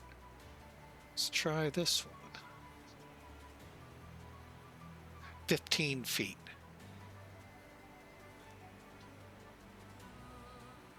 Uh, 136, so 140, or we'll go 140. The temperature.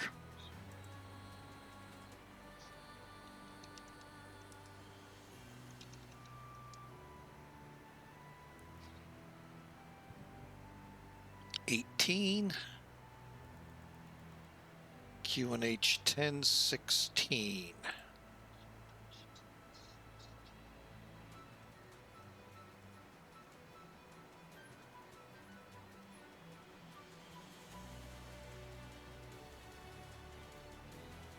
Looks like 3000.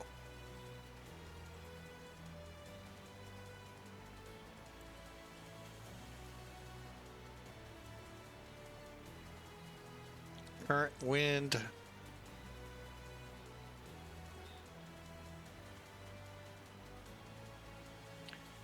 100 at 12.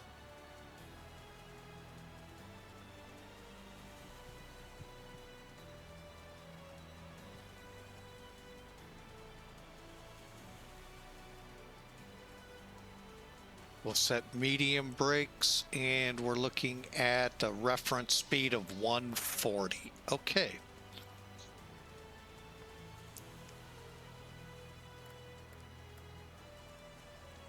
Thank you. All right, seat belts. Let's get them on.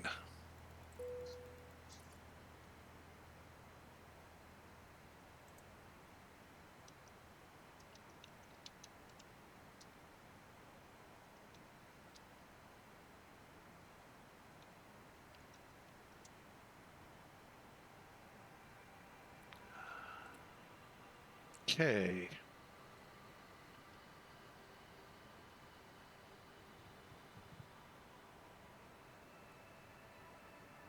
There's Magog. I think we're going to make Alpha just fine. And, boy. Excuse me. Oh.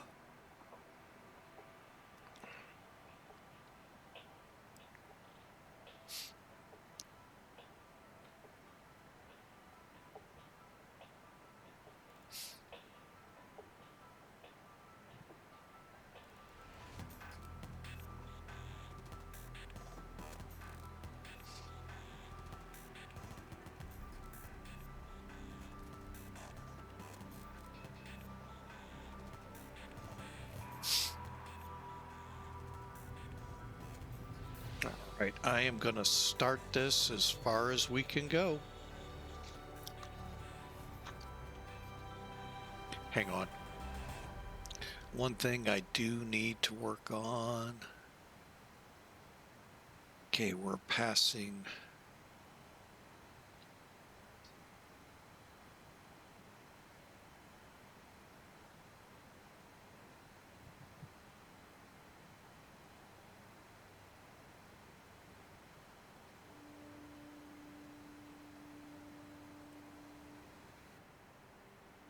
All right, here we go.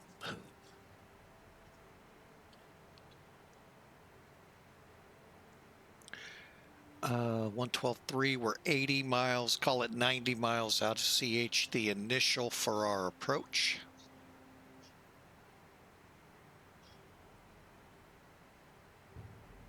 What the heck?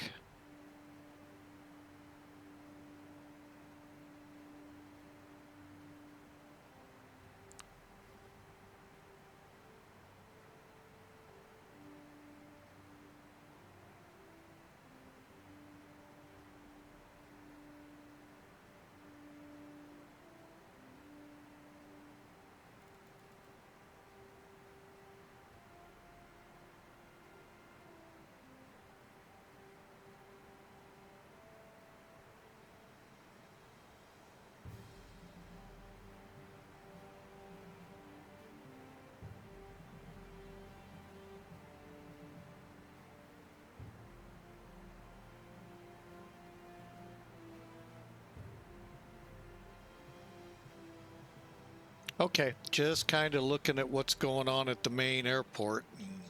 Man, weirdness.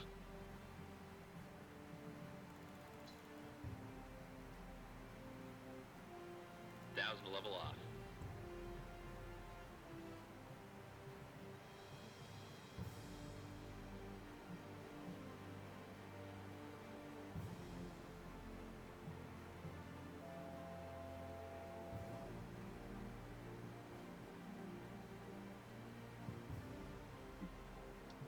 All right.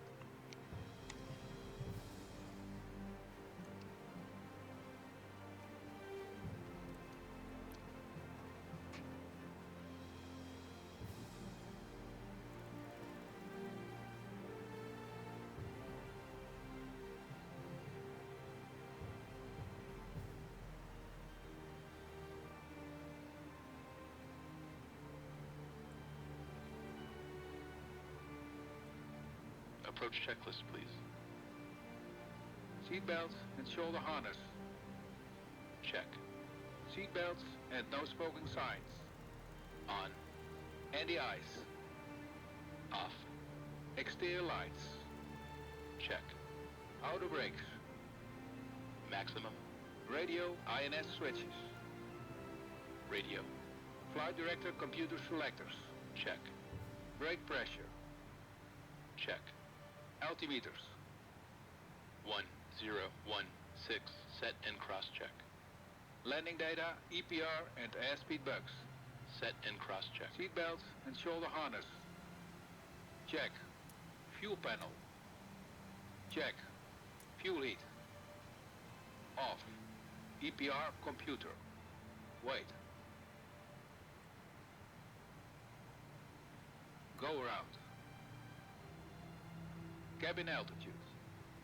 Check. Circuit breakers. Check.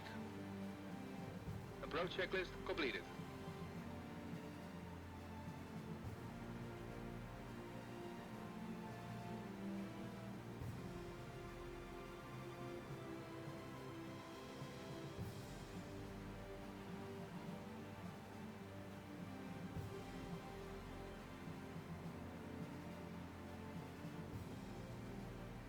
All right, so we've got the airplane ready for this approach. For the most part, we still got flaps, gears, spoilers, all that good fun stuff.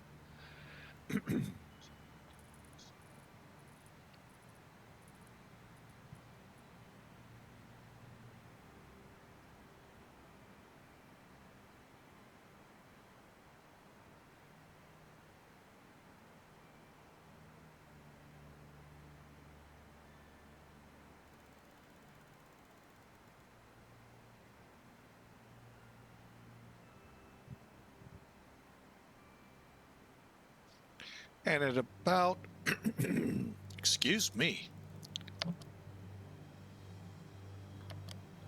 and in about 10 miles or so, we'll start our descent to 6,000. And that's not actually what well, anyway, no faster than 230 when we get to CH.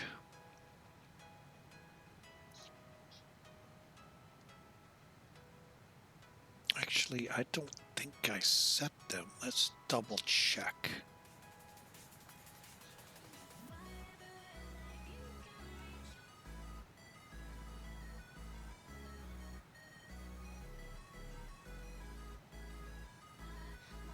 Yeah, I guess I did. So we'll start flaps in at CH.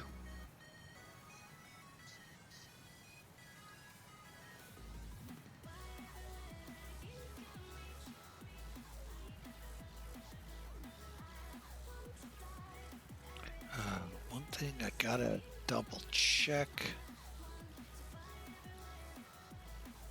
Yeah, okay. Hopefully it'll work. If it doesn't, well, we'll make it work. All right, now's the time. Put your predictions in, folks, if you have any.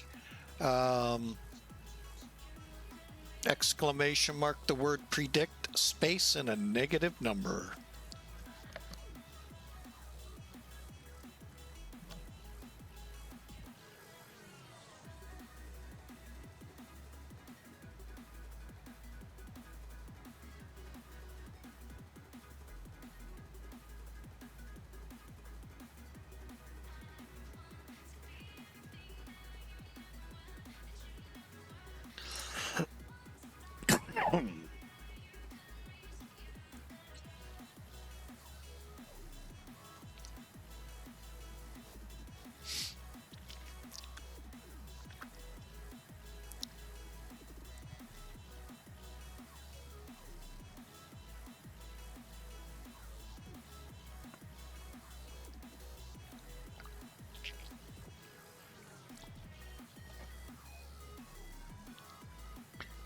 All right, so here we go for Saitek. Hopefully y'all are ready.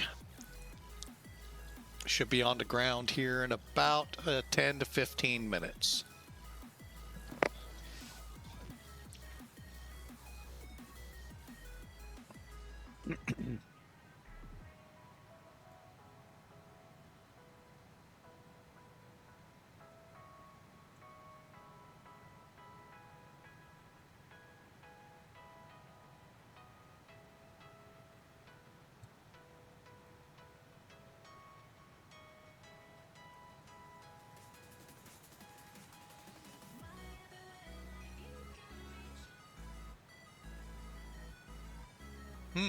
What just happened to all the traffic?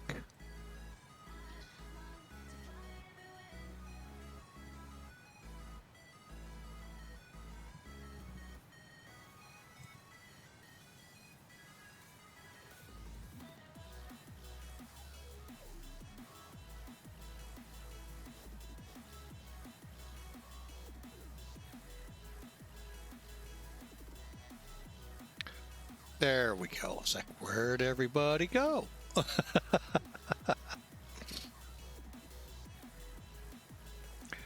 All right, so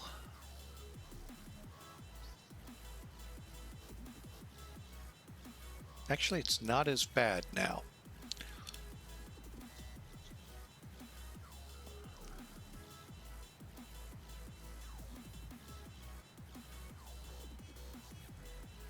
All right, we're going to go ahead, begin our descent to 6,000.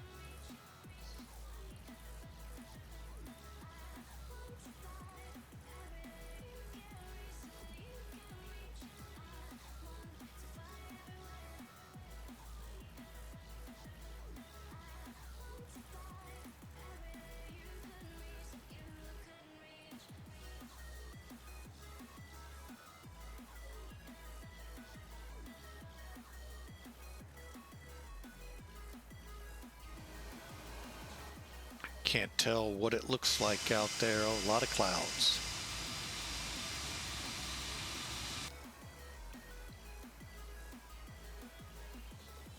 All right, speed brakes.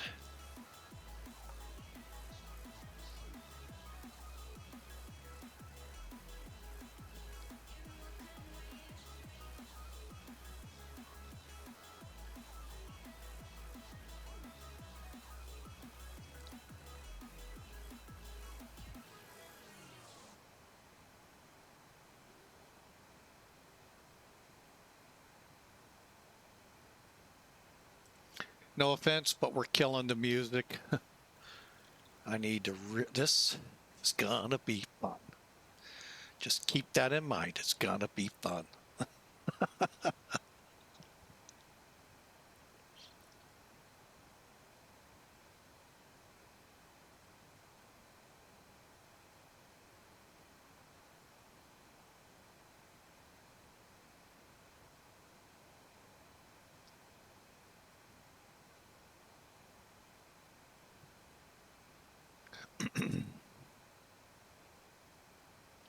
Okay, minimums for the approach. We're fine. We'll call missed if we don't see.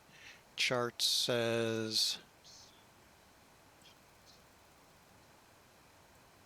4 miles out if visual flight is not achieved. Carry out a missed approach.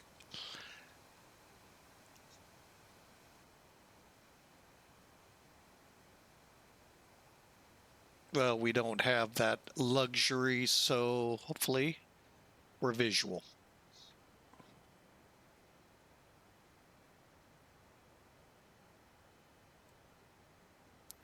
Okay, according to our initial fix here, it's maximum 210 at Gulf. So 220 is fine. They want us at or above 8,000.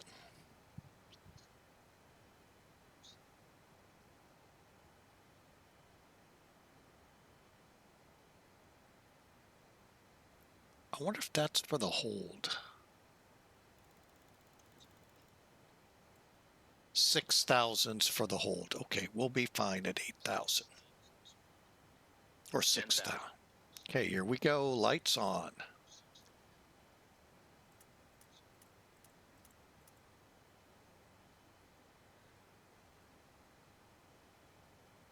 Cabin crew, prepare for landing. Brace, brace, brace. Oh, sorry. Just practicing. Hey, welcome aboard. We are at that point where we're about to shoot a visual, but as best we can, the ILS into Saitek. Or I'm sorry, IGS, Instrument Guidance. What do they call it? Instrument Guidance System.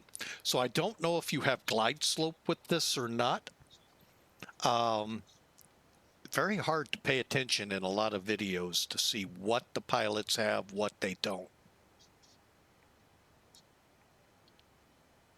So now I am going to put this out there. I'm going to hold this at 8,000. Sorry. 1,000 to level off.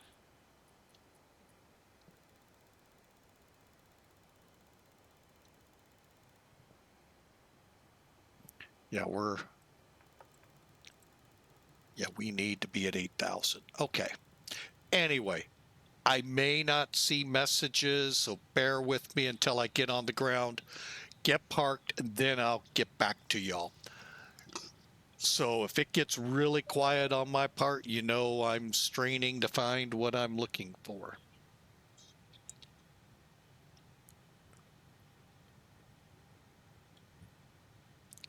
Okay, so one last look.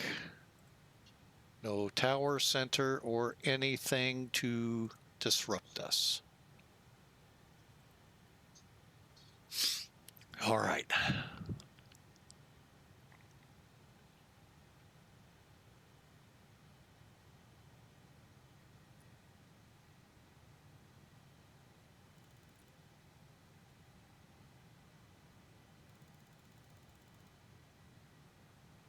Okay, as soon as we pass,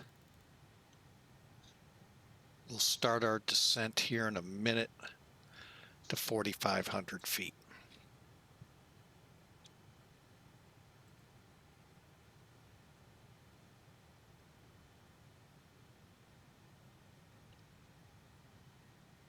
Okay, CG or CH is 17 more miles.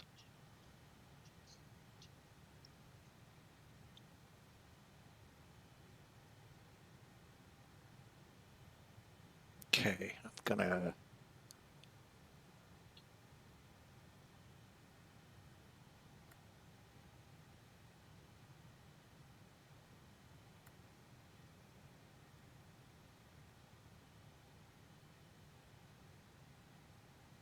all right, we are now VOR to VOR. We're off the INS system, but we're going to be tracking.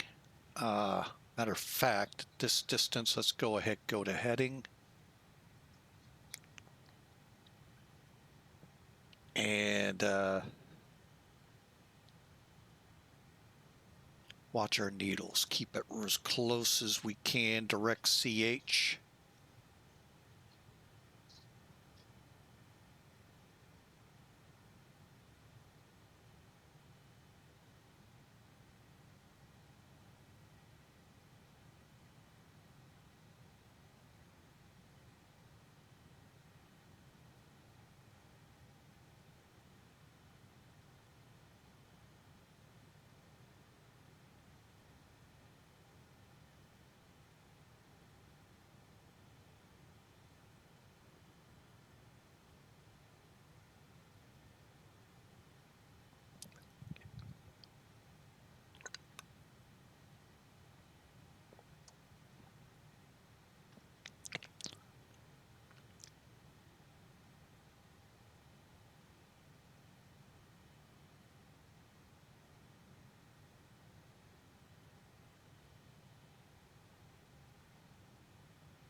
Approach flaps.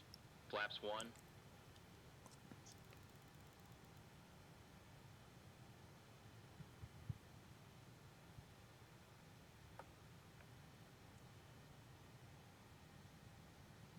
Okay, brakes armed.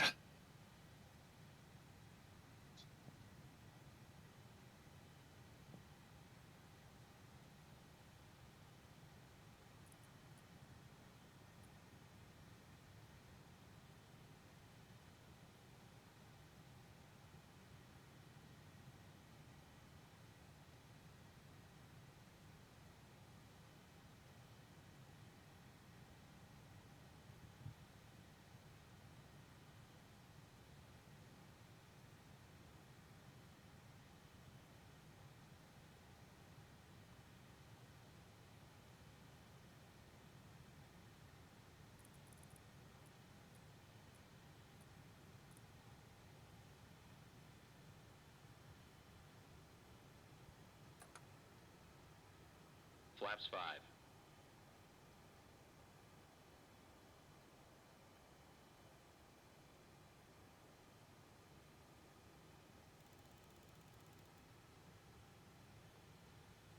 Okay, we're overflying CH right now. I'm setting 6,000.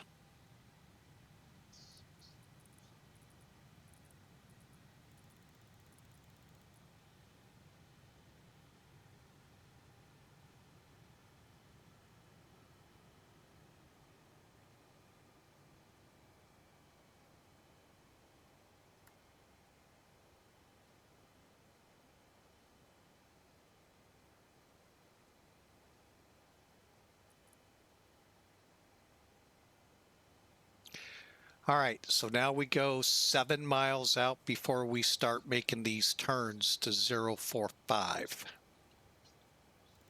Now, theoretically, these would be turning for the intercepts to the IGS. We're going to just kind of wing it.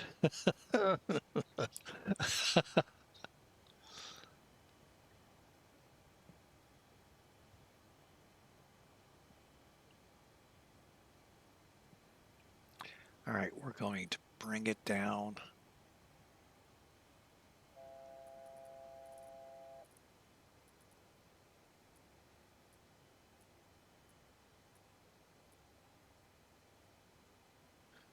Okay.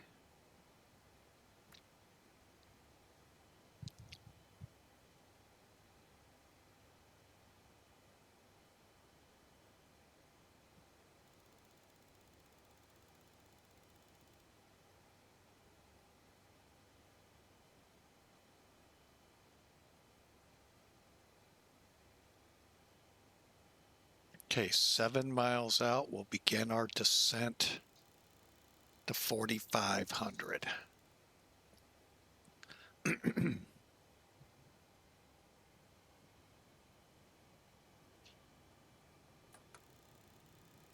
Flaps 10.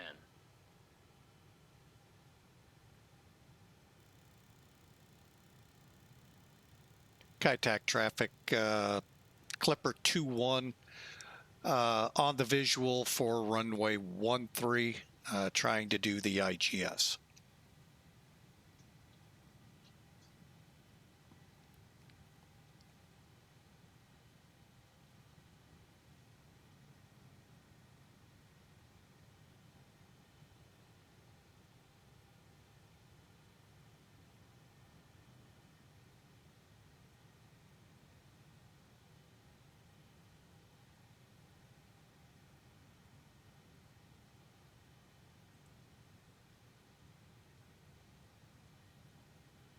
All right, we're a little late in the turn. That's cool.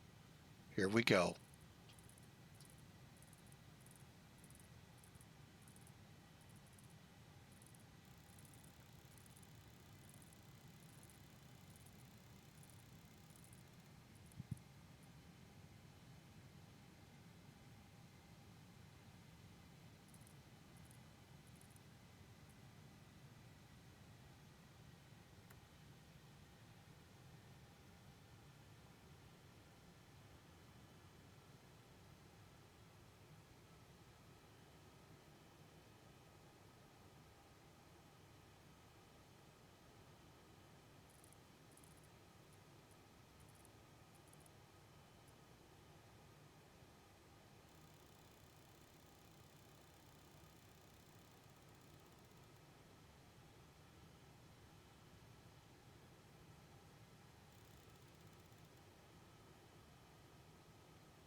Then it's a 088 heading once I take a look out here.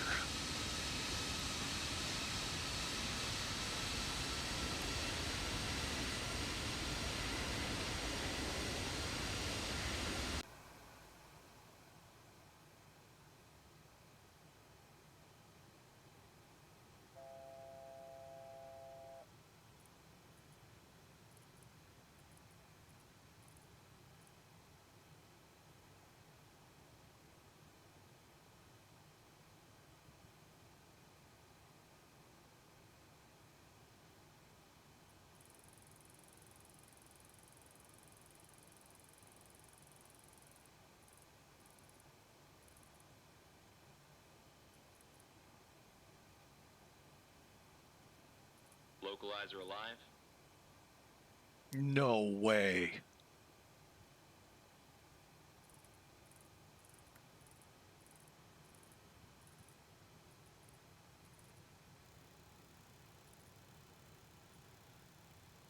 Do it. Let's see what happens.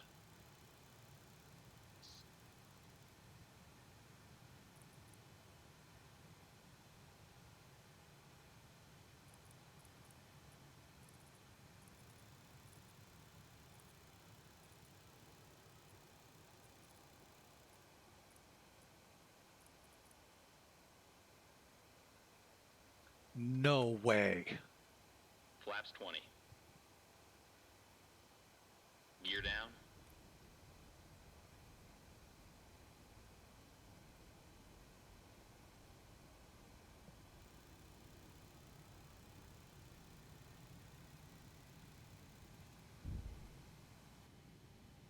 Okay, gears down. Gears down. Green light. Flaps 30.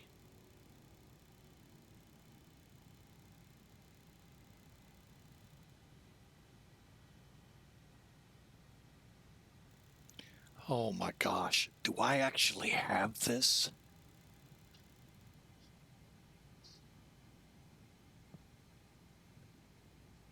As you can tell, I'm a little bit on the shock side. I wasn't expecting to have an ILS.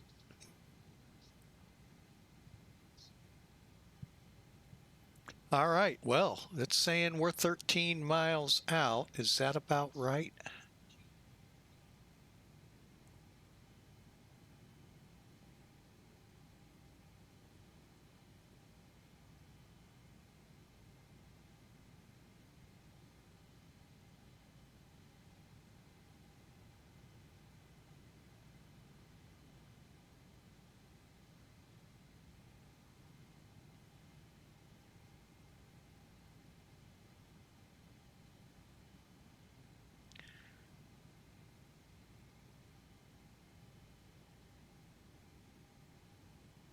Hang on.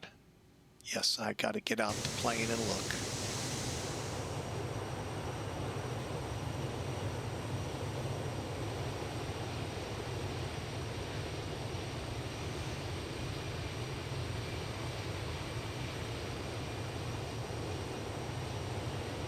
I think it is. Is that the airport there? Holy crap. This is cool. If I have this, this is more than I had expected. Now let's see, where are we? Okay, 5. How far out?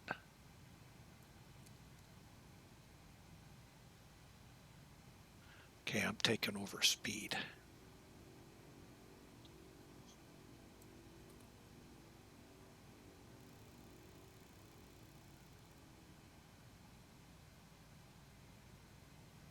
You all see the airport, let me know, because I got this feeling, I don't know what we're lined up on.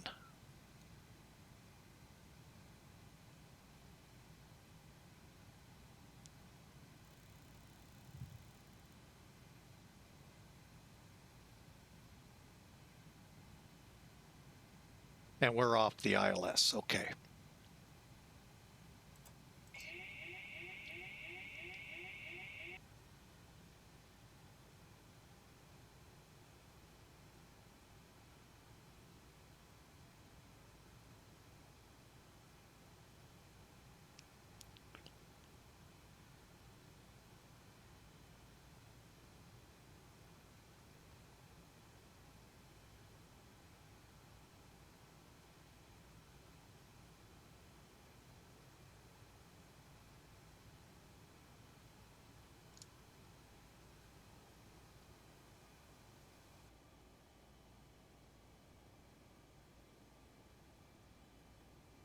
Definitely don't have a eyeball on the checkerboard yet. I got a feeling that's the airport straight ahead.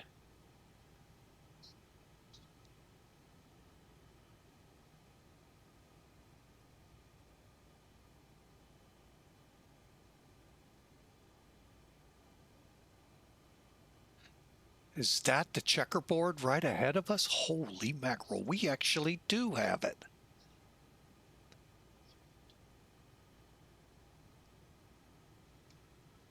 All right, keep our speed checked. Gear down, flaps full, spoilers armed.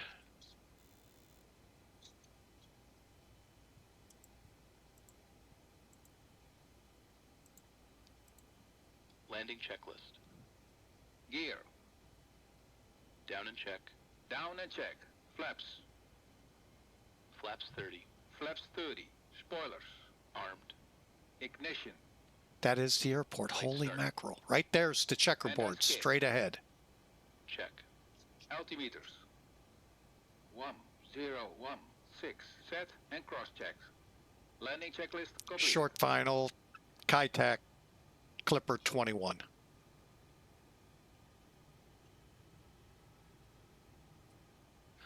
I'll be doggone.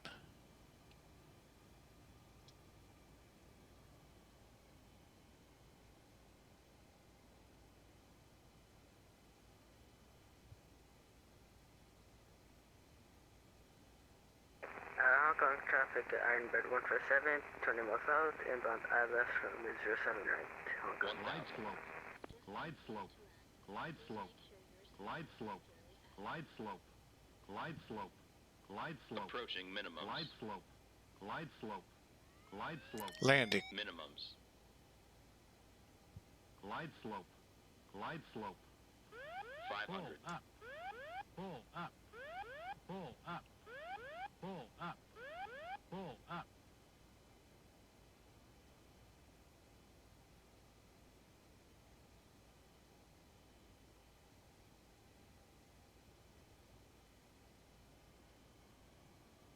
Fifty, 40, 30, 20, 10.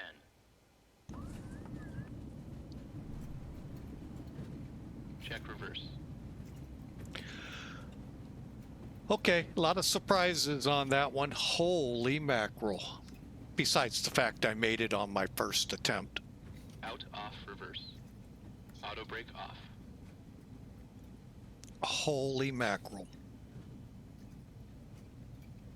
Well, I hope you enjoyed that, folks. There was things in here I did not expect. 60 knots. Think they call those Easter eggs? Wow, thank you, Mr. Developer. Ladies and gentlemen, welcome to our destination airport.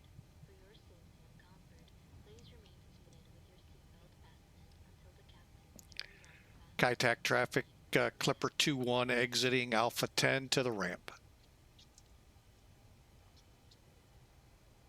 Wow, that's a fun approach. I love these saipans that he put in here. It's so cool.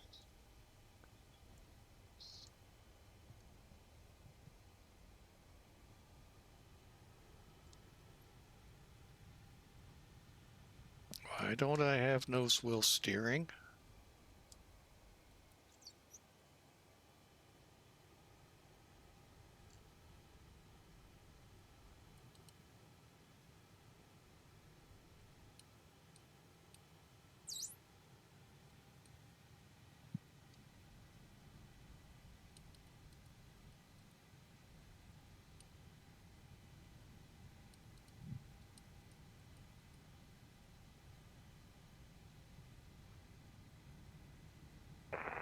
So traffic, Chicago 6 at 586, southwest of the island, Cabin ready.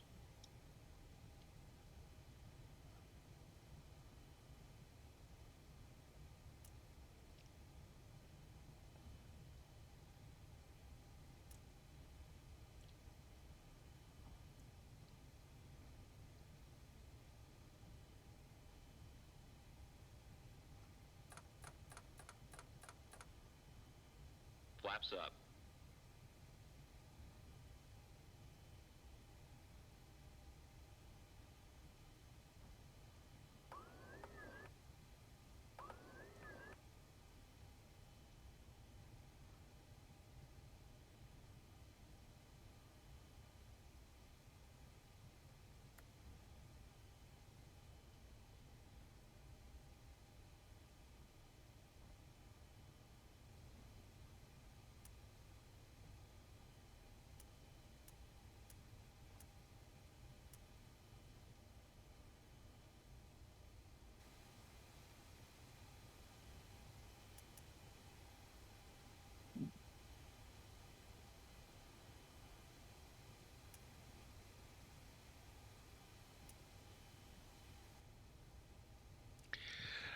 Oh my goodness, what an approach.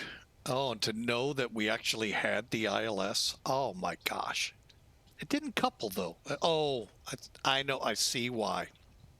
I didn't push it over to ILS. Okay.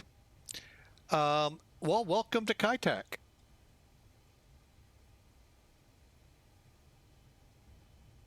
All right.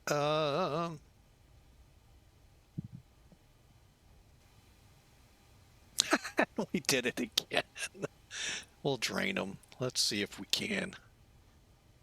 That's funny. After landing checklist. Brake pressure. Check. Body gear steering. Arm. Auto brakes. Ignition.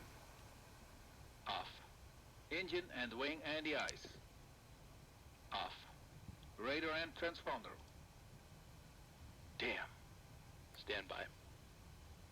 Flaps. Up. Spoilers. Down. Stabilizer trim. Hold on.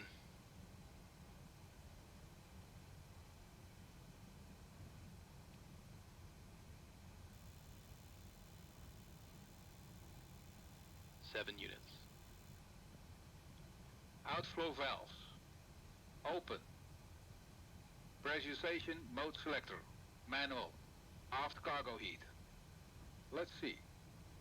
Oh, I thought I turned that off. No, I did not. Got it. Off. APU. Check. Checklist completed.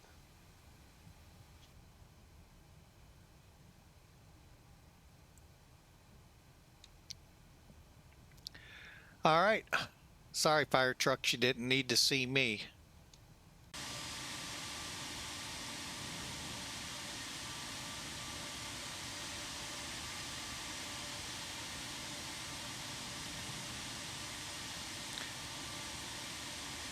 Oh, wow.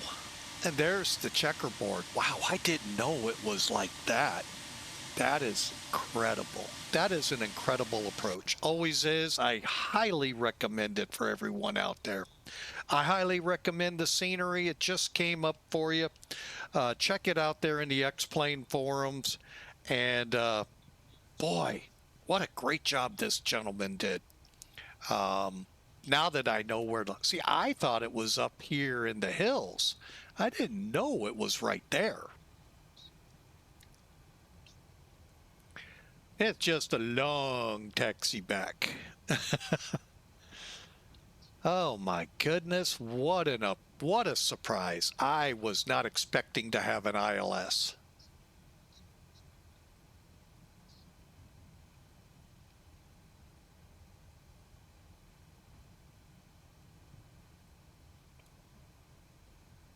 So hope you all enjoyed. Hope you all thought it was a pretty cool approach. Like I said, you basically, now I turned early, hence why you saw me kind of having to, but normally the turn is straight right around for the runway. Oh, that is so cool, fixing the taxiway. He really, he had some fun with this there. And folks, this is all X-Plane stuff. This isn't download this file to download that file to get this file to get this one to work. It's all not native to X-Plane. That's what I love about this.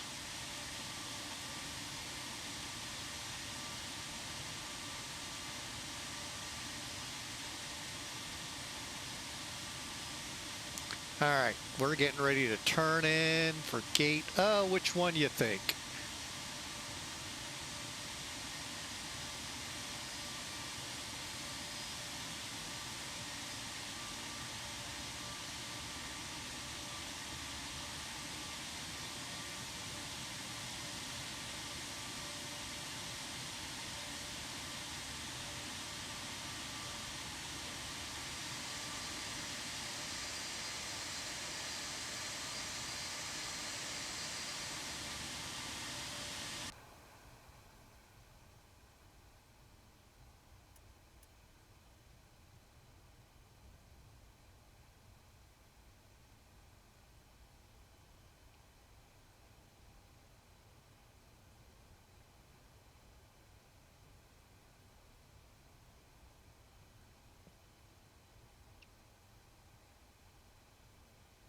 How about we do this gate?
Hong Kong traffic, Ironbird 147, maintaining existing flight high speed, clear on via G6, Juliet,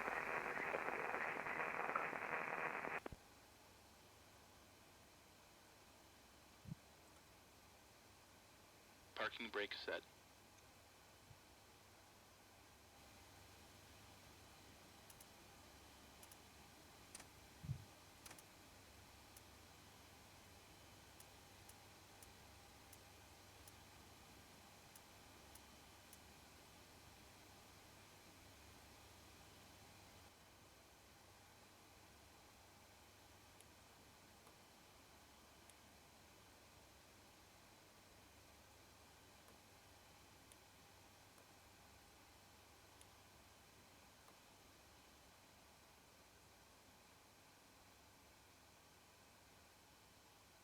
Cockpit to ground. Put the chocks on.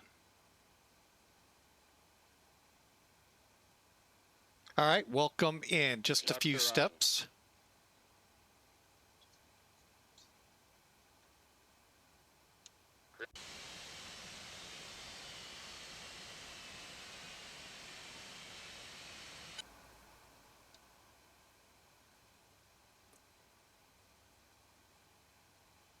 Cabin crew, disarm slides.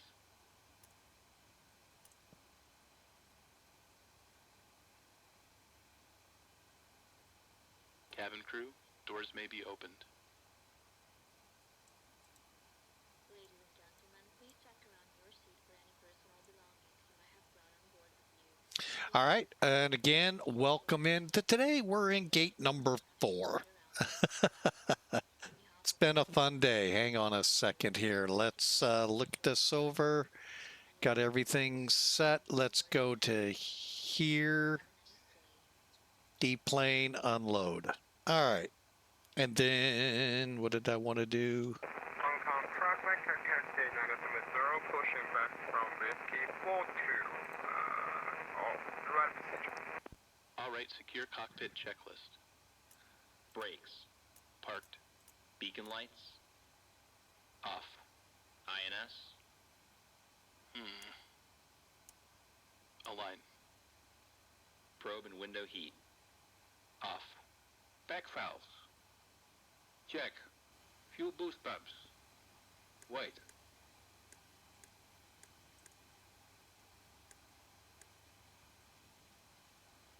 Off. Reserve tank valves. Closed. Hydraulic panel. Let's see. Check. Oxygen. Check. Flight recorder. Off.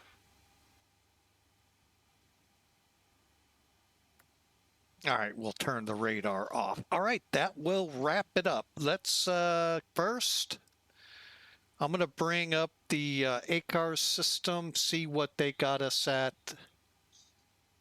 It's never easy to tell. Ooh, 443. Ouch. You know what? I ain't worried about it on this approach. I'll be honest. My boss may not like it there, Spaceman, but you know what? To make it in first time on this new scenery, I'm tickled to death. All right. Wow. What a day. What a flight. And I hope you all enjoyed. Here she is in her splendor.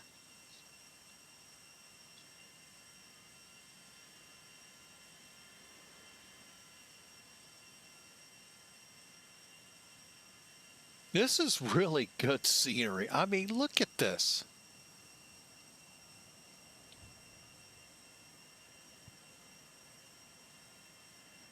This is what I talked about. It feels like you're on top of everybody, but that's kind of how it is over there. And I don't think... No, we can't see it. All right, well, let's do some... Traffic, Falcon Shadow 627, runway 07 sender, vacated. Let's take a look at Elevatech, see what they got us at.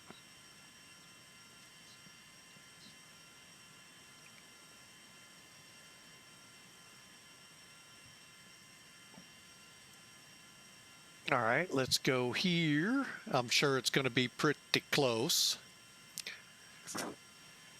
427, 138. Hey, that's good. It's one notch short of what we needed to be. 139 on the G's. Hey, not bad. Just a little rough on the... But yeah, you see how that curves in, and you can see the outline of the airport. It was at one time all in here. 427, 138. Hey, not bad. Can't tell where we landed because there's no runway.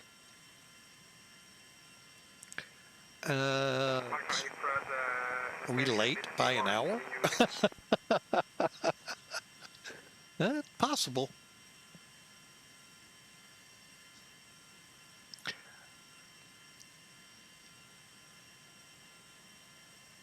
And as you can see, the cargo's empty, the cargo doors close. Boy, this is just amazing. What a great job he did. Hong Kong International, the original. You know what? Hang on, I'm going to put something else in here.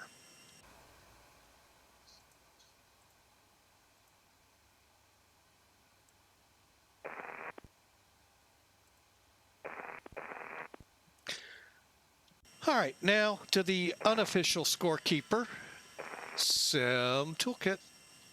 Archive the please stand by. Whiskey, what you're using.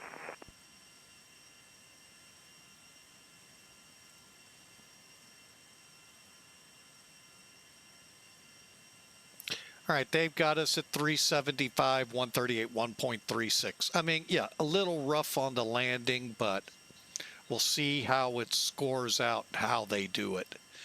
Complete it. Hong traffic, Cathay 991, taxi to runway 07 center, Royal Whiskey 2, Whiskey, Alpha.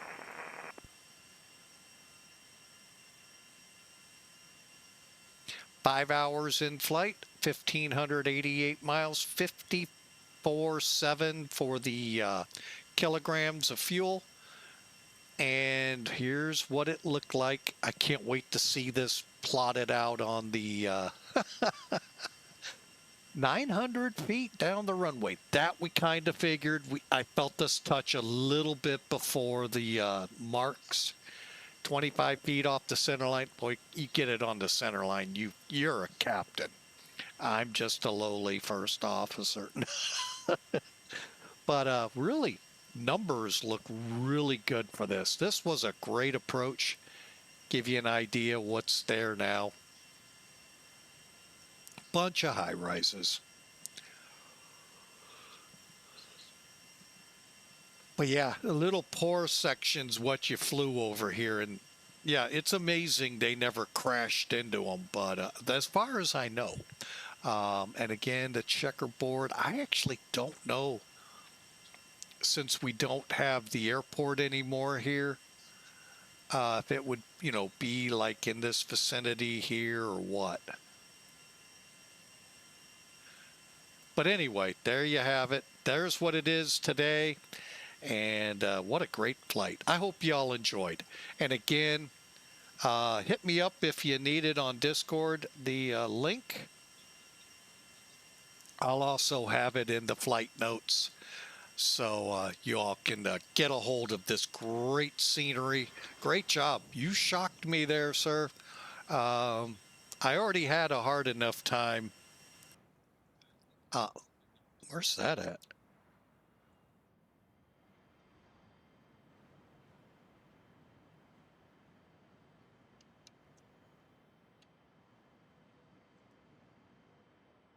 Finding the checkerboard.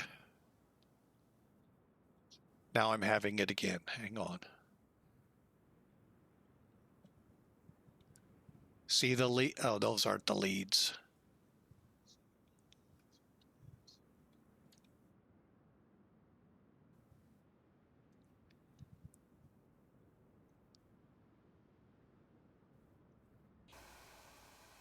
Oh.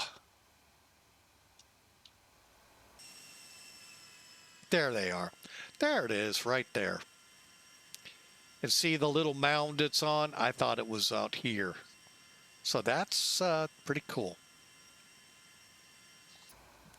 All right, well, I hope y'all enjoyed. This was a fun flight. We're going to wrap it up. We hope you enjoy the rest of your Monday. And those of you in Tuesday, I hope you're having a great week. May or may not be on Tuesday night with a flight. We'll have to see how I feel.